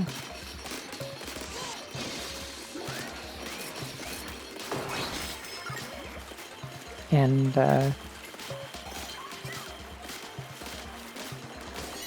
yeah, I don't know. Something about the fact that the number is bigger, even though like it is technically like that is just how bad the exchange rate to Canada is right now. Oh, melon bunny. Bunny showing you the prize watermelon. Enjoy it. I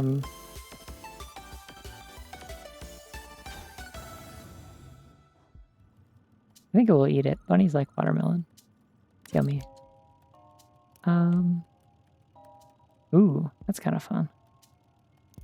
Umbrella cooldown.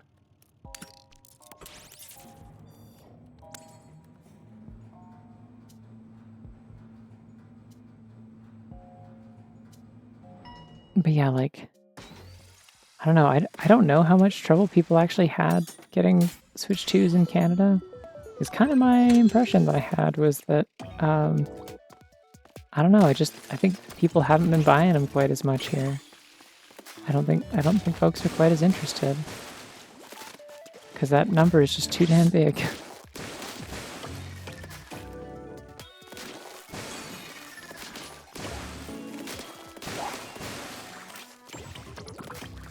Where's the ball? Oh, it's over here. Okay.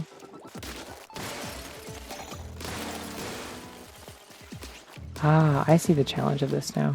It's that all the balloons blast it back up to the top.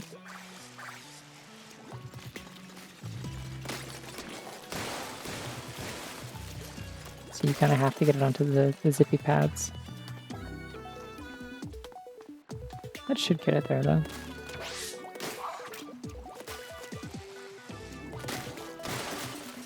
No!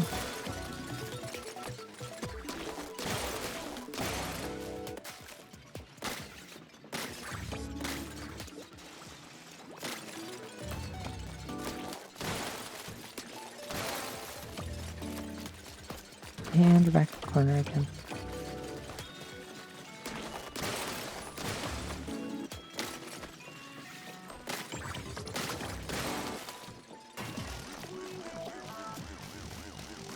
One thing I'm pretty certain of is I doubt my parents will ever get a Switch 2, like, genuinely. Like, if they do, it'll be really, really late, like... Because my mom doesn't really play video games that much unless, like... I mean, she does like Kirby, so there's that, but, like... I don't know, it took them a really long time to be convinced to even just get a regular Switch, and, like... It was mostly only played by, like, my siblings who were still living at home at the time. Oh, like a bomb drop, let's go.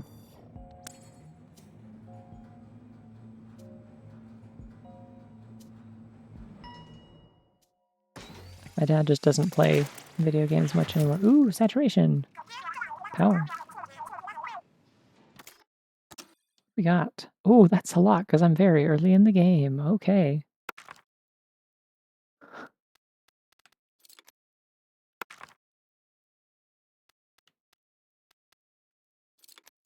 %160 damage. 360% explosion damage. I don't have Killer Whale or any other drone abilities, so that doesn't help me, but I can fire really fast and do a lot of damage. And I have 600% poison ink. All right, now we're talking. All right, let's do this.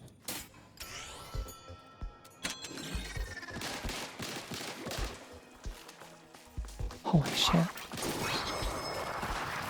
Yeah, this is a joke. This is just over before it starts.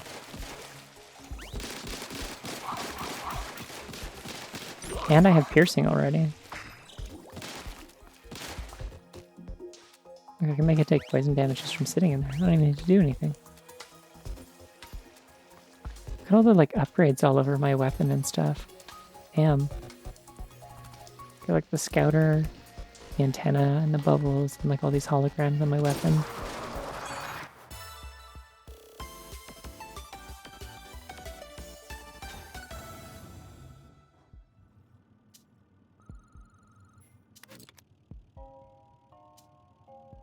Okay. I mean, drone gauge would be great, but I don't have any drone weapons. And I don't have any money, so there's no point going to a vending machine. Don't really want to do a rigorous level. Maybe I will go to a vending machine just to be safe. Being able to buy one thing might be better than going into a level unprepared.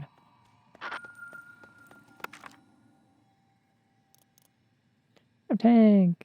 No, I'm good. I don't really know how to use the crab tank effectively, if I'm being honest.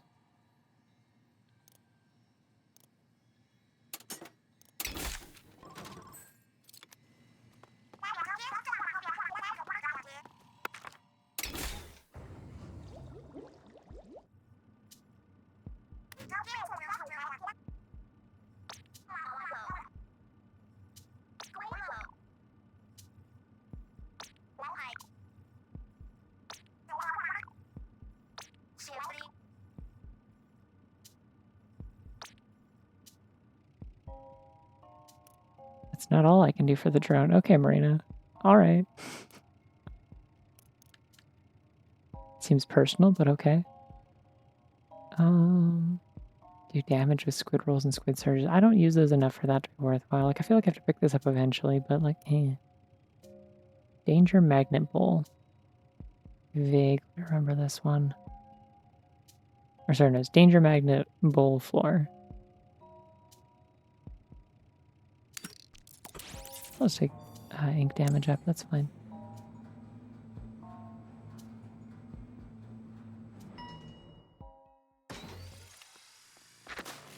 As long as we don't randomly die on floor 6, it's cool.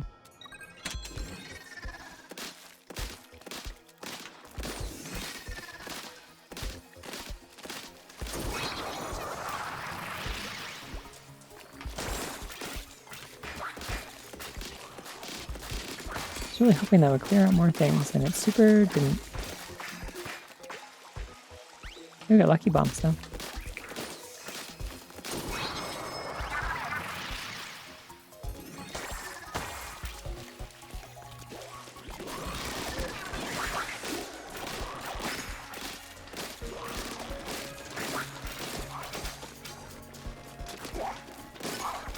I don't like this corner that I'm in, so I'm gonna get out of it. I think they just like ate my sprinkler. That was weird.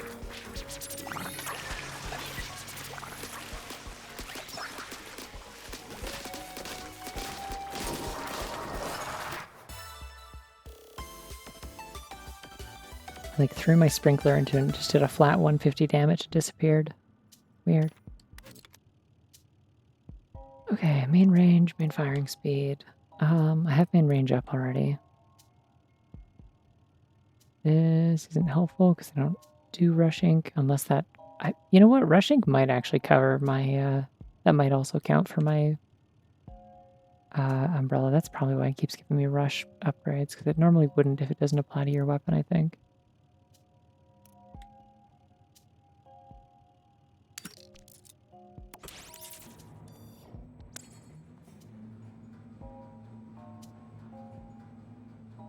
I actually managed to start kind of early tonight, and now I'm like, damn, I don't actually know how long I should go.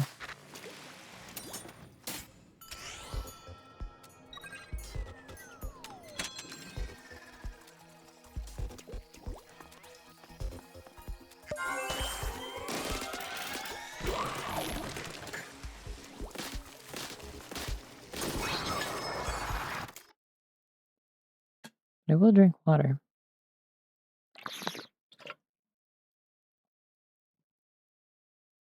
That's easy to know.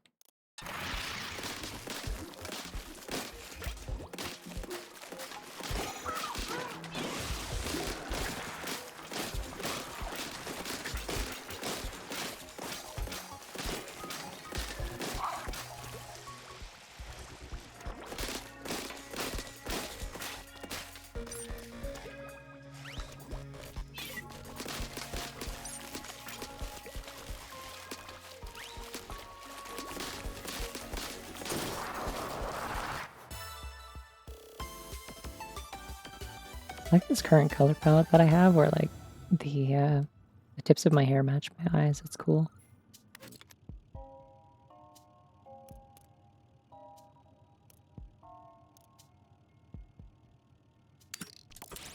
Sure, I'll take a bonus. And a lucky chain boost, that's cool.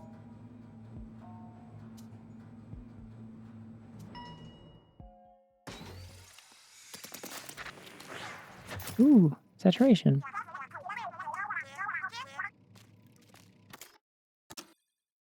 Kind of lucky chips we got. Armor dropping, bottle. They're all just drops mostly.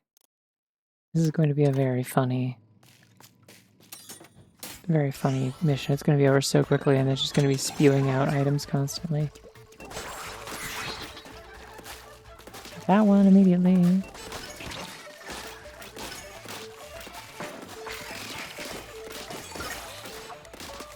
Yeah, everything's dropping bombs constantly. This is funny.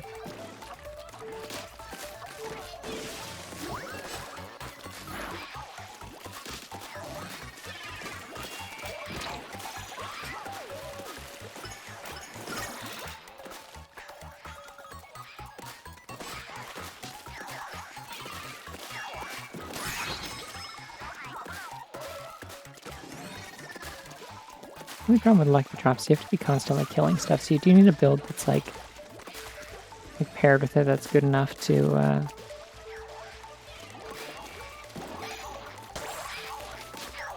right over his head, damn. You need a build that's like good enough that you can actually consistently mow through enemies pretty quickly. Otherwise, like lucky chains don't really like help you that much.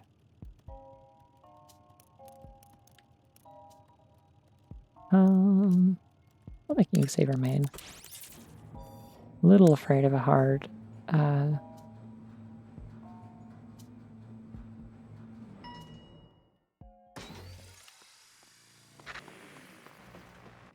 hard spot zone stage, but it'll be fine. It's early game.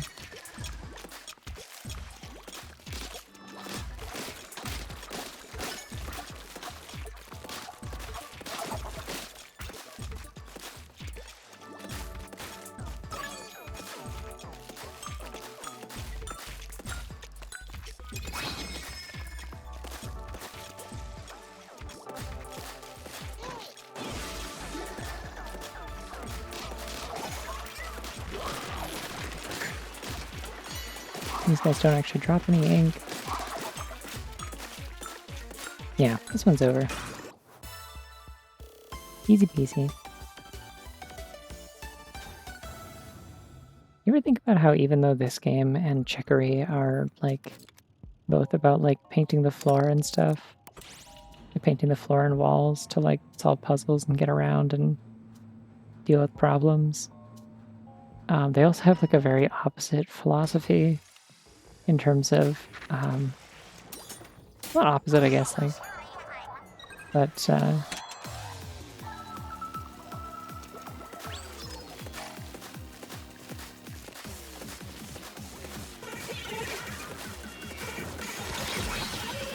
of my face, thank you.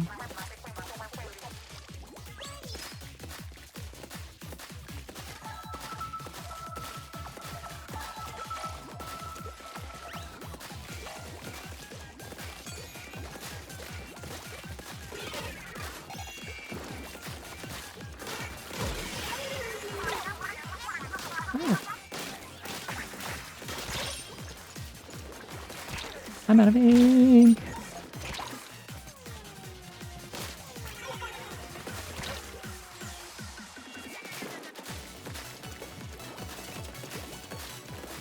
dually main. Come on. Anyways, what was I saying? I don't know. I'm always saying things.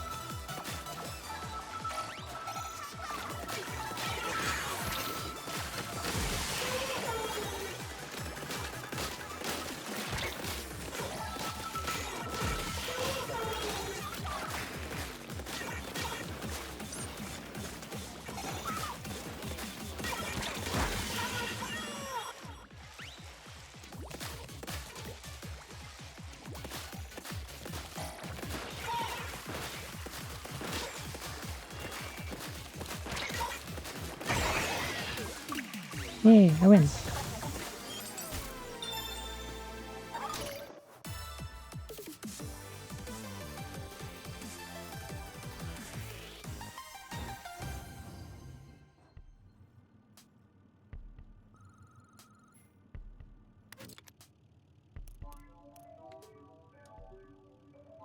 Could get another relic cooldown.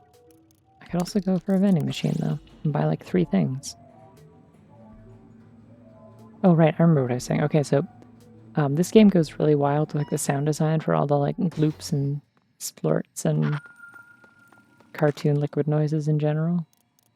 As like a form of feedback. Do I want a curling bomb more than a sprinkler? Maybe. I don't know. I've been getting some use out of the sprinkler, to be honest.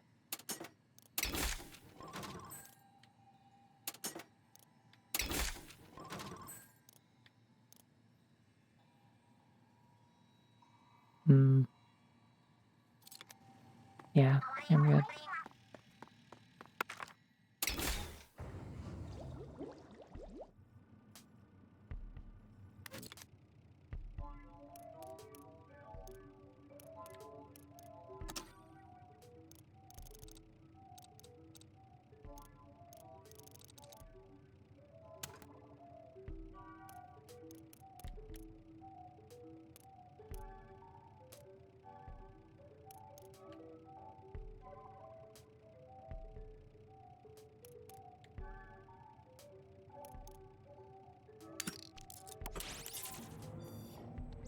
Yeah, this game has like all these like splattering paint noises and stuff, and then like Chicory also has a lot of that because you're also like, painting stuff with a brush and whatnot. But it's specific. Oh, why am I purple? When did I become purple? I guess I'm purple. Okay. I love being purple. I'm just confused.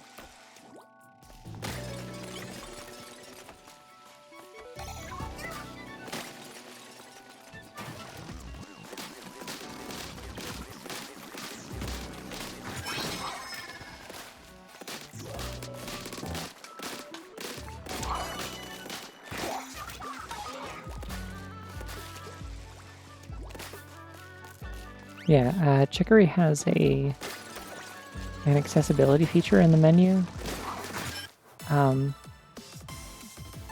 It lets you like turn off all of the like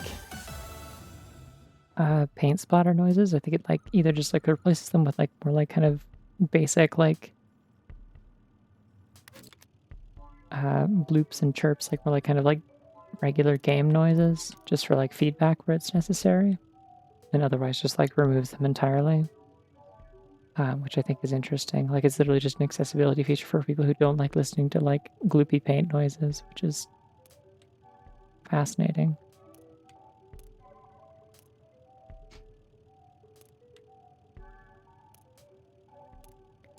I think I want more splat bombs because they're funny, and being able to like send them out constantly is great. I once had a run where I had like a million, like I had a really good like, just I had a ton of drone parts, and in particular I had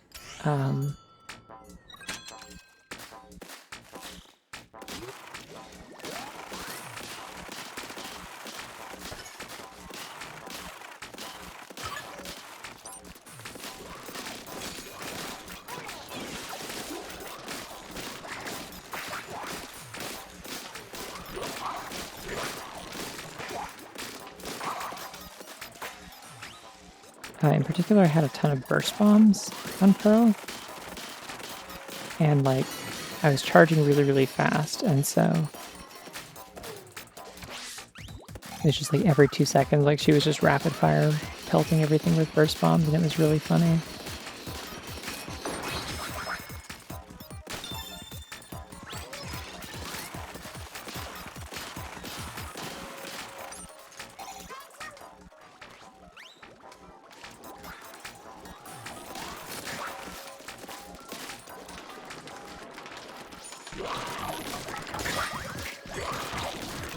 Oh, this was a mistake. I made a mistake. Everybody makes mistakes, and it's just one of them.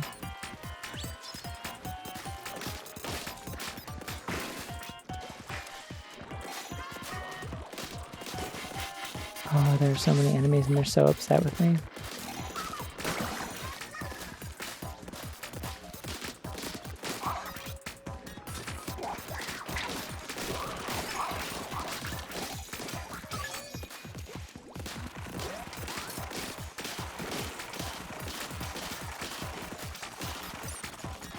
Honestly, given the chance, I might actually just take that that one chip that turns it into the undercover umbrella so I can keep firing rapid fire by just holding the thing, because having to like mash the trigger is not great for my hands.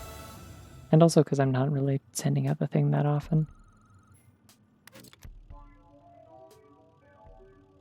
Killer Whale could be cool. Lucky Bomb Drop more often would also be cool.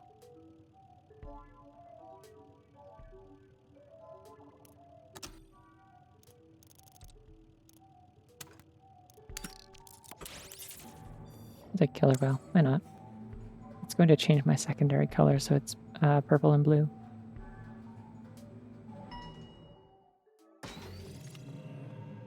Ooh. That is the opposite of how I thought it was going to be, and it looks really, really nice, actually. This is extremely my aesthetic, like, especially circa, like,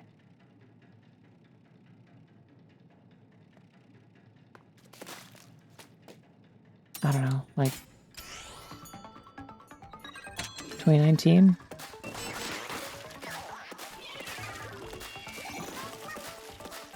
I like how they, like, you can see them, like, racing around through the dark. That's sick. Oh, yeah, the glow-in-the-dark effects again. Yippee.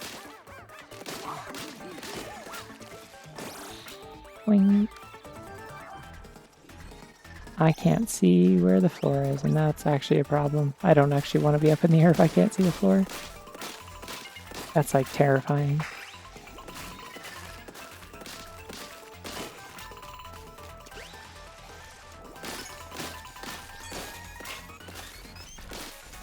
I'm not really that afraid of the dark.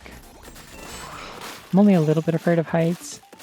But you put those two things together, where it's like, I don't know where I am and I can't see anything because it's dark, but I sure do know that I am very high up and I don't know what's below me. Like, yeah, no, that's terrifying, actually.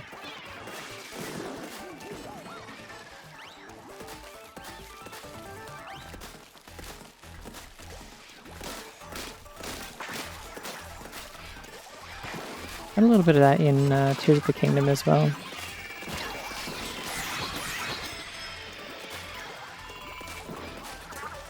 Like fooling around at the depths, and then you like start paragliding into an area you haven't lit up yet.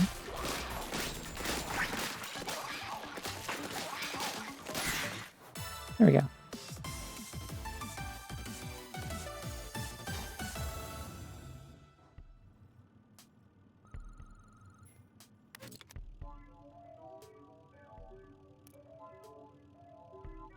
Yeah, I'm gonna take it.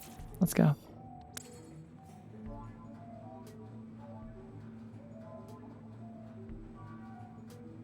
Although having this, I also kind of wish I'd taken the curling bombs. Oh well.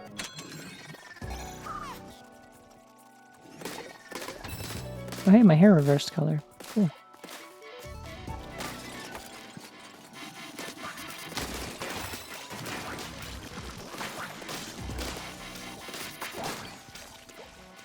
Ah, damn it. Well, I guess this one's going down here.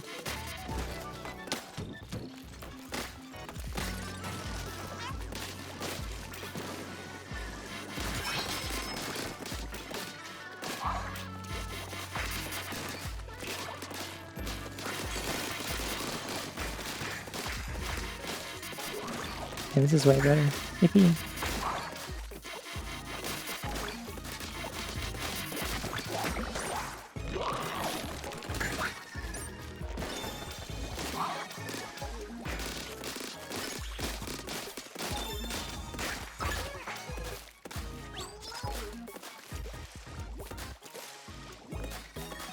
It's a really nice shade of purple too. It's like kind of a periwinkle.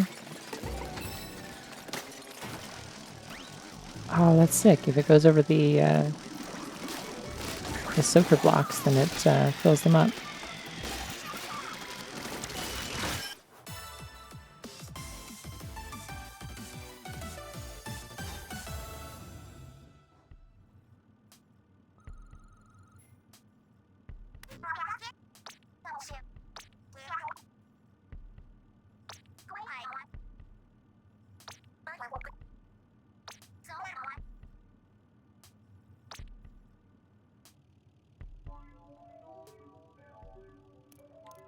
I don't know if I necessarily want shot spread reduction on my, shotgun. I think the spread is kind of the point, but it could be good, I guess, combined with like the piercing that I have.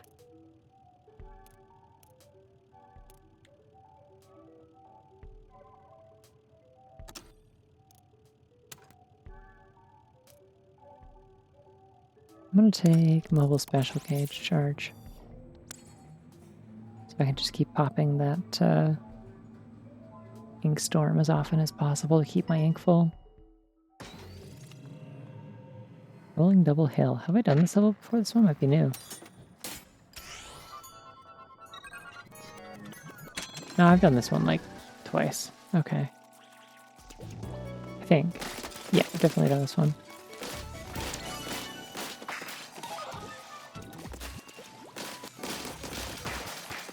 I don't remember, I can just hold the button now if I want. If I just want to have a shield.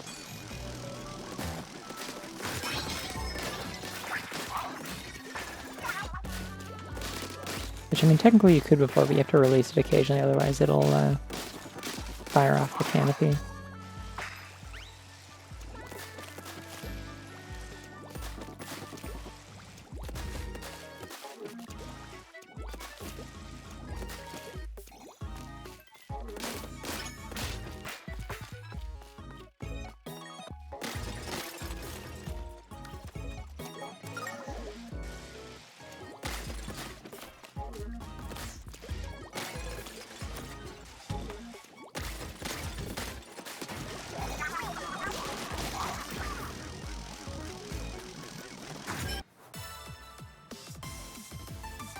I almost jumped off the edge as a joke, and then I like hesitated. I'm like, no, actually, I don't want to commit to that. Something could happen. That'd be bad. I mean, it wouldn't kill me immediately. Having the thing where like you take damage and bounce up into the air does mean that like it rescues you. I'm gonna go to a vending machine, see if I can switch out my special or my sub weapon. One of the two.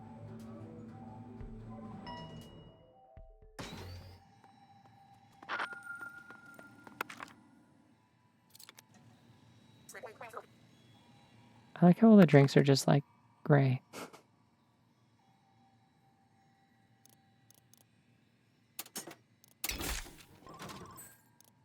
I don't think I really want Kraken.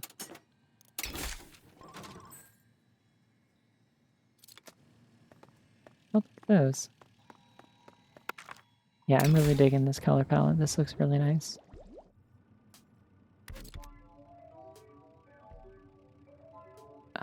Poison ink is good. Main damage distance would be cool. I get even cheaper splat bombs. I'm gonna go poison ink though. That one really always pays off.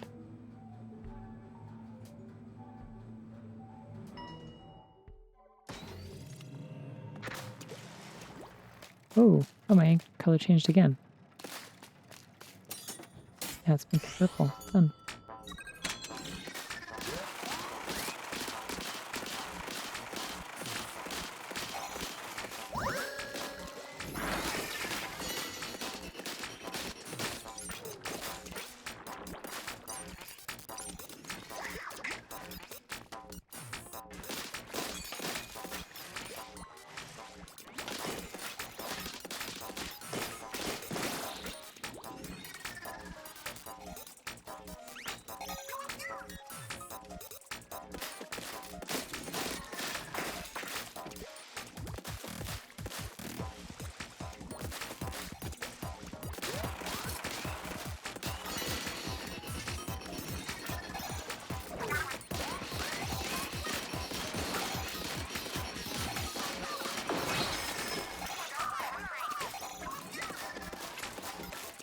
How did I drop the ore? Why did I do this?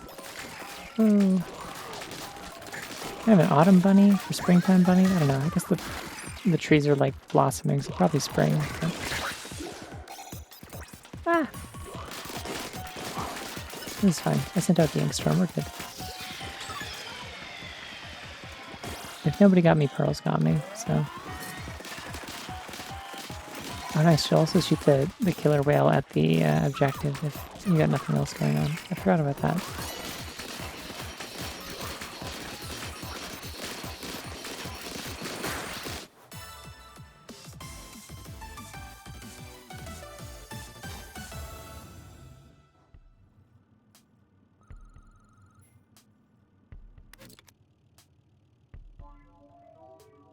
I don't want a rigorous stage if I can help it. That's really not worth it. I'm gonna take sticky ink. Is this it said bombarded constant? This is like the one where you're on a lower level and all the bomb guys are throwing stuff at you and you use splat zones. Okay, I got a saturation now. I have little like things on my boots. That's kind of cool. What does it look like? Run speed up, rush attack. Okay, well I don't have that anymore anyway. Rush knockback. So a lot of these are useless. Like this is like 5 of them, but still. Mobile special charge, mobile drone gauge, mobile ink recovery. Cool.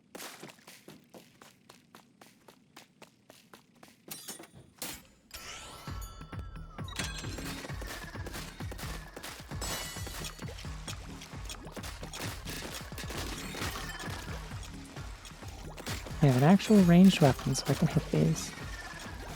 Love to see it.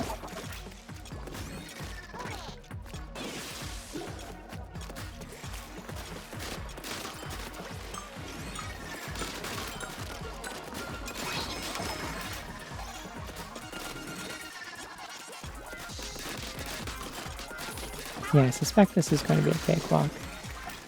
This has really good range, I'm noticing.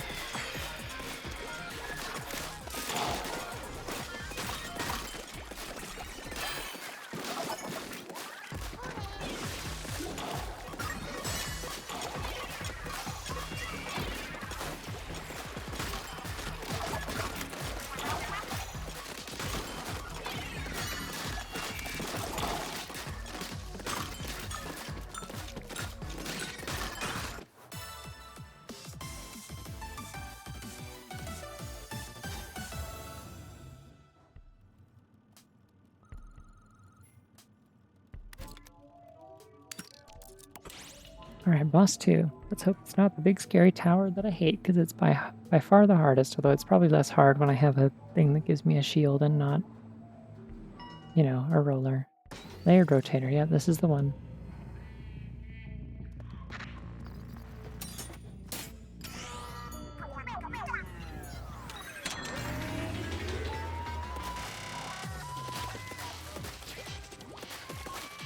I need to avoid the searchlight, but I think in the meantime I'm gonna spray a bunch of ink everywhere. Just to make a mess, because I got toxic and sticky ink, so...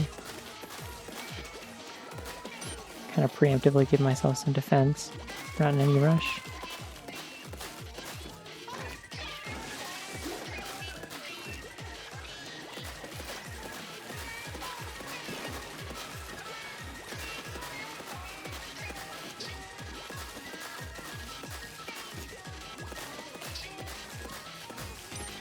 This thing makes quite bad noises that I don't enjoy.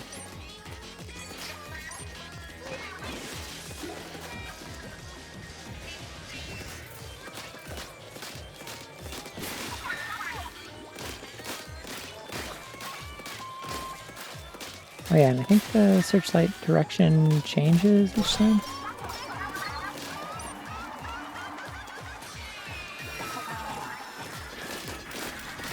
Remember this boss being really funny if you have a good charger build?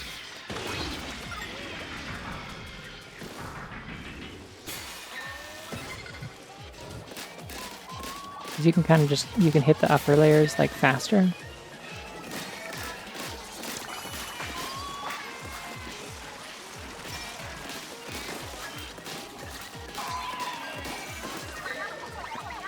completing this song CD in this level actually does.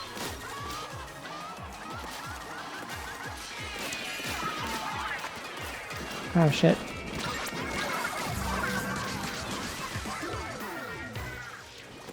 Alright, I don't know what that did, but we're going with it.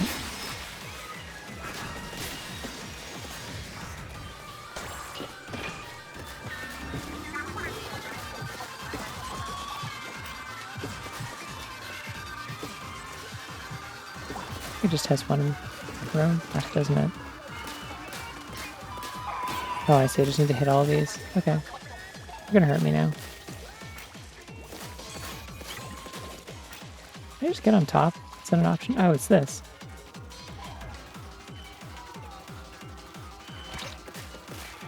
No, it doesn't like it when I do that. Anyways, go on.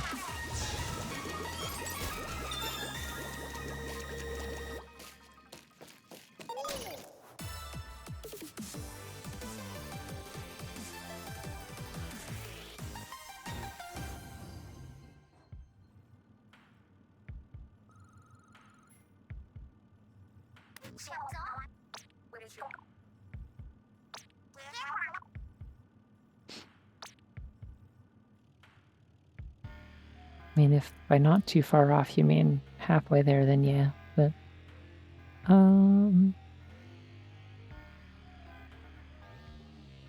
yeah, I don't think this helps me unless it counts for like just holding it while my shield is out, I guess, but I'm gonna take the vending machine again.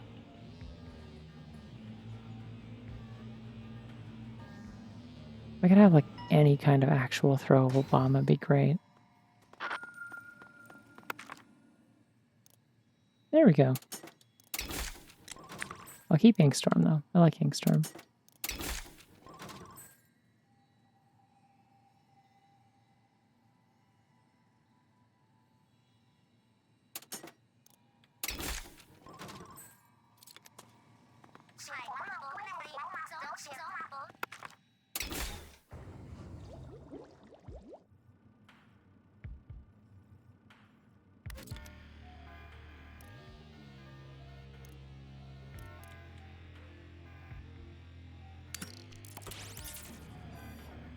I like how the colors in the elevator get like a little more saturated and like gloomy. Oh, I see. It like reflects the section of the tower that you're in because this part is purple on the map. I see. That's kind of cool. Also, I'm blue again because I picked up a bunch of drone thingies. This is a new level.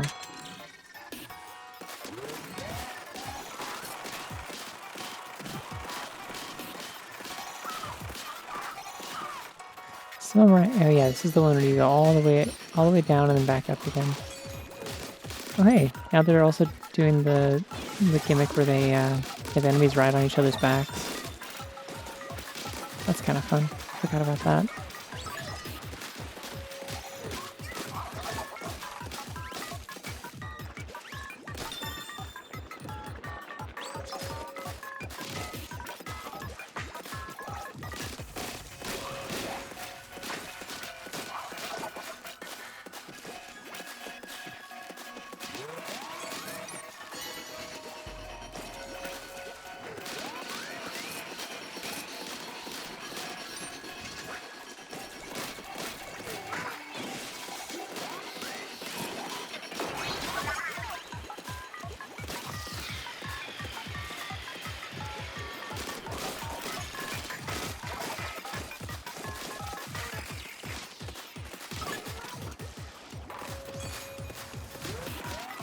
I wonder if picking up the little special gauge canisters while your special's already out, like, just increases the duration of it. Not sure. Yeah, it's probably in the wrong direction. That's okay. It'll get it done.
Yay. Wasn't sure I was quite gonna do that. I thought I was gonna have to run away. Cool. I am almost maxed out on drone splat bomb. She's throwing those things all the time. I guess this is one of the... Oh, that's cute. Marina's palette has an affinity for getting a lot of upgrades for Pearl. That's cute. Hadn't noticed. I don't think I need to increase my special gauge charge. It charges pretty damn fast already.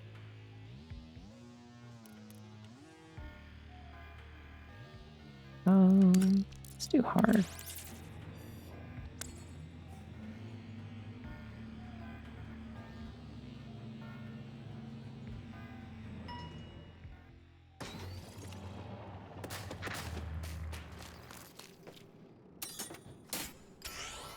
I'm a little scared because this is one of those levels that sends like endless like arpeggio enemies at you. It's fine if I can keep my ink up because I can just keep doing this.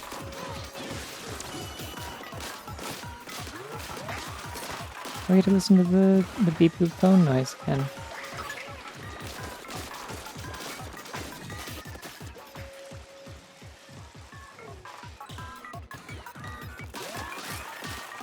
Oh, I see. Okay, if you pick up a special charge canister while your special's already out, it seems like after your special runs out, it'll automatically charge back up over a few seconds.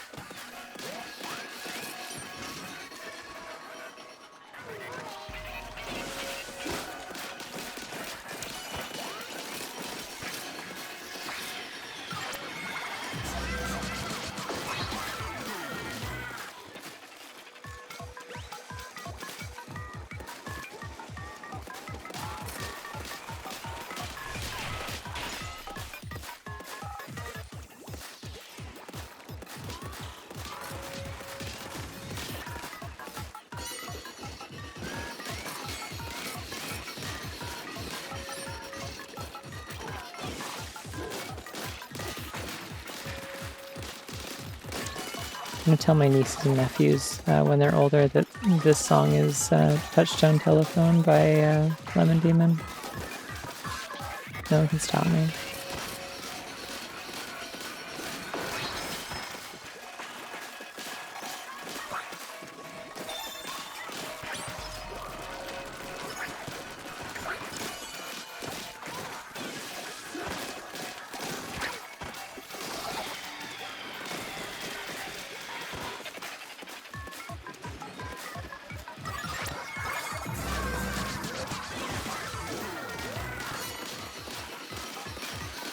Yeah, I think this is over.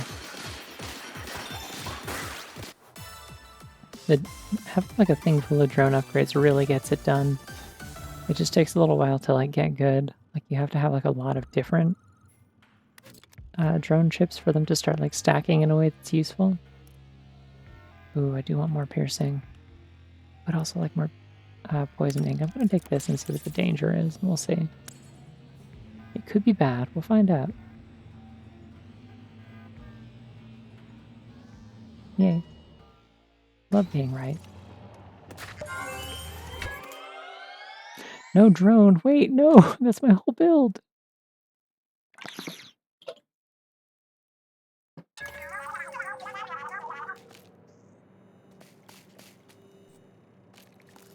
Oh, her little stun animation looks so sad. That's not fair. You can't do that to her.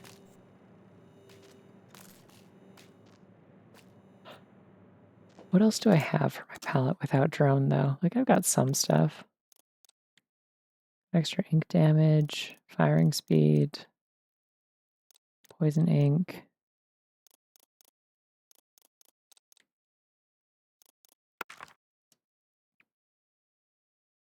Oh, nice. That also affects everyone when it's broken. Okay, so that one's still beneficial to me, even if I'm not launching the canopy.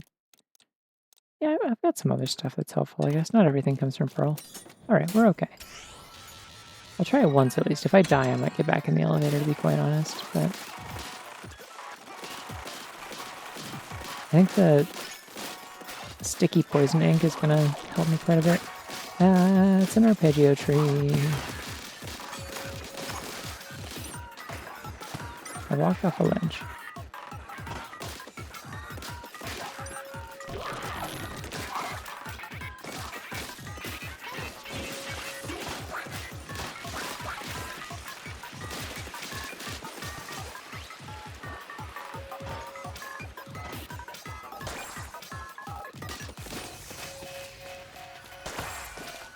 I knock these into each other and they're not really a big threat. Wait, those don't work because I don't have pearl. Shit, so those are useless.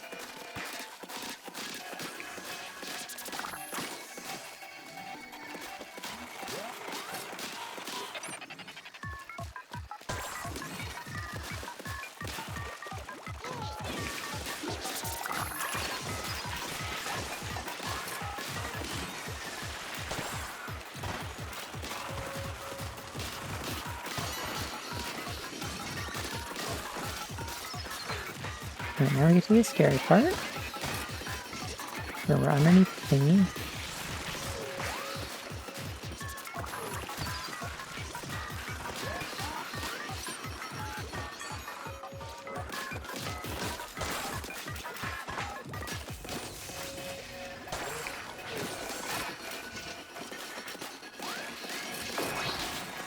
Yeah, if I can get one of those like cracked so that it's able to be used by me, then we're like in okay shape, I think. There's a lot of guys down here. And they're under shelter, so I don't think it's going to help me.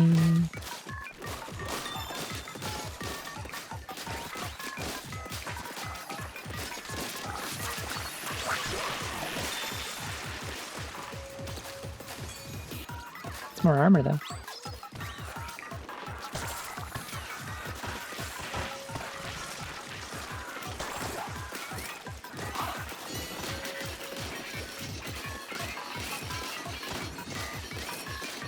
Alright, this is fine, we're cooking. I'll throw that out just so it'll deal with some of the arpeggios maybe.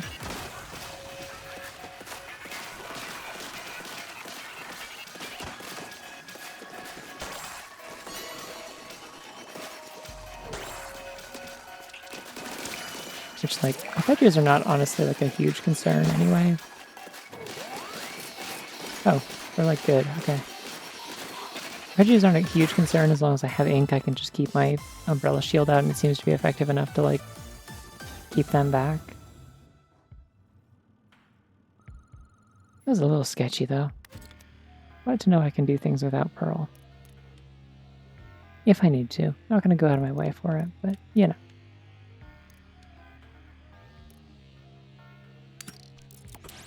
Let's see what the bonus is. Hopefully it's saturation, not just you get extra money if you do some sort of arbitrary annoying thing.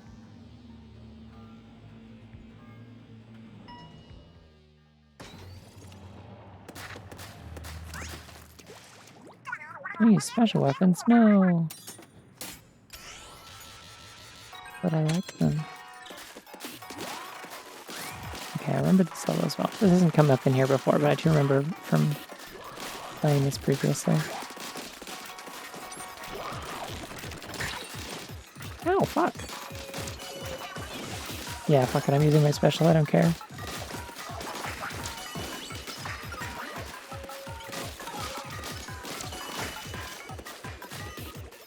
Those CDs sure are coming up more often. Alright, where's the tower? Let's make use of this while we can.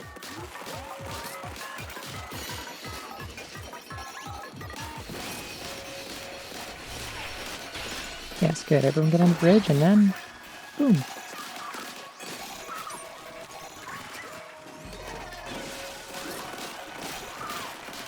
See, I mostly want to keep using my specials even though I get a bonus for not using them, just because like they refill my ink, which is really, really helpful when I'm running with this strategy, you know?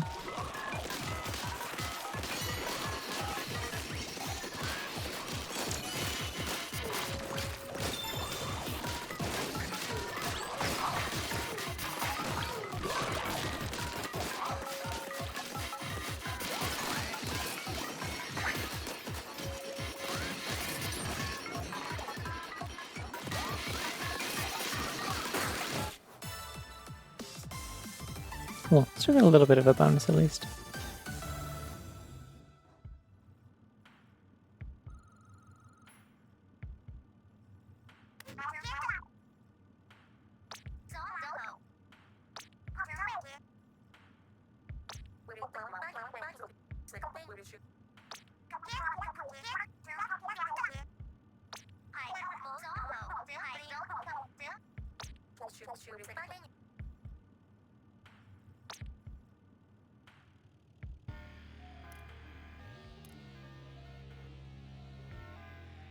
Knockback would be cool, especially 200% knockback. Yeah, sure, why not? Scared by the little triple question mark thing there. Implying this is another level I haven't been on before. Oh, the bounce pad one. Never mind, I'm no longer scared. This one's funny. This is a jokes floor. Also, my ink is really pretty again.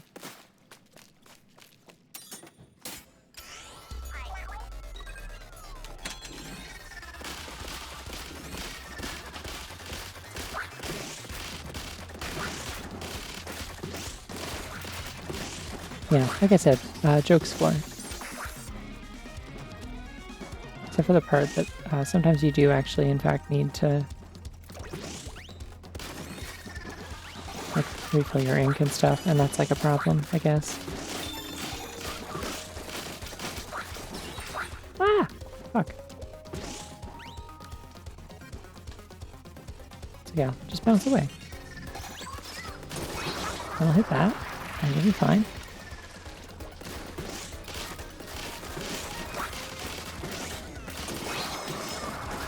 I'll hit that, and you'll be fine. Eee.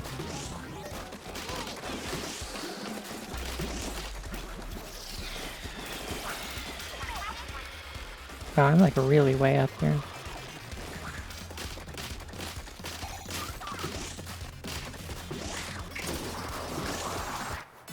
I did it! This floor can be really scary with some weapons. Like trying to do that with a roller is a nightmare, as you can imagine. Or a brush for that matter, actually. Ooh, max lucky chain would be really good. That means if I keep killing, I can get like double item chance.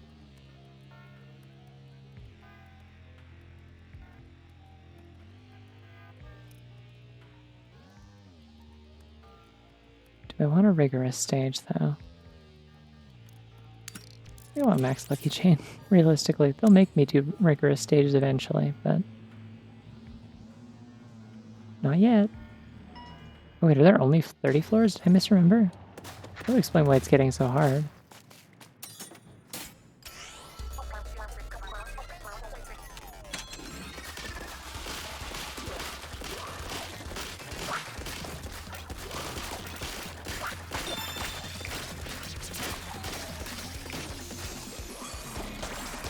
Just gonna push that for all of you.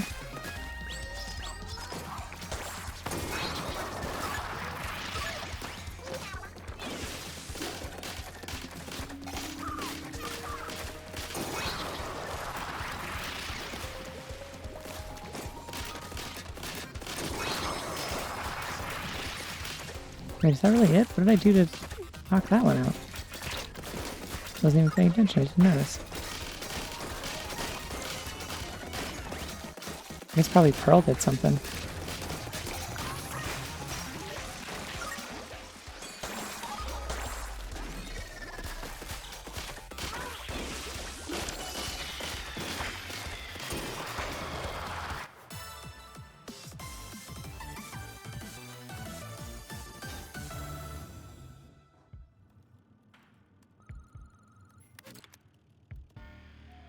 Okay, I have a lot of money. I could go to the vending machine.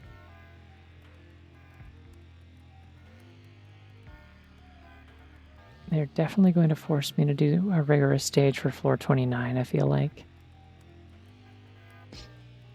Man,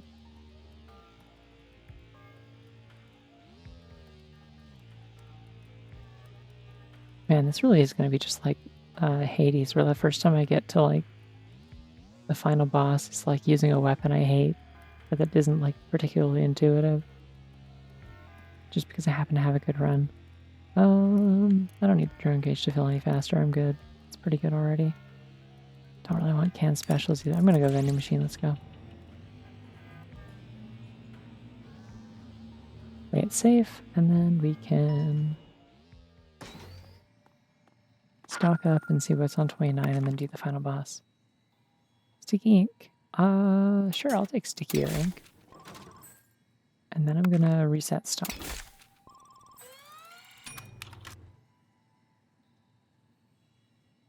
Yeah, okay.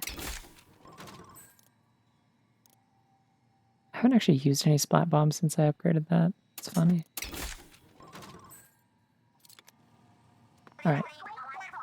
Let's roll.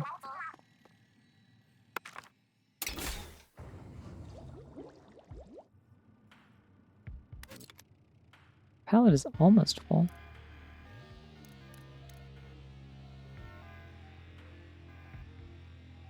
This one has danger, this one has bonus. I think I know what I want.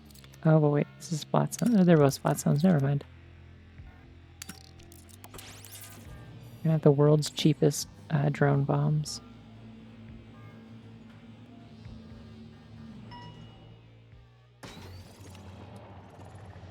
Oh, I remember this one.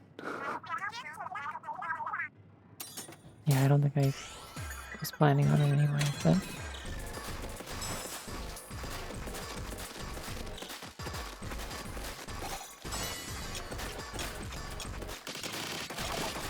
Yeah, this one's evil because you can't ink the floor in the middle, basically. That's mostly it.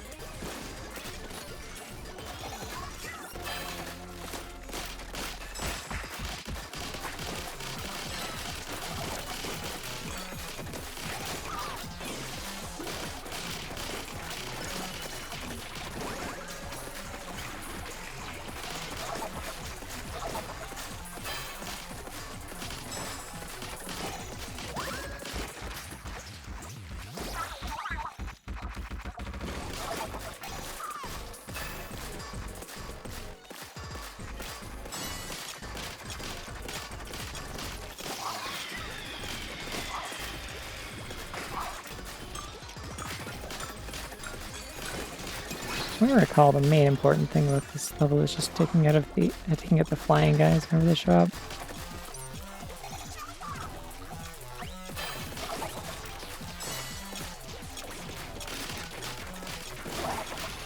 They're really like the only ones that really ink that much.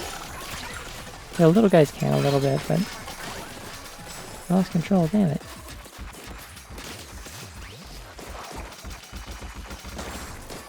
Literally so rude to me, stop this.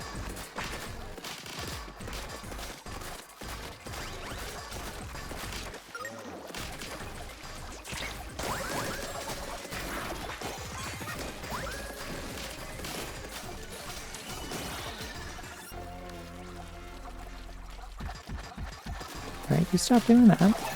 Please, thank you.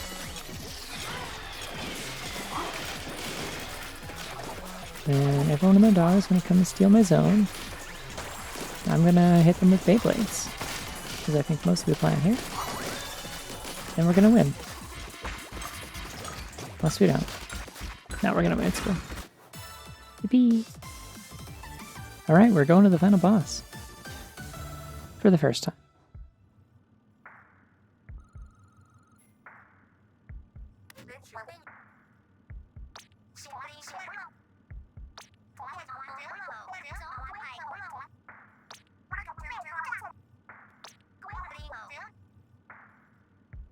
Wait, I just remembered actually the boss is different the first time you fight it. And it's too bad though, like most people I feel like have probably like fallen asleep or lurking or whatever at this point. Because this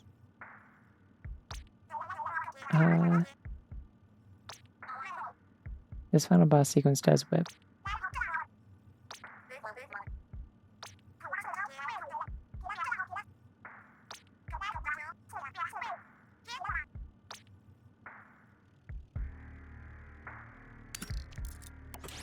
I mean, I might die and then I have to try it again, so that's fine, but, you know.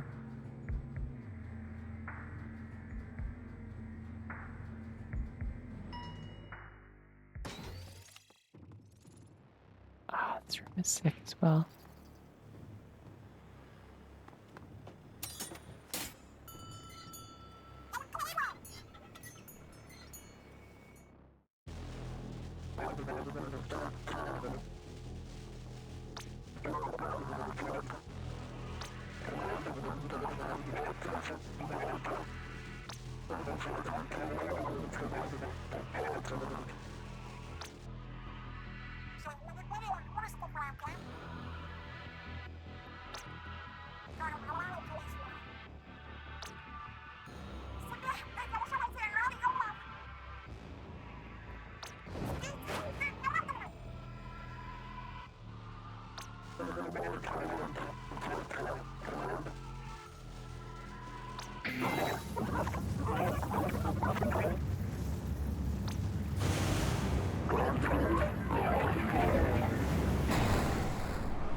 Yeah, this boss is cool.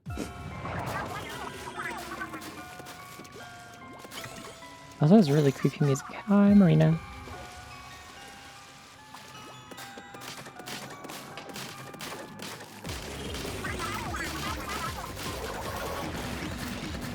It is also still synced to the music, in case you had any worries that they wouldn't do that gimmick again.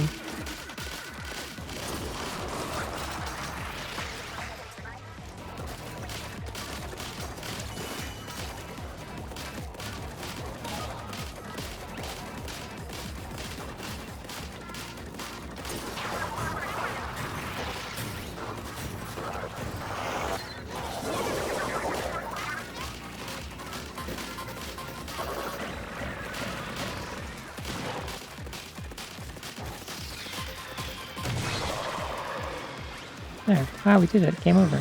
Great game, everyone. No, I'm just kidding. It's multiple phases. Of course it does.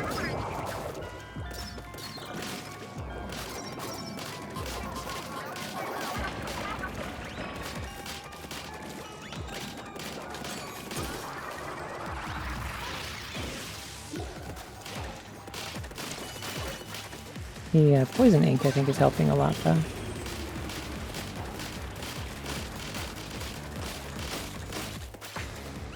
I don't know what it is about having damage numbers on screen. It really feels nice in Splatoon. Like, it's just all the different, like, kind of splatter effects and, like, tick damage and stuff like that. And being able to, like, actually visibly see it do damage values so you know how hard you're hitting. It, like, feels good. Stuff is really hard to gauge in regular gameplay.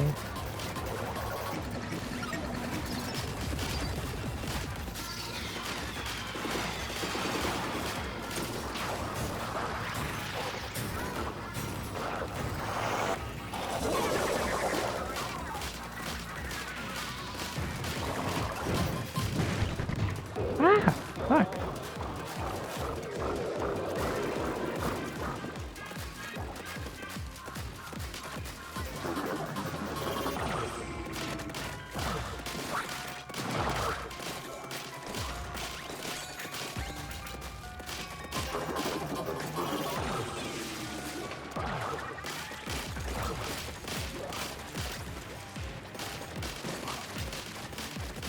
Alright, come on, you're almost there. Go down. There we go. Let's try and ink these corners and stuff so that the when the portals respawn, they take poison damage.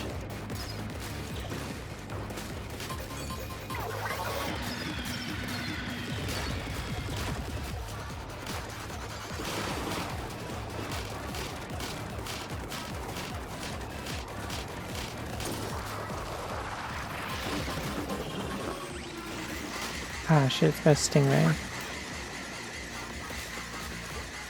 That's not fair. I thought they removed that thing and, oh, I love the, like, bits of static in the... Never noticed that before. It's, like, not pure black ink. It's, like video static. Oh, yeah, there's Marina. Hi, Marina.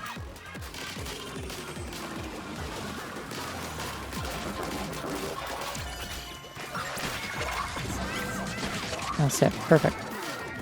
I did a lot of damage to the portal, too. Nice. Stop running away from me.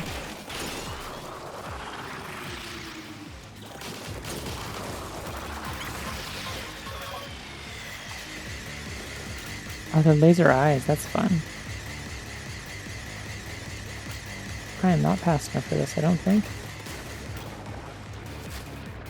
Here's the last one. There it is.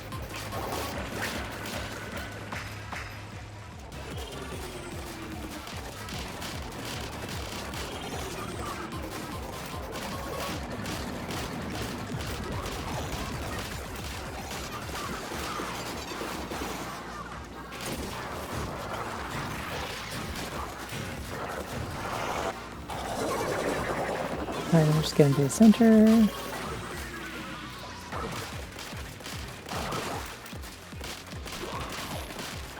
Maybe this is actually a good weapon to have for this fight. I don't feel like I ever did the,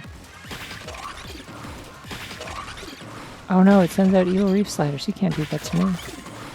Reef sliders are my friends. Look at the way they're shaped.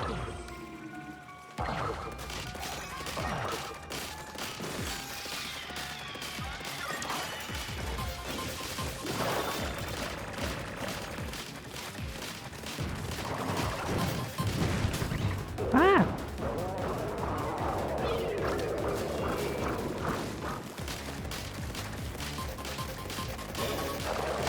Come on. There we go.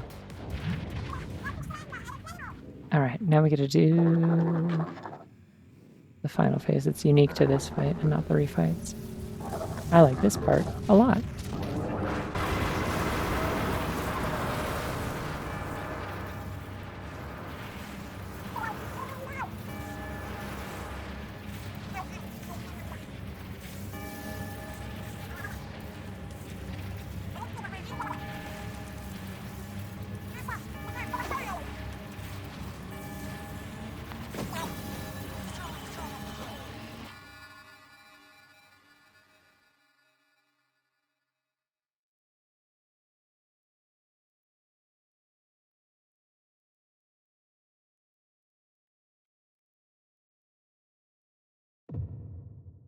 Oh. I responded to button inputs.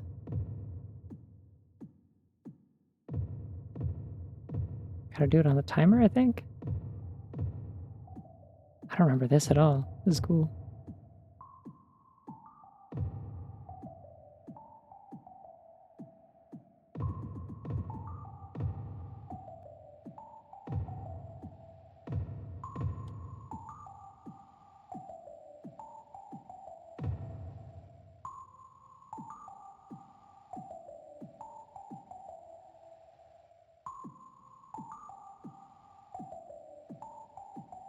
I don't know what timing is to do this on.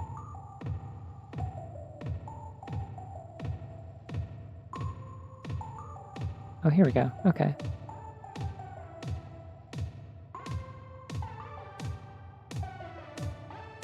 Has like input delay. Probably because of my capture card. Promise I used to be a percussionist so I can keep a beat.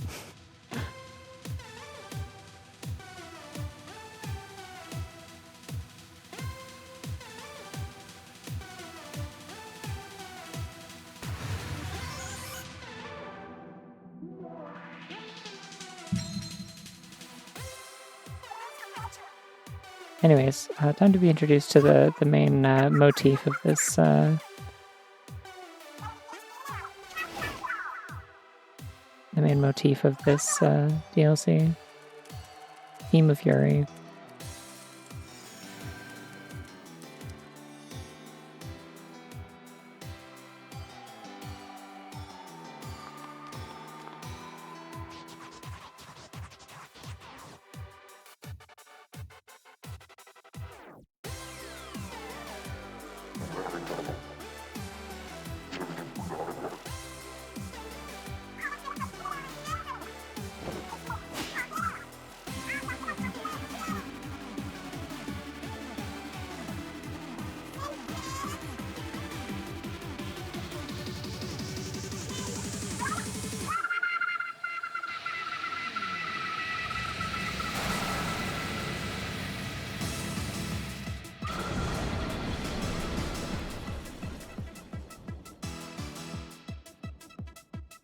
This song whips, by the way. If you liked the theme from the end of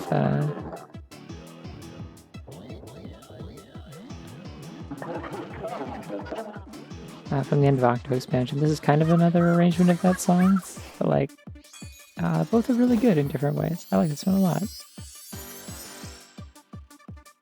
I think it's cool she can just do that whenever she wants.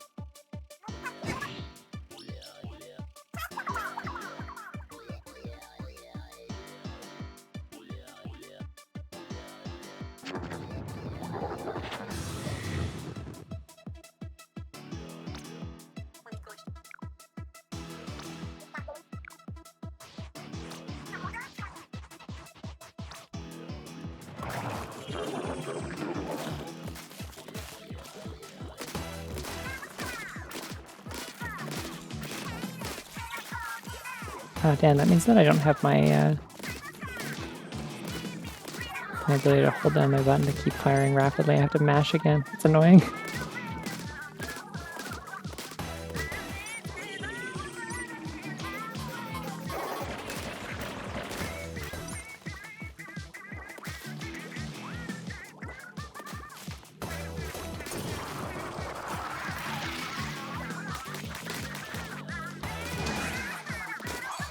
Oh shit, I'm like really fast.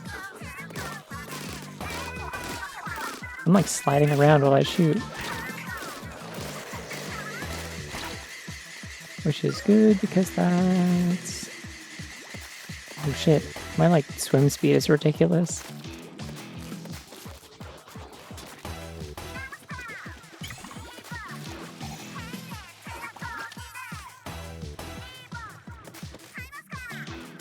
They're luck chips, right? I guess I can strafe like a maniac in these, which is nice.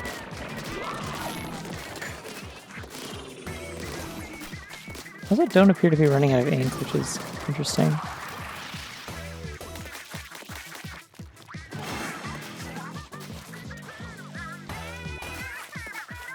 Not the most useful combination of starting chips to have. Let's go for these.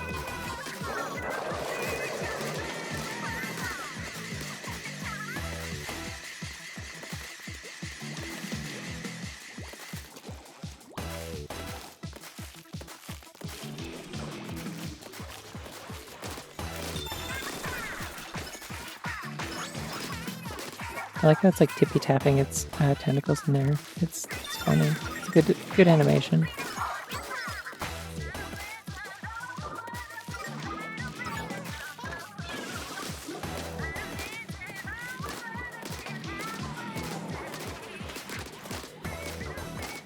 These are range chips, right?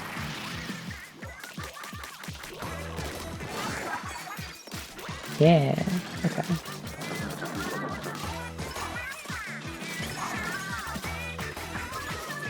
Not sure what those are doing, but they're doing something.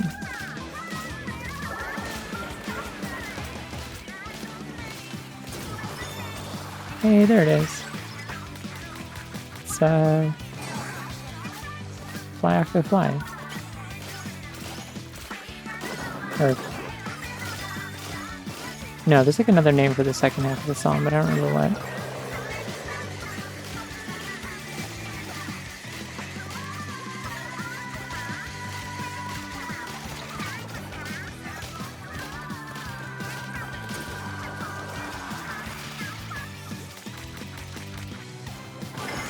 Alright, there's power chips. Now it's gonna be over in seconds.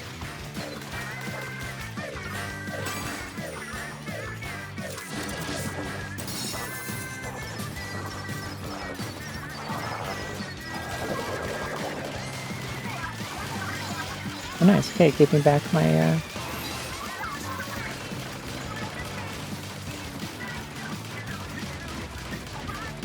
keeping my oh, I was doing something over there, hello.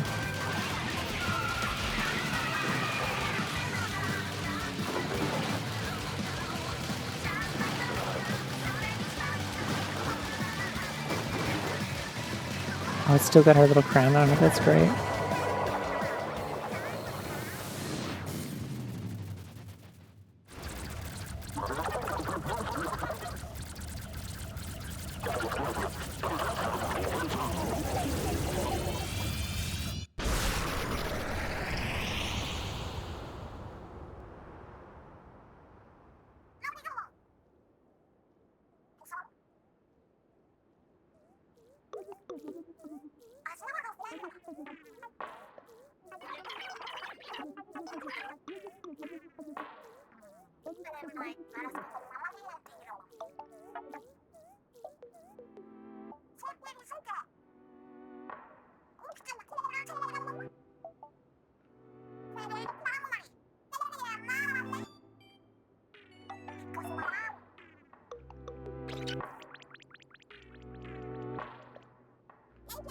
I forgot that its name is Smollusk.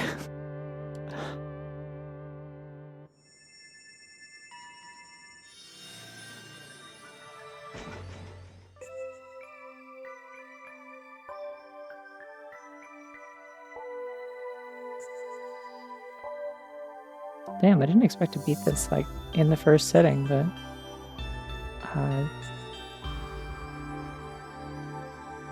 I'm kind of okay at this game, I guess. Also, just got really lucky, but... I mean, I can certainly play more of it if I want. Like...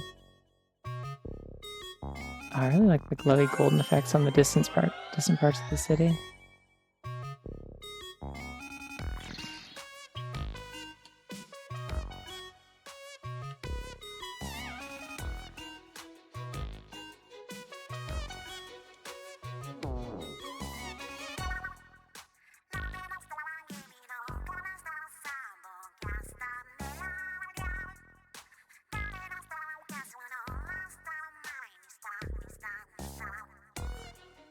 I think it's really funny how much this this game and this DLC in particular can do with like particle effects and lighting and stuff like that to make like a genuinely like really gorgeous game with lots of cool effects and stuff. And then like Pokemon Scarlet and Violet is over here like struggling to render like wall textures without like shitting itself.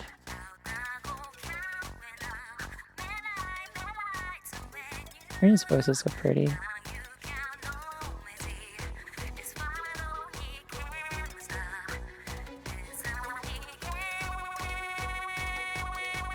I kind of missed the credits that were like interactive, but this is still cool.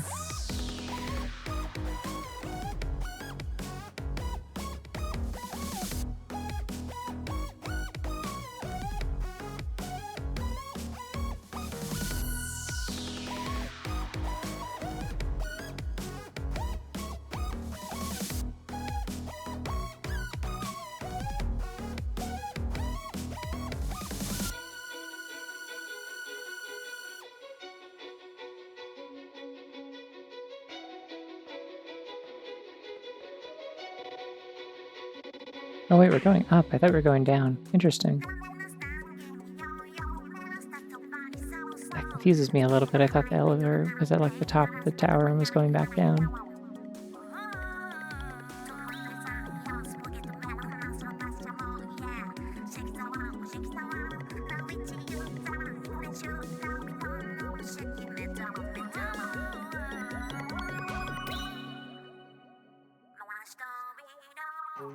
And right here are all the people who made it woke and gay. I'm just kidding.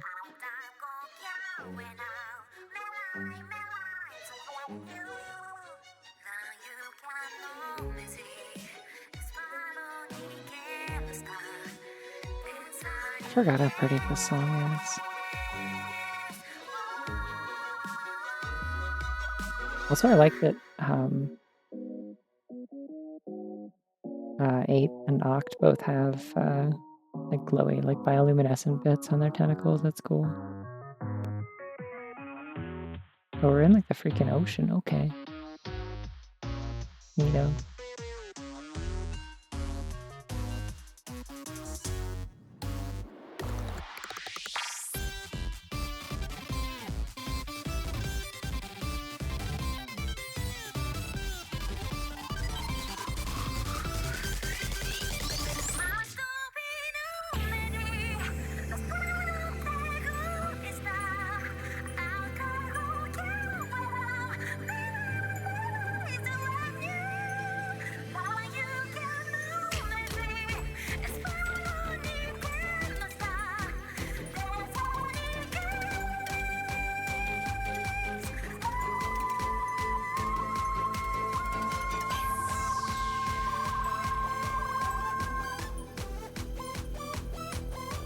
wonder if Monolith Software is on there under special thanks because of like the whole thing where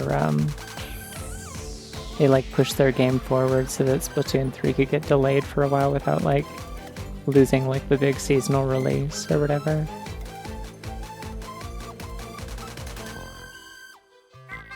Did she just sneeze? Is that what happened? A sneezer.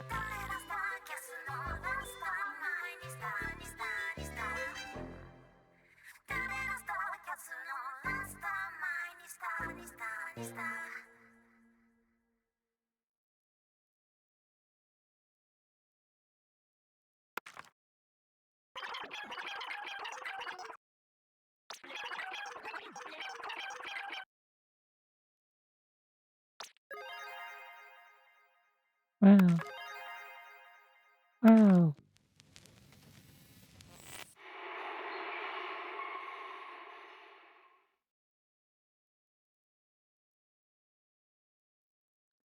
Coalesce.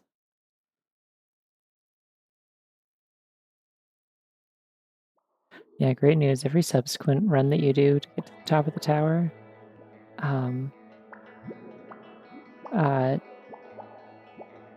as I recall, Smallest does just continue to talk like that.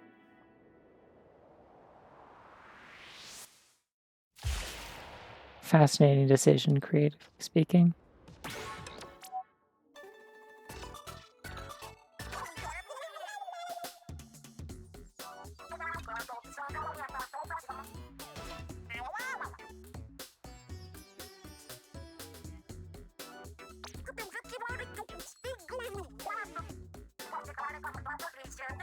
I love how it's like a new render of Marina and Pearl in front of just like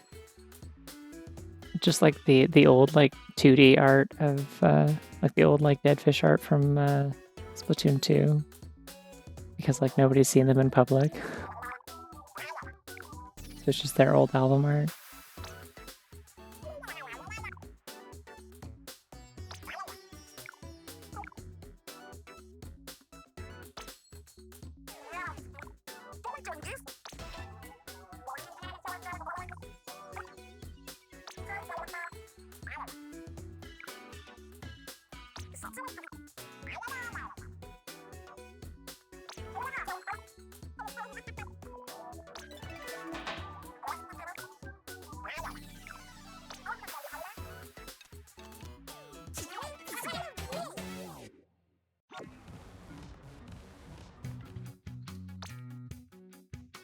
Oh yeah, so this is technically the first time this save file has been to Incopto Square, so they introduce you to where everything else, or everything is in this hub, because you can choose which hub you want to have.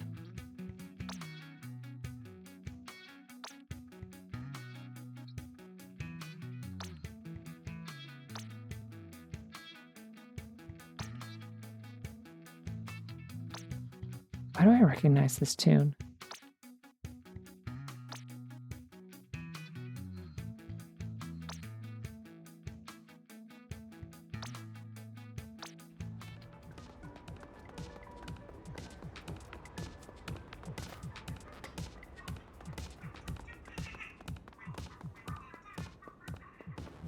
Right, this is where the train station was in the previous game.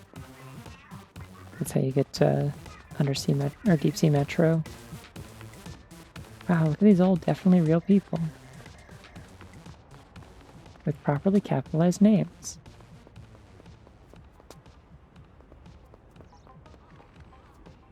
I like that shirt. It's like the pink counterpart to the green striped one I like wearing. Okay, we have to go back because I need to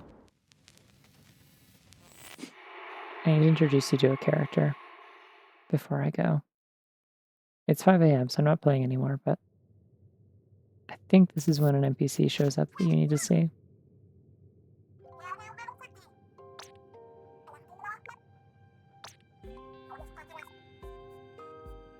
Yeah, I definitely have to play more of this because I beat it so fast that I didn't see all the lore.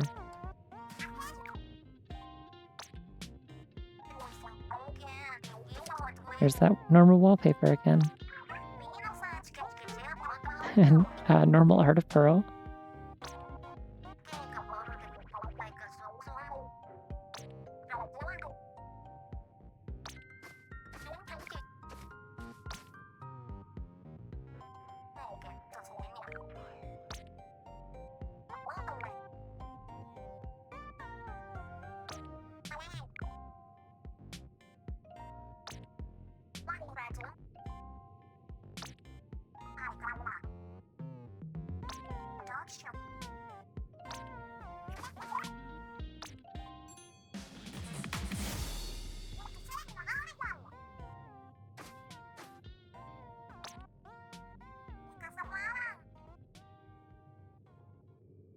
I like how this whole cutscene uses like all the exact same animations as the previous one with them, but just with different dialogue and different stuff on the screen. It's good.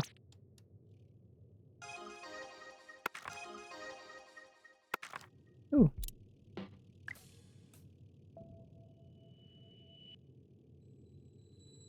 Still obsessed with this. Just this whole deal going on here is incredible. Whoever came up with this whole thing needs a raise. Hey, more thingies. Creature. It has a little ring too. It's holding the clothes on. Another one of these. Still wagging.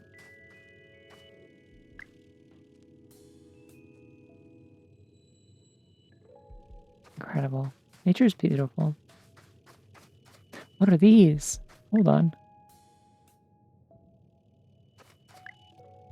Little dudes.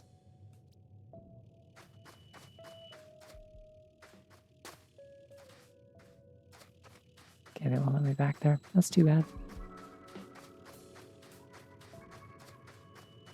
This place still looks really cool, even with like a normal sky, to be honest. Like, it's still a cool effect.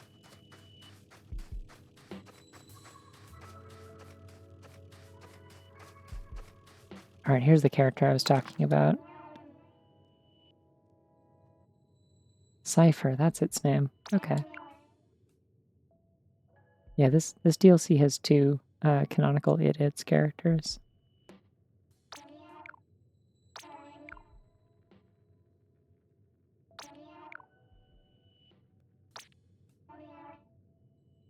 Most of this is just for like buying like decorations and outfits and stuff.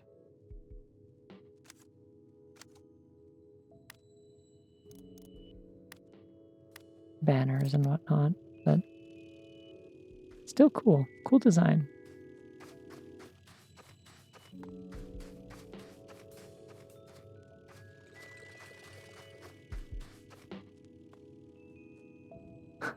Oh, did it tell you you couldn't say that? I don't know if anyone's ever said that word in my stream before, which is surprising. But yeah, you might be the first. Congrats.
Let's see.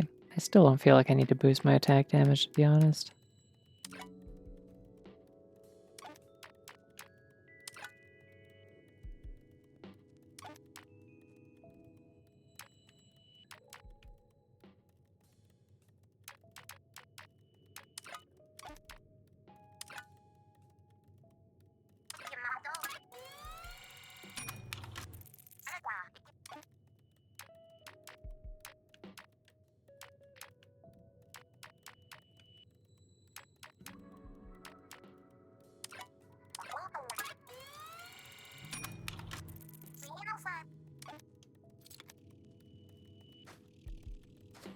Alright, let's check out the lockers. Another creature. Amazing. Oh yeah, there's still that like effect in the distance. That's cool. Now it's like kind of purpley. There's a lot of weird little like matter shapes like phasing in and out of existence. Very cool. Yay!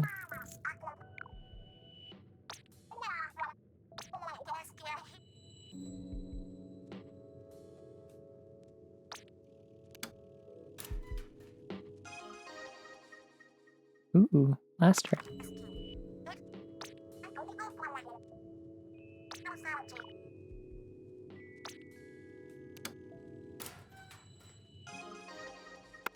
And another dev diary.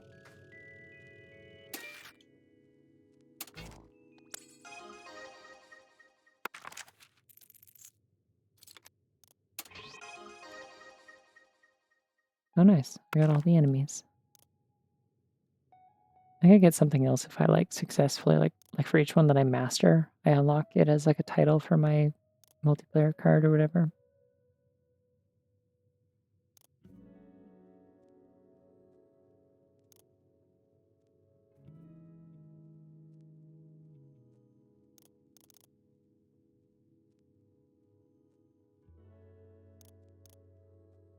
Oh wait, hiding in ink works against it. That's good. Um,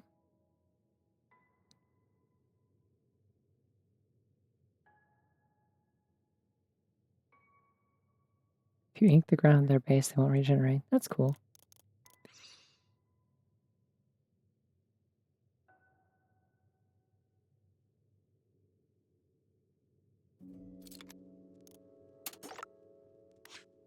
All right. Oh wait, hold on. 4 years ago, 2 years ago, I didn't realize these were like this far apart. Okay. This is cute art. I like her with glasses.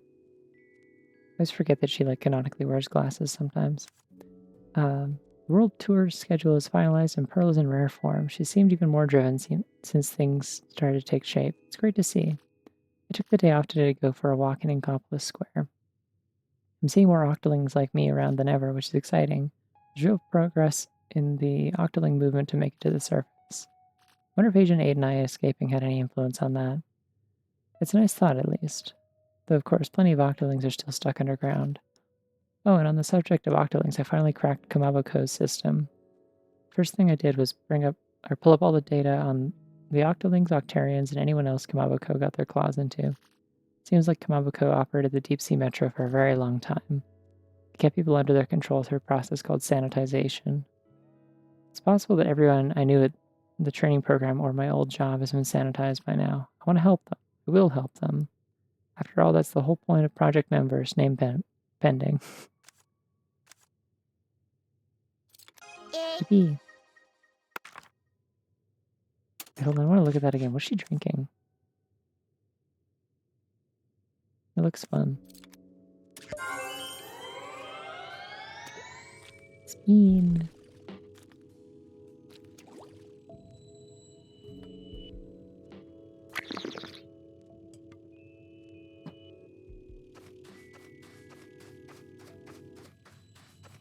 I'm not sure what unlocks more things with it.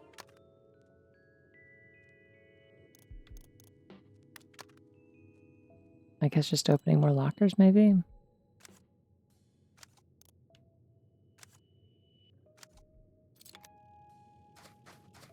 Interesting.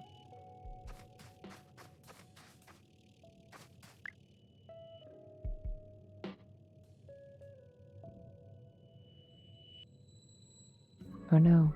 Pearl's chips are still on there, never to be eaten. So sad.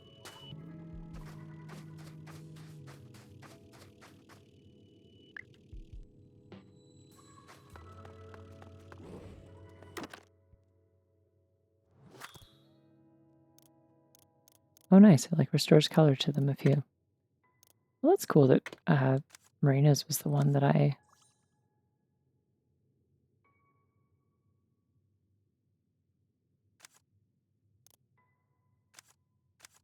cleared first.